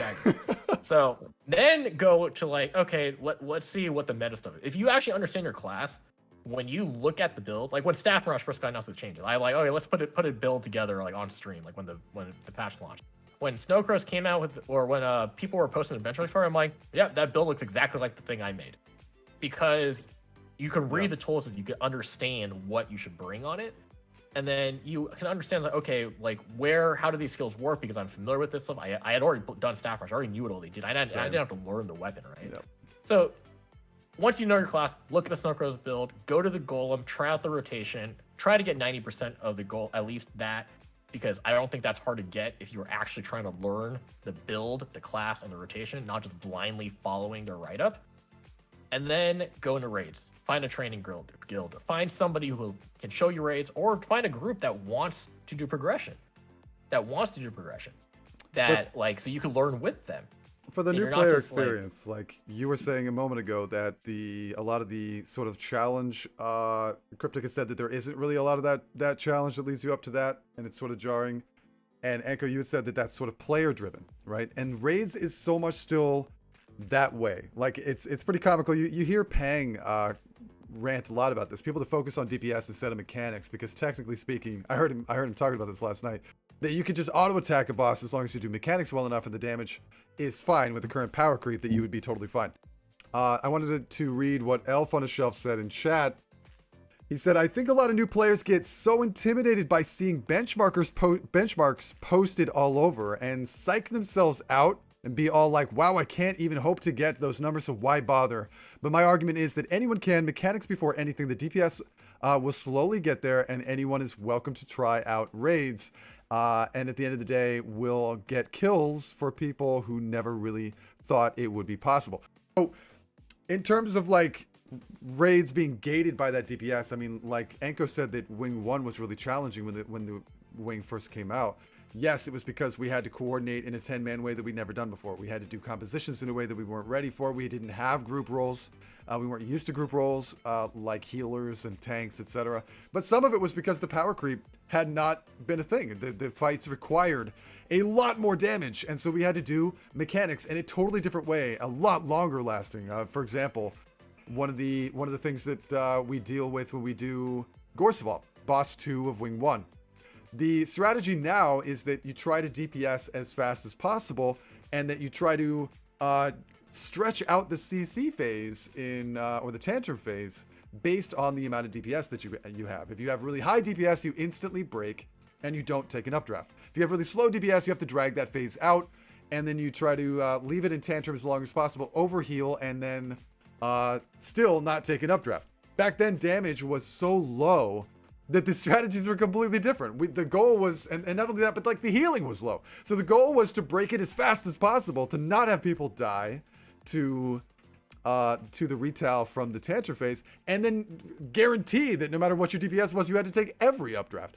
Nowadays, the raid scene has totally changed, and some of those expectations that we put on new raiders is based on a world that isn't actually necessary. We do not need to do even a fifth of the damage that we want to see, or like that modern raiders expect to see in raids to get a kill. Technically speaking, Elf is right. Mechanically, we just have to do mechanics and we can win by auto-attacking. That's not actually going to stop us from winning. So a lot of this is self-imposed by the community that has distilled itself on fighting the same 7 wings every day for years and years now. It actually isn't required of us to be at that level.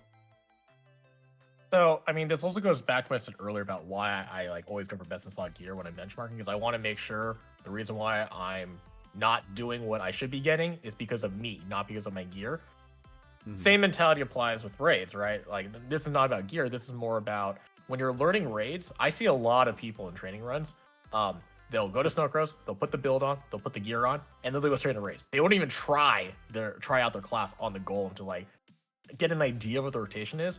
So now you're trying to figure out what all your abilities do, and like how to deal damage, how to attack, while you're also trying to learn the mechanics of a raid boss that you've never seen before. I know. Virus. So the problem with that for new players is that it's like, okay, are you dying because you don't know how to play your class?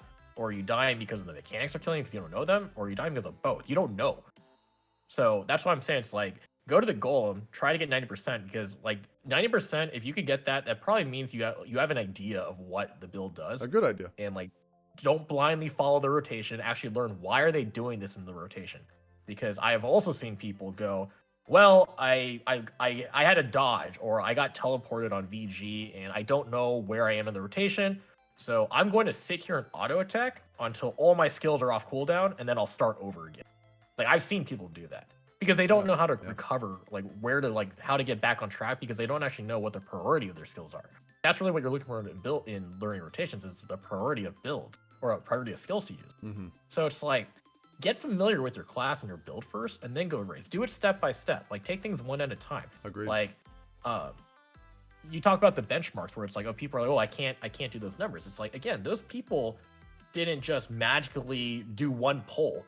Auto attack on P Chrono was 20k. Like, every single one of those benchmark videos had hours and hours and hours of grinding before it, so that they could present a product. You guys got to realize that those benchmark videos are a product. Record videos are a product. It's not something that just happened randomly. It's like, it was a lot of work and planning that went into that thing. It's not something that you're going to get in like 5 minutes. Like, it takes some time and effort. So you got to look at it from this perspective where you need to take things step by step.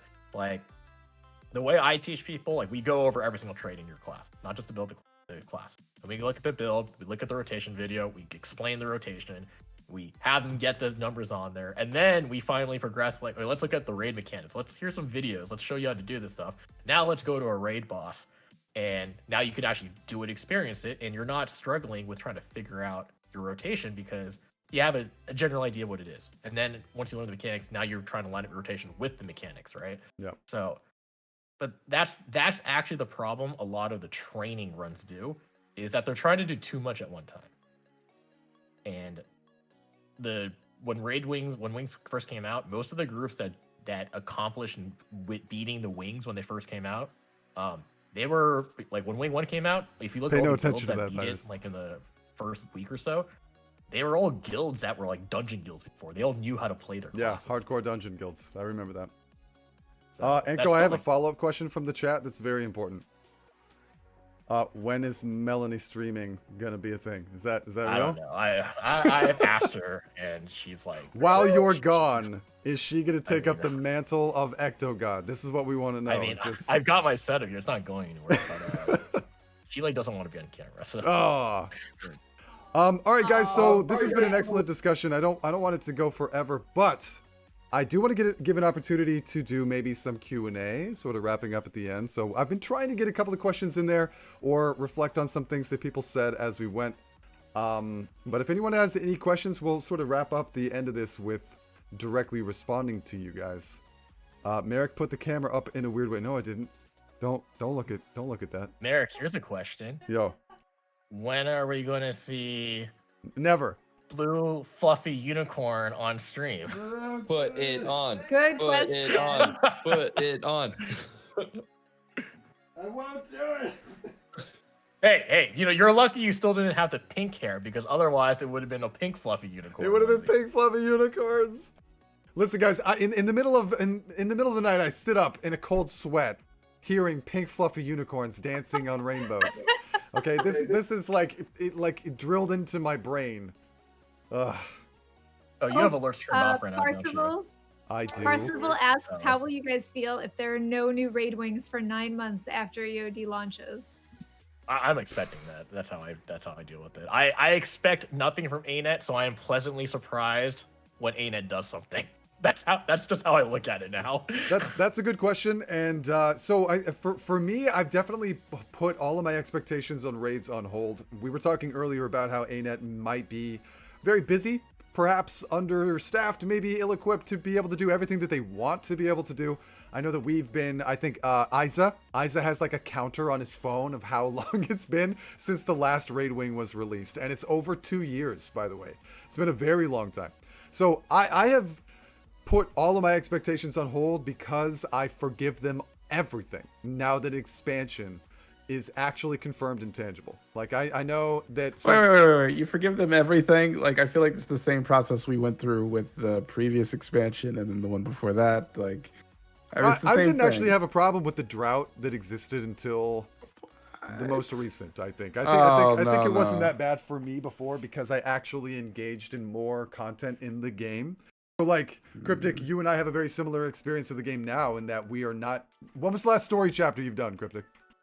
You can't remember. It's been forever. Sometime in Icebird Saga. Yeah, so it's the same thing for me now too. I don't do a lot of the other stuff. When I was more involved in the peripheral elements of the game, that was definitely something that I had, I was more happy with. When I found out that not only was, the game not going to fall to pieces, which I think we were genuinely worried about a year and a half ago, but that there was actually going to be an expansion, I don't know, like, I can be okay with that. I think 9 months is a long time, Parse. That 9 months is going to be past the point of me being really itchy. I'd say 6 months after the expansion, I'll probably be okay doing the new content, doing the new story, and specifically being carried by elite specializations. I've said this 100 times. If the expansion was just 9 new elite specs and that cost $60, I would buy it happily. Very happy. For me, that's the premier content that an expansion can come up with. So by 9 months, I will be getting to the point where I'm kind of upset. This is literally like wooden potatoes. What he said after for the first expansion, then the second expansion. Like it sounds like the exact same thing. Like it's okay, we forgive them. Like I just want the new elite specs. I just like the same things. I don't care That's if raids are delayed. that's where I'm You at. know, I mean, elite specs but keep content going for me. Like it just in the same way that the new build just came out and gave new things to play in raids. Like that's where the content lies for me. I mean, I'm not disagreeing with you. I just think that this is the same story repeating itself for a third time, and then there's going to be a huge content drought. I don't know. I just don't think the game can sustain itself that way, and it's frustrating as a player. Like no other MMO has this kind of content drought. No other MMO. I mean, that's fair. That's definitely fair. I think the release schedule, like we were talking earlier, Beef I know also plays ESO. And ESO has maybe the single most impressive release schedule I've ever seen of any game ever. Every time I go back to ESO, there's another freaking something, a new DLC, new expansion, new system that was added. Every time I look at it, they got something new. It does make me jealous. So like people who are just like used to playing Guild Wars 2, they probably don't complain as much. But if you play a lot of other MMOs and you compare the release schedules, yeah, it's rough. It's rough.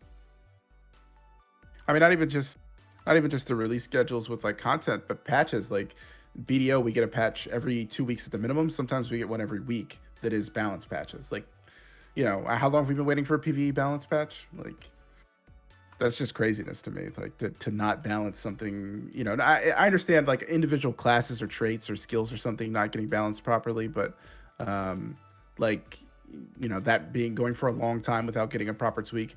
But to have no balance changes at all for such a long period of time is just not something that happens in other games. Not other MMOs. There was a This question game is one of specifically to the- Bar Down. the Did you see that? Two biggest complaints I have with this game, actually. Yeah, it's I mean, we already talked about like community interaction, like PR basically, how they interact with the public, and the release cycle. One of the things I think that they should 80 probably minute try raids. doing is like at least monthly updates. It rotates between things, so it's like month 1 is PvP season starts. Month 2 is new raid. Month 3 is Worldless World change. Month 4 is a new fractal. Month 5 will be next PvP season starts, balance patch. And then it goes back in that same cycle. So it's 3 fractals, 3 raids. Oh, actually, throw in a living story in there too. So it's a 5-month cycle. So you have a PvP update. You have like with a balance patch No, that Sky, affects everything. no. Then you have a new raid. And then you have a Worldless World thing. And then you have a new fractal. And then you have a living story. And then it goes back to PvP. And then just cycles through like that. And so we have an expectation that we get new stuff every month. It may not be something you do because maybe you don't do PvP, maybe you don't do Worldless World. But then you also know it's like, okay, well, if I'm a PvEer, like we got raids, I got 2 months for the next fractals, and then we got a living story season, and then we have another raid after that, like 2 weeks after or 2 months after that. But we also get a balance patch on a fairly predictable schedule. I would rather be in a 4-month cycle, so maybe PvP and Worldless World can be like combined events, so that way you have 3 cycles per year. If they did something like that, then each team would have. The raid team would have 4 months to develop the new raid. And if they go back to the 2-team thing, they would actually have 8 months to develop each raid. Same thing with Fract. Same thing with a PvP balance change, all that kind of stuff. And that goes in line with like the what do they call it? A theme park MMO, which is exactly what Guild Wars 2 is, right? Like pick and choose the kind of content you want. There's a lot of stuff that may not apply to you. But if there's a steady... I think what us raiders in particular, I mean, I'm just going to speak from my own perspective. I think like as a raider, we oftentimes feel left out. Like we're the black sheep of the game contents. And I think that's probably true that everyone feels that way. I've heard World v Worlders talk about that a lot. I think World v World guys feel like they just don't get the attention that they deserve. But it has been 2 years since we've had a raid wing, and I feel like we're probably winning. I think we're winning in the neglected pool. Have you 2 seen the years? last time there was a Worldless World update? I don't know. Yeah. Armory got announced more than 2 years, or Alliances got announced more than 2 years ago. Still hasn't been out. That's Like that's true. The last They got mounts. update, That was cool. the last update Worldless World got, like to the actual game mode, was Desert Borderlands, and that came out like shortly after HOT came out. Let's see. Somebody else asked, what do you think? 6MB asked, what do you think about underwater raids? Do you want like the meme response or like the actual response? Because I want. this is like the hottest of takes. Okay, I am always the one that gets in trouble for this because I actually think that underwater combat as an idea is really cool. I would love to see underwater combat be done in a way that we liked it, and they did go back and change underwater combat and make it better. I know somebody called it clunky today, and I forgot who it was, and it made me go, oh my gosh, that just means that you haven't tried it before because it was really clunky, and I feel like it's much smoother now. I don't know if you guys were around. Enko said that he's part of the veteran club, right? The Head Start club. When this game came out, the concept of underwater combat being different from above water combat was actually a huge draw. This was something that people were really excited about, and myself included. It didn't really pan out because they didn't really support it, but it was genuinely clunky when it was first released. Would I like it if they came out with an underwater raid? Everyone's going to hate me, but yes, I actually think that would be cool. I think that would be an introduction of a brand new kind of content, changing every build. It would basically be like another elite spec for everyone that you got to play once. If they revamped underwater combat, I mean, yeah, I'd love they it. have the fractal that's underwater, so Yeah, but everybody hates that. Yeah, don't bring that up when we're talking about underwater combat. That's the thing. Like they have to completely revamp underwater combat for an underwater raid to be fun. Otherwise, it's just going to be the underwater fractal, which nobody will like. So. No, that's not the problem though. The reason why everybody hates underwater combat, one, like, so we had underwater dungeons, like HOT, Honor of the Waves had an underwater dungeon. We had, like, there used to be big underwater fights in World World. Back then, the problem was that your trades didn't change when you go underwater, and your utility bar didn't change. So your land build wouldn't work with underwater. Requiem, I so agree. It's like you had a, and you couldn't change your stuff in combat. One of the fights in Honor of the Waves, it's like you can be on land and you go into water. And so that was one of the problems. They fixed that now. It kind of does change. Yeah. The big problem with it is that because there's no underwater combat, we only had very few fights in it. Nobody ever actually learned how to play their underwater rotations because there was a lack of content. If there was an underwater golem and that's why there's a pond in the SFTA. There's going to be a golem down there. And it's like if people actually learned how to play their class. Now, granted, because it's been ignored since before HOT, like Renegade or Revenant, half of the Revenant stuff doesn't work underwater because they're like, oh, well, we don't have any underwater combat anymore in HOT and POS, so we didn't bother looking at it. They would have to fix that kind of stuff. But like Ellie underwater is quite fun to play. Berserker underwater, very fun to play. There are some like Mesmer underwater is actually really fun. Mesmer underwater is awesome. That's actually fun, and that's the only thing that ever makes me feel like exactly what I want to be in this game, which is a Mesmer elite spec that is a bard. I want to be a bard. You literally throw out musical notes at people that cause confusion.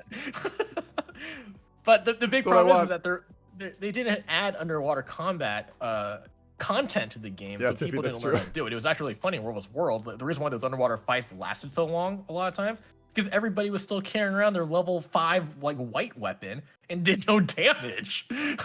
So that's probably still me, to be honest. Yeah. So if they actually did underwater, they actually added enough underwater content so that people wanted to learn how to do that. They fixed some of the weird quirks with underwater combat, like Revenant skills not doing things. Like some of the targeted skills are kind of weird. Like just have all the utilities do stuff underwater. That's like different. Like underwater combat would be a different combat mode. Yeah. And actually support it, and have like the Golem Force will be a prize rotations on it. Maybe get a few more weapons so we don't have 3 underwater weapons only. And then they actually add content to it. Yeah, I think people would actually be okay with underwater combat because underwater combat in this game is actually really, really smooth and good compared to other games that have tried underwater combat to the point where it's like, I was playing Jedi Fallen Order like a couple months ago, right? They just got rid of underwater combat. They have swimming in the game. There's no combat underwater because they just don't want to do it.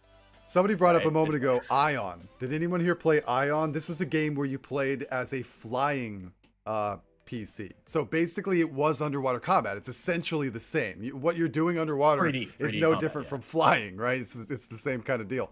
So it's basically like a version Requiem says, Merrick TV, people complain about underwater combat, but for anyone who has played a game like Ion, it's the same. The problem is the lack of attention it gets and how poorly it was executed.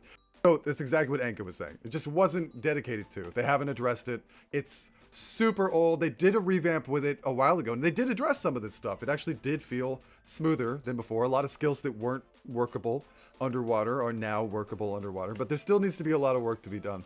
I personally, yeah, if you had a golem and you were working on it, they addressed some of the clunky issues, and they brought an underwater raid in the Jade Sea, I would be freaking stoked. So yes, I absolutely hope so.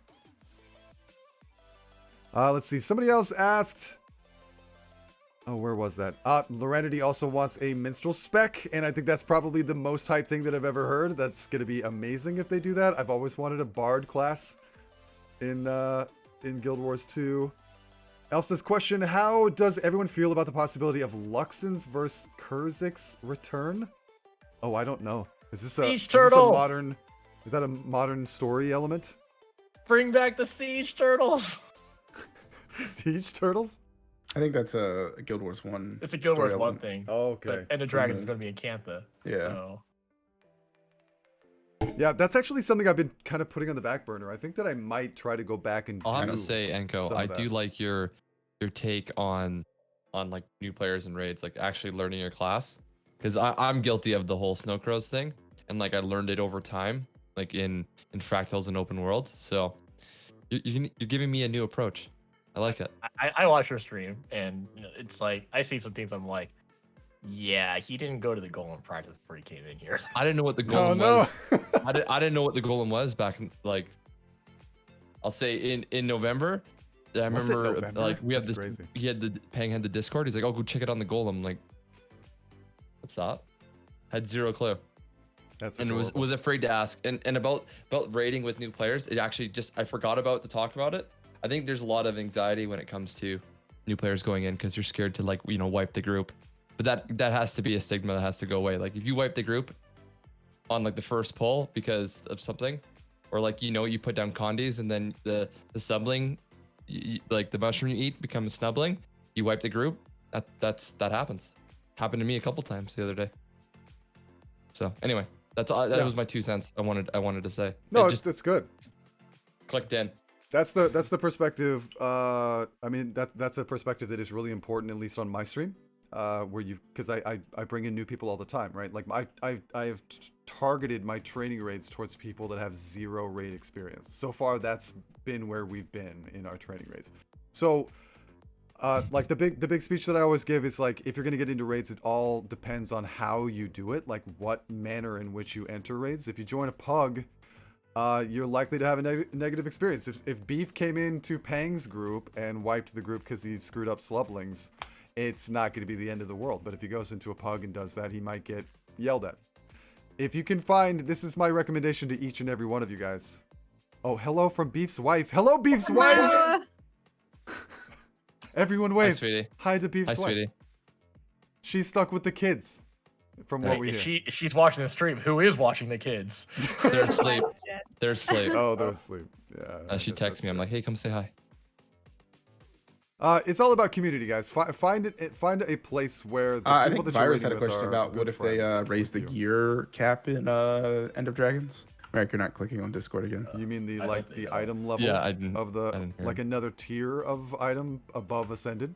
Yeah, Oh. yeah. I would want that. I would. You would want that. Yeah. Here's yeah, the problem definitely. with that, though. So they have said previously that if you have legendary weapons, I'm assuming this is going to apply to trinkets and Echo armor. got a gift sub for Tanya. When they added ascended gear, the big question came up is like, oh, are we going to keep getting more gear tiers? And the concern was about legendary weapons, because legendary weapons were originally exotic, and like we didn't have the stat swapping stuff. It was just Ooh. a skin basically. And then they said that this left it open ended about the question of more tiers past ascended. They said that legendary weapons will always remain the strongest tier, like even if they go higher. So if they do another tier in End of Dragons, it's a lot of power creep for the current content, like the earlier raids. Yeah. But because we'll have Armory coming in July, a lot of people will have legendary armor available on every single character, legendary trinkets on every single character, and weapons for their favorite characters, if not all of them.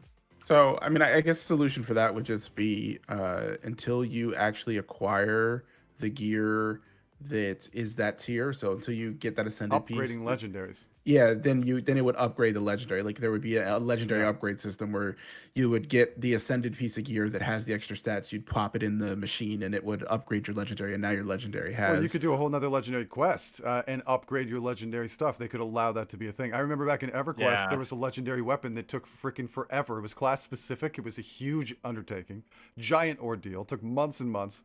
And then they came out with, another expansion, which was a level cap increase. And now the gear came out that was better. So you took that weapon and then went on a second epic quest to basically go through this whole process. It was basically as hard as doing an epic in the first place. That upgraded it to what we ended up calling epic tier, epic 1.5 and then epic 2.0. And so it would evolve your legendary to the next tier. And that could be something that would be cool. I don't think hi- they do that because. Oops, sorry. Yo, Visco. This goes in chat. Visco, what's up, buddy? I don't Everyone think stop they'll and say hi do to that Visco. because they've already kind of said that like legendary will always be the highest tier. So Yeah, they did what say I that. if they wanted to do that, what I could see them doing They also is said that no capes.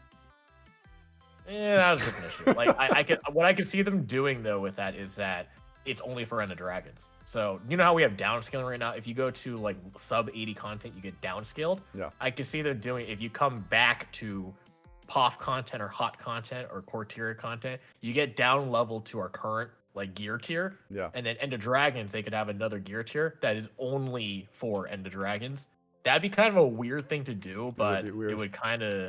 it would prevent like we already have massive power creep as it is in raids and stuff. Yeah, like raids that are in general. soloable. And I mean, it's Fractal, insane. and- It's insane. So- this is what I was saying about like the artificially created, community created expectation of people that is not made by the game. It's made by the community because technically raids can be soloed or duoed. I mean, that's how extreme the creep has become. We can literally just the staff mirage. Somebody did like a Cairn staff mirage solo that was the easiest looking thing I'd ever seen in my life. The day it came out, I mean, it's just nuts. So if they did do another gear tier, it would be interesting, but they'd have to do something like that. Somebody said, should I get... Exceed says, Merrick TV, should I chase full legendaries with Armory coming out? The answer is yes. If you're asking if I'm going to, the answer is probably no. But the advice that I give to you, absolutely yes. There's more of an argument now because Armory is coming out than there ever has been before. It's really actually going to be a very worthwhile investment. If you can make yourself go through all that process, yes. The truth is that Guild Wars 2, you remember I said just a moment ago that it's community influenced expectation on how well that you do in a raid because the raids don't actually require all that. Well, we were talking about there's no such thing as a vertical progression in Guild Wars 2 at all. Basically, Guild Wars 2 and having fun in Guild Wars 2 is all about goals. You have to have a goal. You have to have something to work towards. And this is something you have to come up with for yourself because the game doesn't actually require you to do anything. Like I said, you can literally get max level and then buy exotic gear and then do the hardest content in the game. You can just do raids after that and it won't really matter. Nothing in the game is going to require stuff of you to keep going and going and going. So the more fun you have in Guild Wars 2, it's all about identifying goals that you like and then accomplishing those goals. And Legendary has become an excellent goal that is not only going to take a great amount of time, but to actually serve a really helpful purpose. Starting finally that they're coming out with the Armory very soon. So my recommendation is yes. Do as I say, not as I do. I should probably start making legendaries, guys. Elf was asking about monetization on the Armory system. Yeah, I would expect there to be monetization on the Armory system. But they said it was going to be free. But they said not Cryptic it was going to be free. They said. I mean, they said that about the elite specs and stuff, or not the elite specs, the What's templates. Oh, templates. here we go. What do you guys I'll think believe it about when it's see it in artifact game. weapons? Yeah, exactly.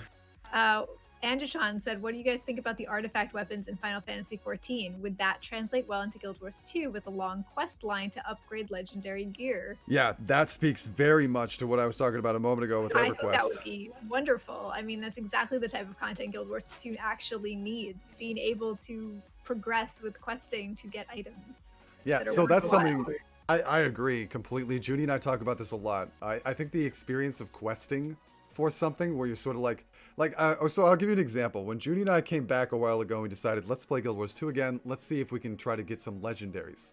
We'd never gotten any legendaries before. Neither of us had ever crafted a legendary weapon.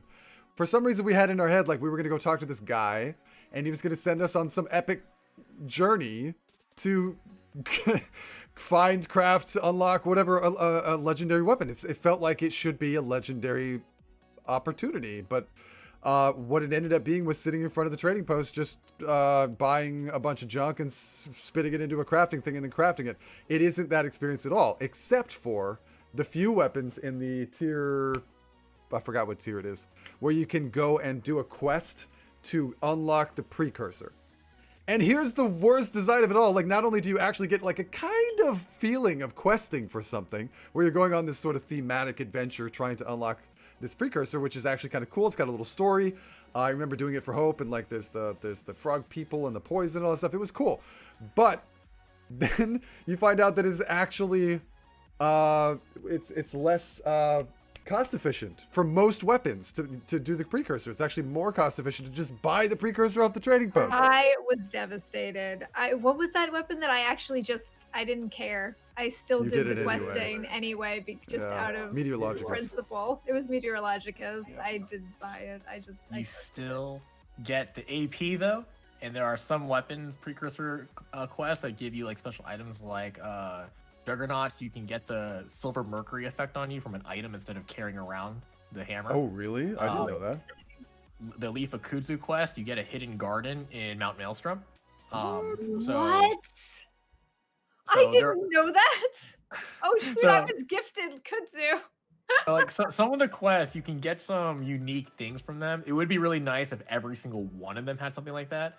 But there are benefits from doing them. I'm going to go do them anyways because I want the 9 AP from each one. But Right. I'm and definitely gonna do the Leaf of Kudzu one now, knowing that. and I'm going to have a lot of Right. time here in the coming up very shortly. I mean, poor it's Echo. cool that there's some unique stuff, but I also feel like the quests themselves are like Frank said, you're not really questing. They're making you do things that you've already done in the game a million times, right? Just over again. It's not, not to reference BDO again, but like when you're doing the adventure logs in BDO, that's something they could have easily made you do, kill the same things over and over that you've killed a million times. But they actually make you go do things that you wouldn't normally do in the game, and it's like a new experience. Some of the areas are the same areas, but it's a lot of the areas are the same areas, but you're doing something new there that you haven't done before. I don't know, man. I miss the feeling of questing. Just there was a thing about that, especially epic questing, some sort of like long-term, big investment, big story, unlock thing. Maybe requires a bunch of effort on your part that doesn't quite feel so. I mean, one of the major reasons why I've not done a lot of legendaries is it doesn't feel at all legendary. It feels like It's a grind. a grind. Yeah. It's an amassing of a bunch of currency that is all little. I don't want to demean this in any way because this is literally how Anko became the god of Ektos. He does a lot of the little things. He does a lot of those really well, and I wish that I could do it. He's a better man than I am. I wish that I could do those things, but for me, like I just can't make myself do it. I want to feel like I'm accomplishing some sort of big thing. The artifact weapons in Final Fantasy, from what little I know of them, that's a big draw for me to come and do that. That actually sounds like a lot of fun to do. Yeah, Solstice just said, just go play Final Fantasy with me. Get that experience. Yeah, maybe I'm working Eric's on like, it. what have I done? Yeah, I shouldn't have said it. Go play Neopets, Junie. Just go play. No, I haven't played that in a long time. And I mean, and like I said, Flash, it killed the website. Flash. Pretty Oh. sure. She's so plugged into that community. It's adorable. So Sometimes I see I her actually doing have I actually have a question for chat, and I'm going to keep bringing this up every chance I get, because I want this to be a reality. What does chat think about Guild Wars 2 getting player housing? Oh my god! Okay, so sorry for chat, or for I mean, for anyone, anyway, go crazy. But I want chat to respond as well. Like, you don't have to wait here for them to respond. Go ahead and do your Everyone response. be quiet while chat types. Oh my god. No, I'm just kidding. I'll jump in. Go beef. Player housing is coming to your next favorite MMO, New World. Oh shit! And and they have it in ESO, and it has in BDO, correct? Cryptic? Yeah, BDO has player housing, and it's not as good as ESO, but we're getting a ESO. new player housing system that is it's called the Mansion system. It's supposed to be, from what I've heard, it's supposed to be equivalent to ESO. We'll see. And there's also everyone's favorite housing in World of Warcraft, garrisons. So Oof. let's Oh, come on. I'll embrace. That's sarcasm, embrace right? 100%. Okay, good. I was Garrisons like, are terrible. I was concerned that you'd never experienced real player housing then if you said it. It's like the people No, that are no. like, oh, but Guild Wars 2 has got guild halls. Guild halls. Or the stupid thing that you unlock in POF or whatever, that little area that you, I don't know, it's so dumb. Oh, Can we talk about Final Fantasy 14 housing though, as Sky Oh my goodness. alluded to in chat? Yeah, but hold on. Amazing houses and decorating that goes on there. I have comments about this. Okay, listen. So It's savage housing. That's what it's called. Savage housing. Okay. So the first game that I ever played that had player housing, still to this day, I think has some of the best player housing that has ever existed. It was EverQuest 2, and it was amazing. And there was a whole crafting skill devoted to house-based items, and people would like go to your house in the fancy part of town, like you would go to like nicer and nicer places to be able to buy a house. Now the house was instanced, but you'd go to this big nice door in this nice building and be like, I have a house in there, and that was cool. Now some player housings have been really, really bad, but ESO has got an amazing one that is not just really, really good and really immersive and comprehensive, but also tangibly, practically useful in terms of being able to put crafting stations in there, extra storage for your stuff in there, actual NPCs that allow you to do things in there, like real practical effect, so that you don't have to go to like these weird spread out crafting areas. You can make your ideal one right next to a bank in your own house, so much so that your guild mates want to go to your house because it's really nice and awesome and laid out and has a cool area to do all of this cool stuff. So that's definitely a thing. The problem with Final Fantasy is that the housing is too gated. Like 90% of the community of Final Fantasy does not get to play Barbie's dream house. Okay? That's part of the that's part of the extremeness of the savage housing. It's You too have to, extreme. you have this like requirement that you need to do, sort of like like kill proof. Merrick's like, all titles, all chairs, all achieves, Guild Wars 2, hardcore raider. Oh my god, Final Fantasy housing too hard, guys. I'm done. I can't deal with it. I quit. This is too much. It's too expensive. And listen, the houses are not instanced. If you want to get a house, you have to, like, listen, I watched my wife lose all semblance of time and space and work and sleep. She spent weeks sitting there staring at this little, it looks like, if you drive by a house that's for sale, it's got that weird little placard thing in the front of the house. Parties. They just we sit had placard there parties with 82 other people who are trying to buy the darn house from it as well, and you're all just clicking it over and over. Weeks she spent doing nothing but this. I wrote it off as forever. Like, I will never get a house. I'm never gonna get to do this. So that's a bummer. That's the real grind. The real grind. Yeah, it is. Hey, don't call it savage housing for nothing. But honestly, I want to answer that housing system doesn't sound. Actually. Arcade? Yeah. I want to answer Cryptic's question honestly though, and do I think that player housing in Guild Wars 2 would be good? And the answer is absolutely yes. I think that not every community is willing and able and ready to embrace player housing. I would say that like World of Warcraft, for example, they did the garrisons thing. It was really haphazard housing, not a big deal, not done well. And of course, does the average WoW player want to sit there and play with their houses? No, absolutely not. They don't. This is just not the world that they live in.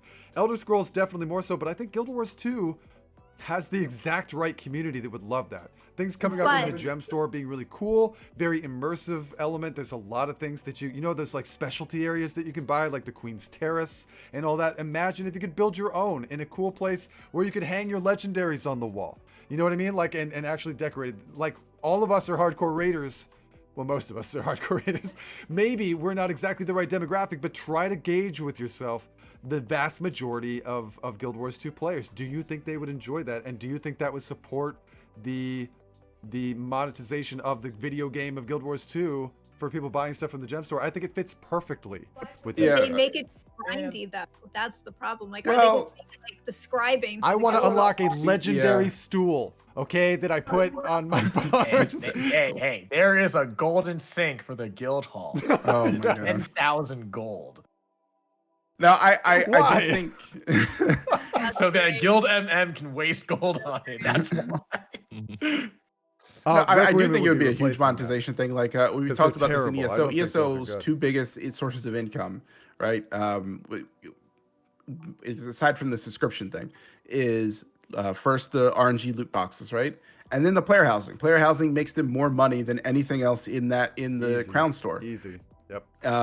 And I don't understand. I feel like it was a huge misstep with Guild Wars 2 when they didn't monetize guild halls. And it's so people are like, oh no, please don't monetize my guild halls. You know, don't do that.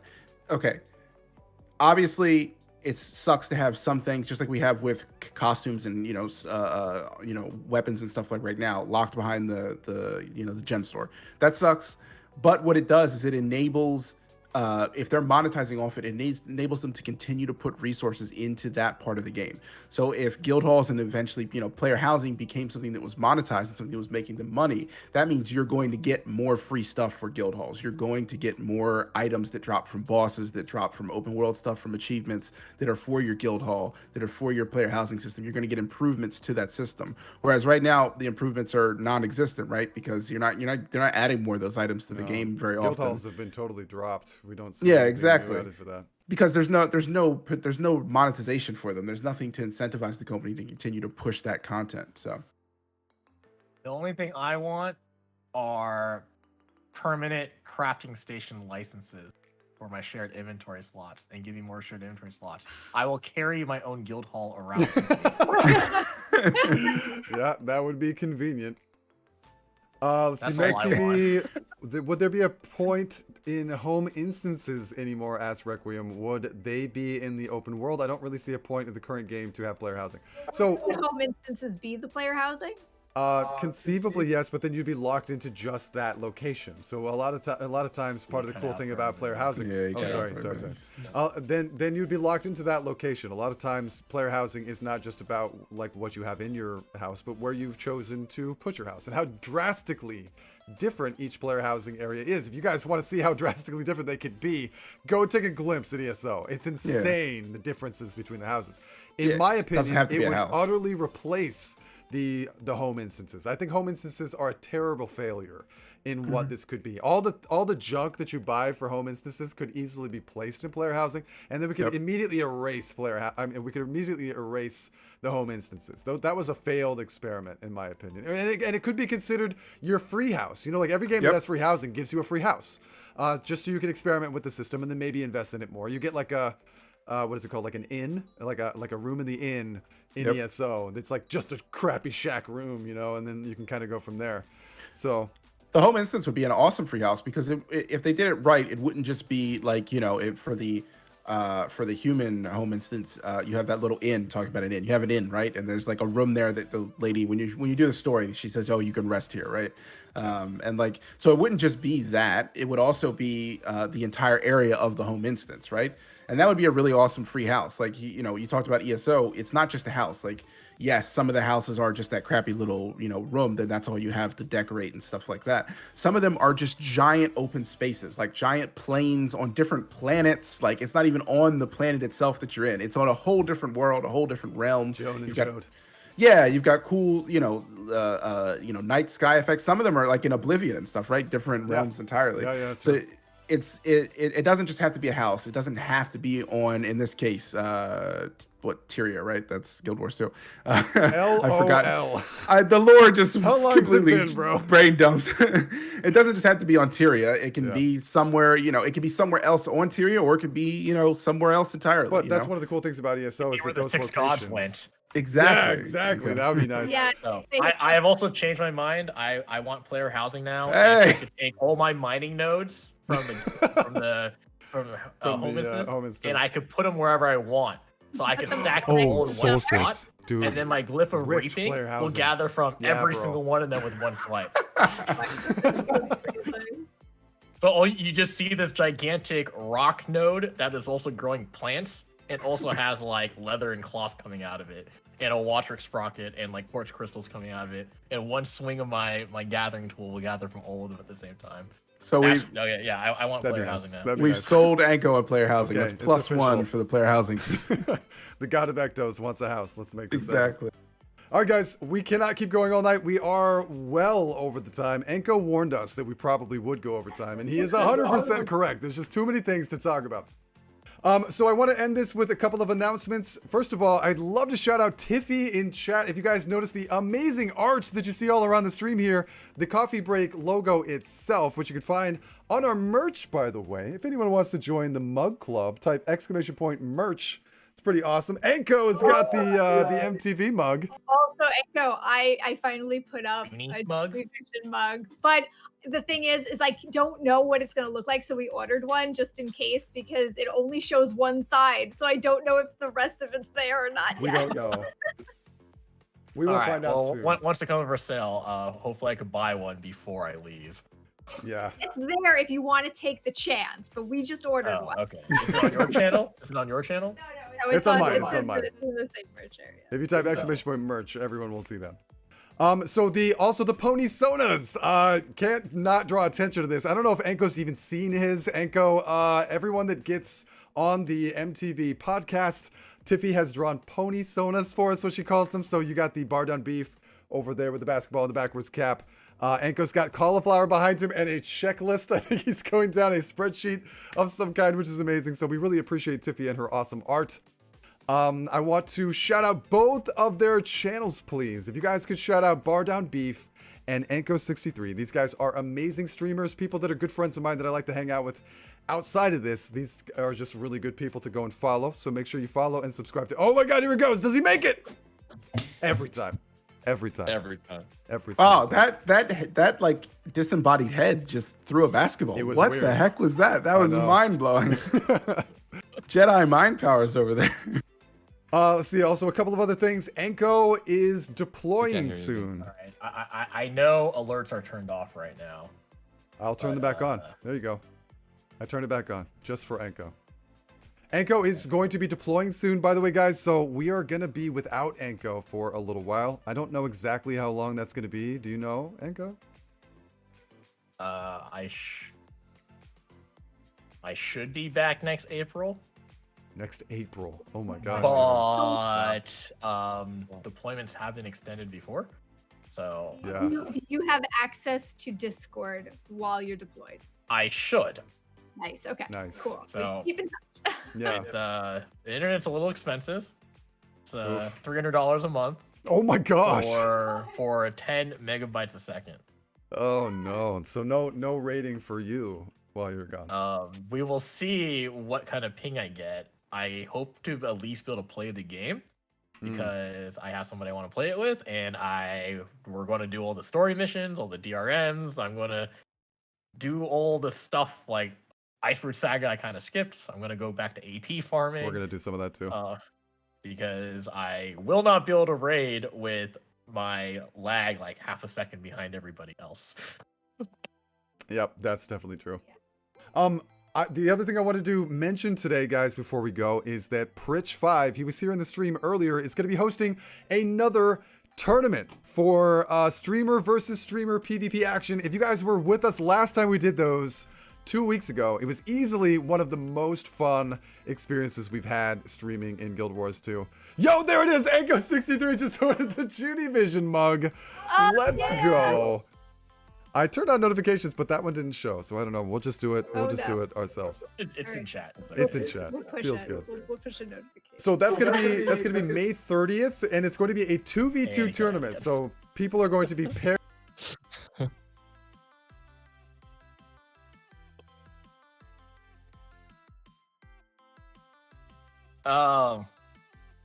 So once again, I got told some weird stuff about what I'm going to be doing next month. So Uh-oh.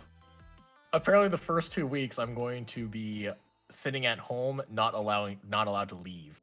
So Oh, for like quarantining to make sure. with yeah, COVID? except that like I'm local, so that shouldn't apply. But the government has also, like the U.S. government has also released things like, oh, if you've been vaccinated, you don't have to wear a mask anymore. But I have to quarantine for 2 weeks still. What? even though I'm vaccinated. So it's about what Wait, I've who's come muted? to expect from the U.S. military bureaucracy. Oof. Because this is not the first time like stuff like this has happened. Raz is wait, chat. gigantic. He's so big. He's such a big cat. Chat, can you guys hear everyone talking? Somebody was saying muted. Is it muted? Did you just mute the stream, Sky TV? Is that... Oh, I was for a bit. It's fine now. Okay, good. Oh, good. Okay. Roz says hi. Thank you guys for watching. We really appreciate it. Coffee break is something we're going to try to do like once a month. So hopefully we will do this again soon. Really big thanks to Cauliflower Beef and Enko for coming and guest starring with us. We really appreciate it. And thank you guys for hanging out and chatting. This is definitely one of our favorite things to do, and we're going to do more of it. I will also be on Jebro's stream tomorrow. I'm going to be guest starring as a podcast participant on his podcast, The Lightbringers, tomorrow. So that's going to be 3 p.m. EDT, I think is the time. So hopefully we will see you guys there. Thank you for supporting the channel. Follow, subscribe to not just me, but also Anko and Beef and Junivision. Even Cryptic streams now. Go subscribe to Cryptic too. This is awesome. And Junie has a mug now, guys. she does. You gotta collect. You gotta collect them all. I'm waiting for my mug that's just got a giant ectoplasm on it. Can we make this happen? Is that something we can do? Ecto merch. I think that should happen. Maybe I'll do that when I get back. I'm going to be Nice. redoing a lot of stuff when I get back. Maybe I'll have some actual emotes when I get back. I like your emotes. I love the ecto heart emoji. That's my new favorite Well, thing. I mean, the Ecto one itself is just like the actual Oh. Ecto graphic. So it's like, I honestly shouldn't be using that one. I kind of need to get my Yo, own. Danny! And then the Let's other go, one dude. for, Thank you so much for the gift Violet subs. That's Soul, I think huge, just bro. Some guy on Thank Fiverr you. that I'm completely Danny Boy screwed 909. up the Should start emotes that I streaming ordered. again. And like those two look kind of okay, but yeah, I need to get some new notes. We're probably going to be trying to tackle some new ones as well pretty soon. Pee-wee Slayhouse, what's up, Pee-wee? That's a good friend of ours, another streamer as well. Thank you, Danny Boy, for the gift subs. That's huge, dude. Thank you for ending the stream on a high note. Really appreciate it. And Anko for the Junivision mug. I'm excited to see it. I just want to see it. Post the picture when it happens. If it's cut off and doesn't even have the name on it, I'm going to feel really bad. Supposed to be the whole like it's supposed to have like the avatar in the O, but the way they put it on the mug, like they don't show you the back. So I don't know. I hope so. I see.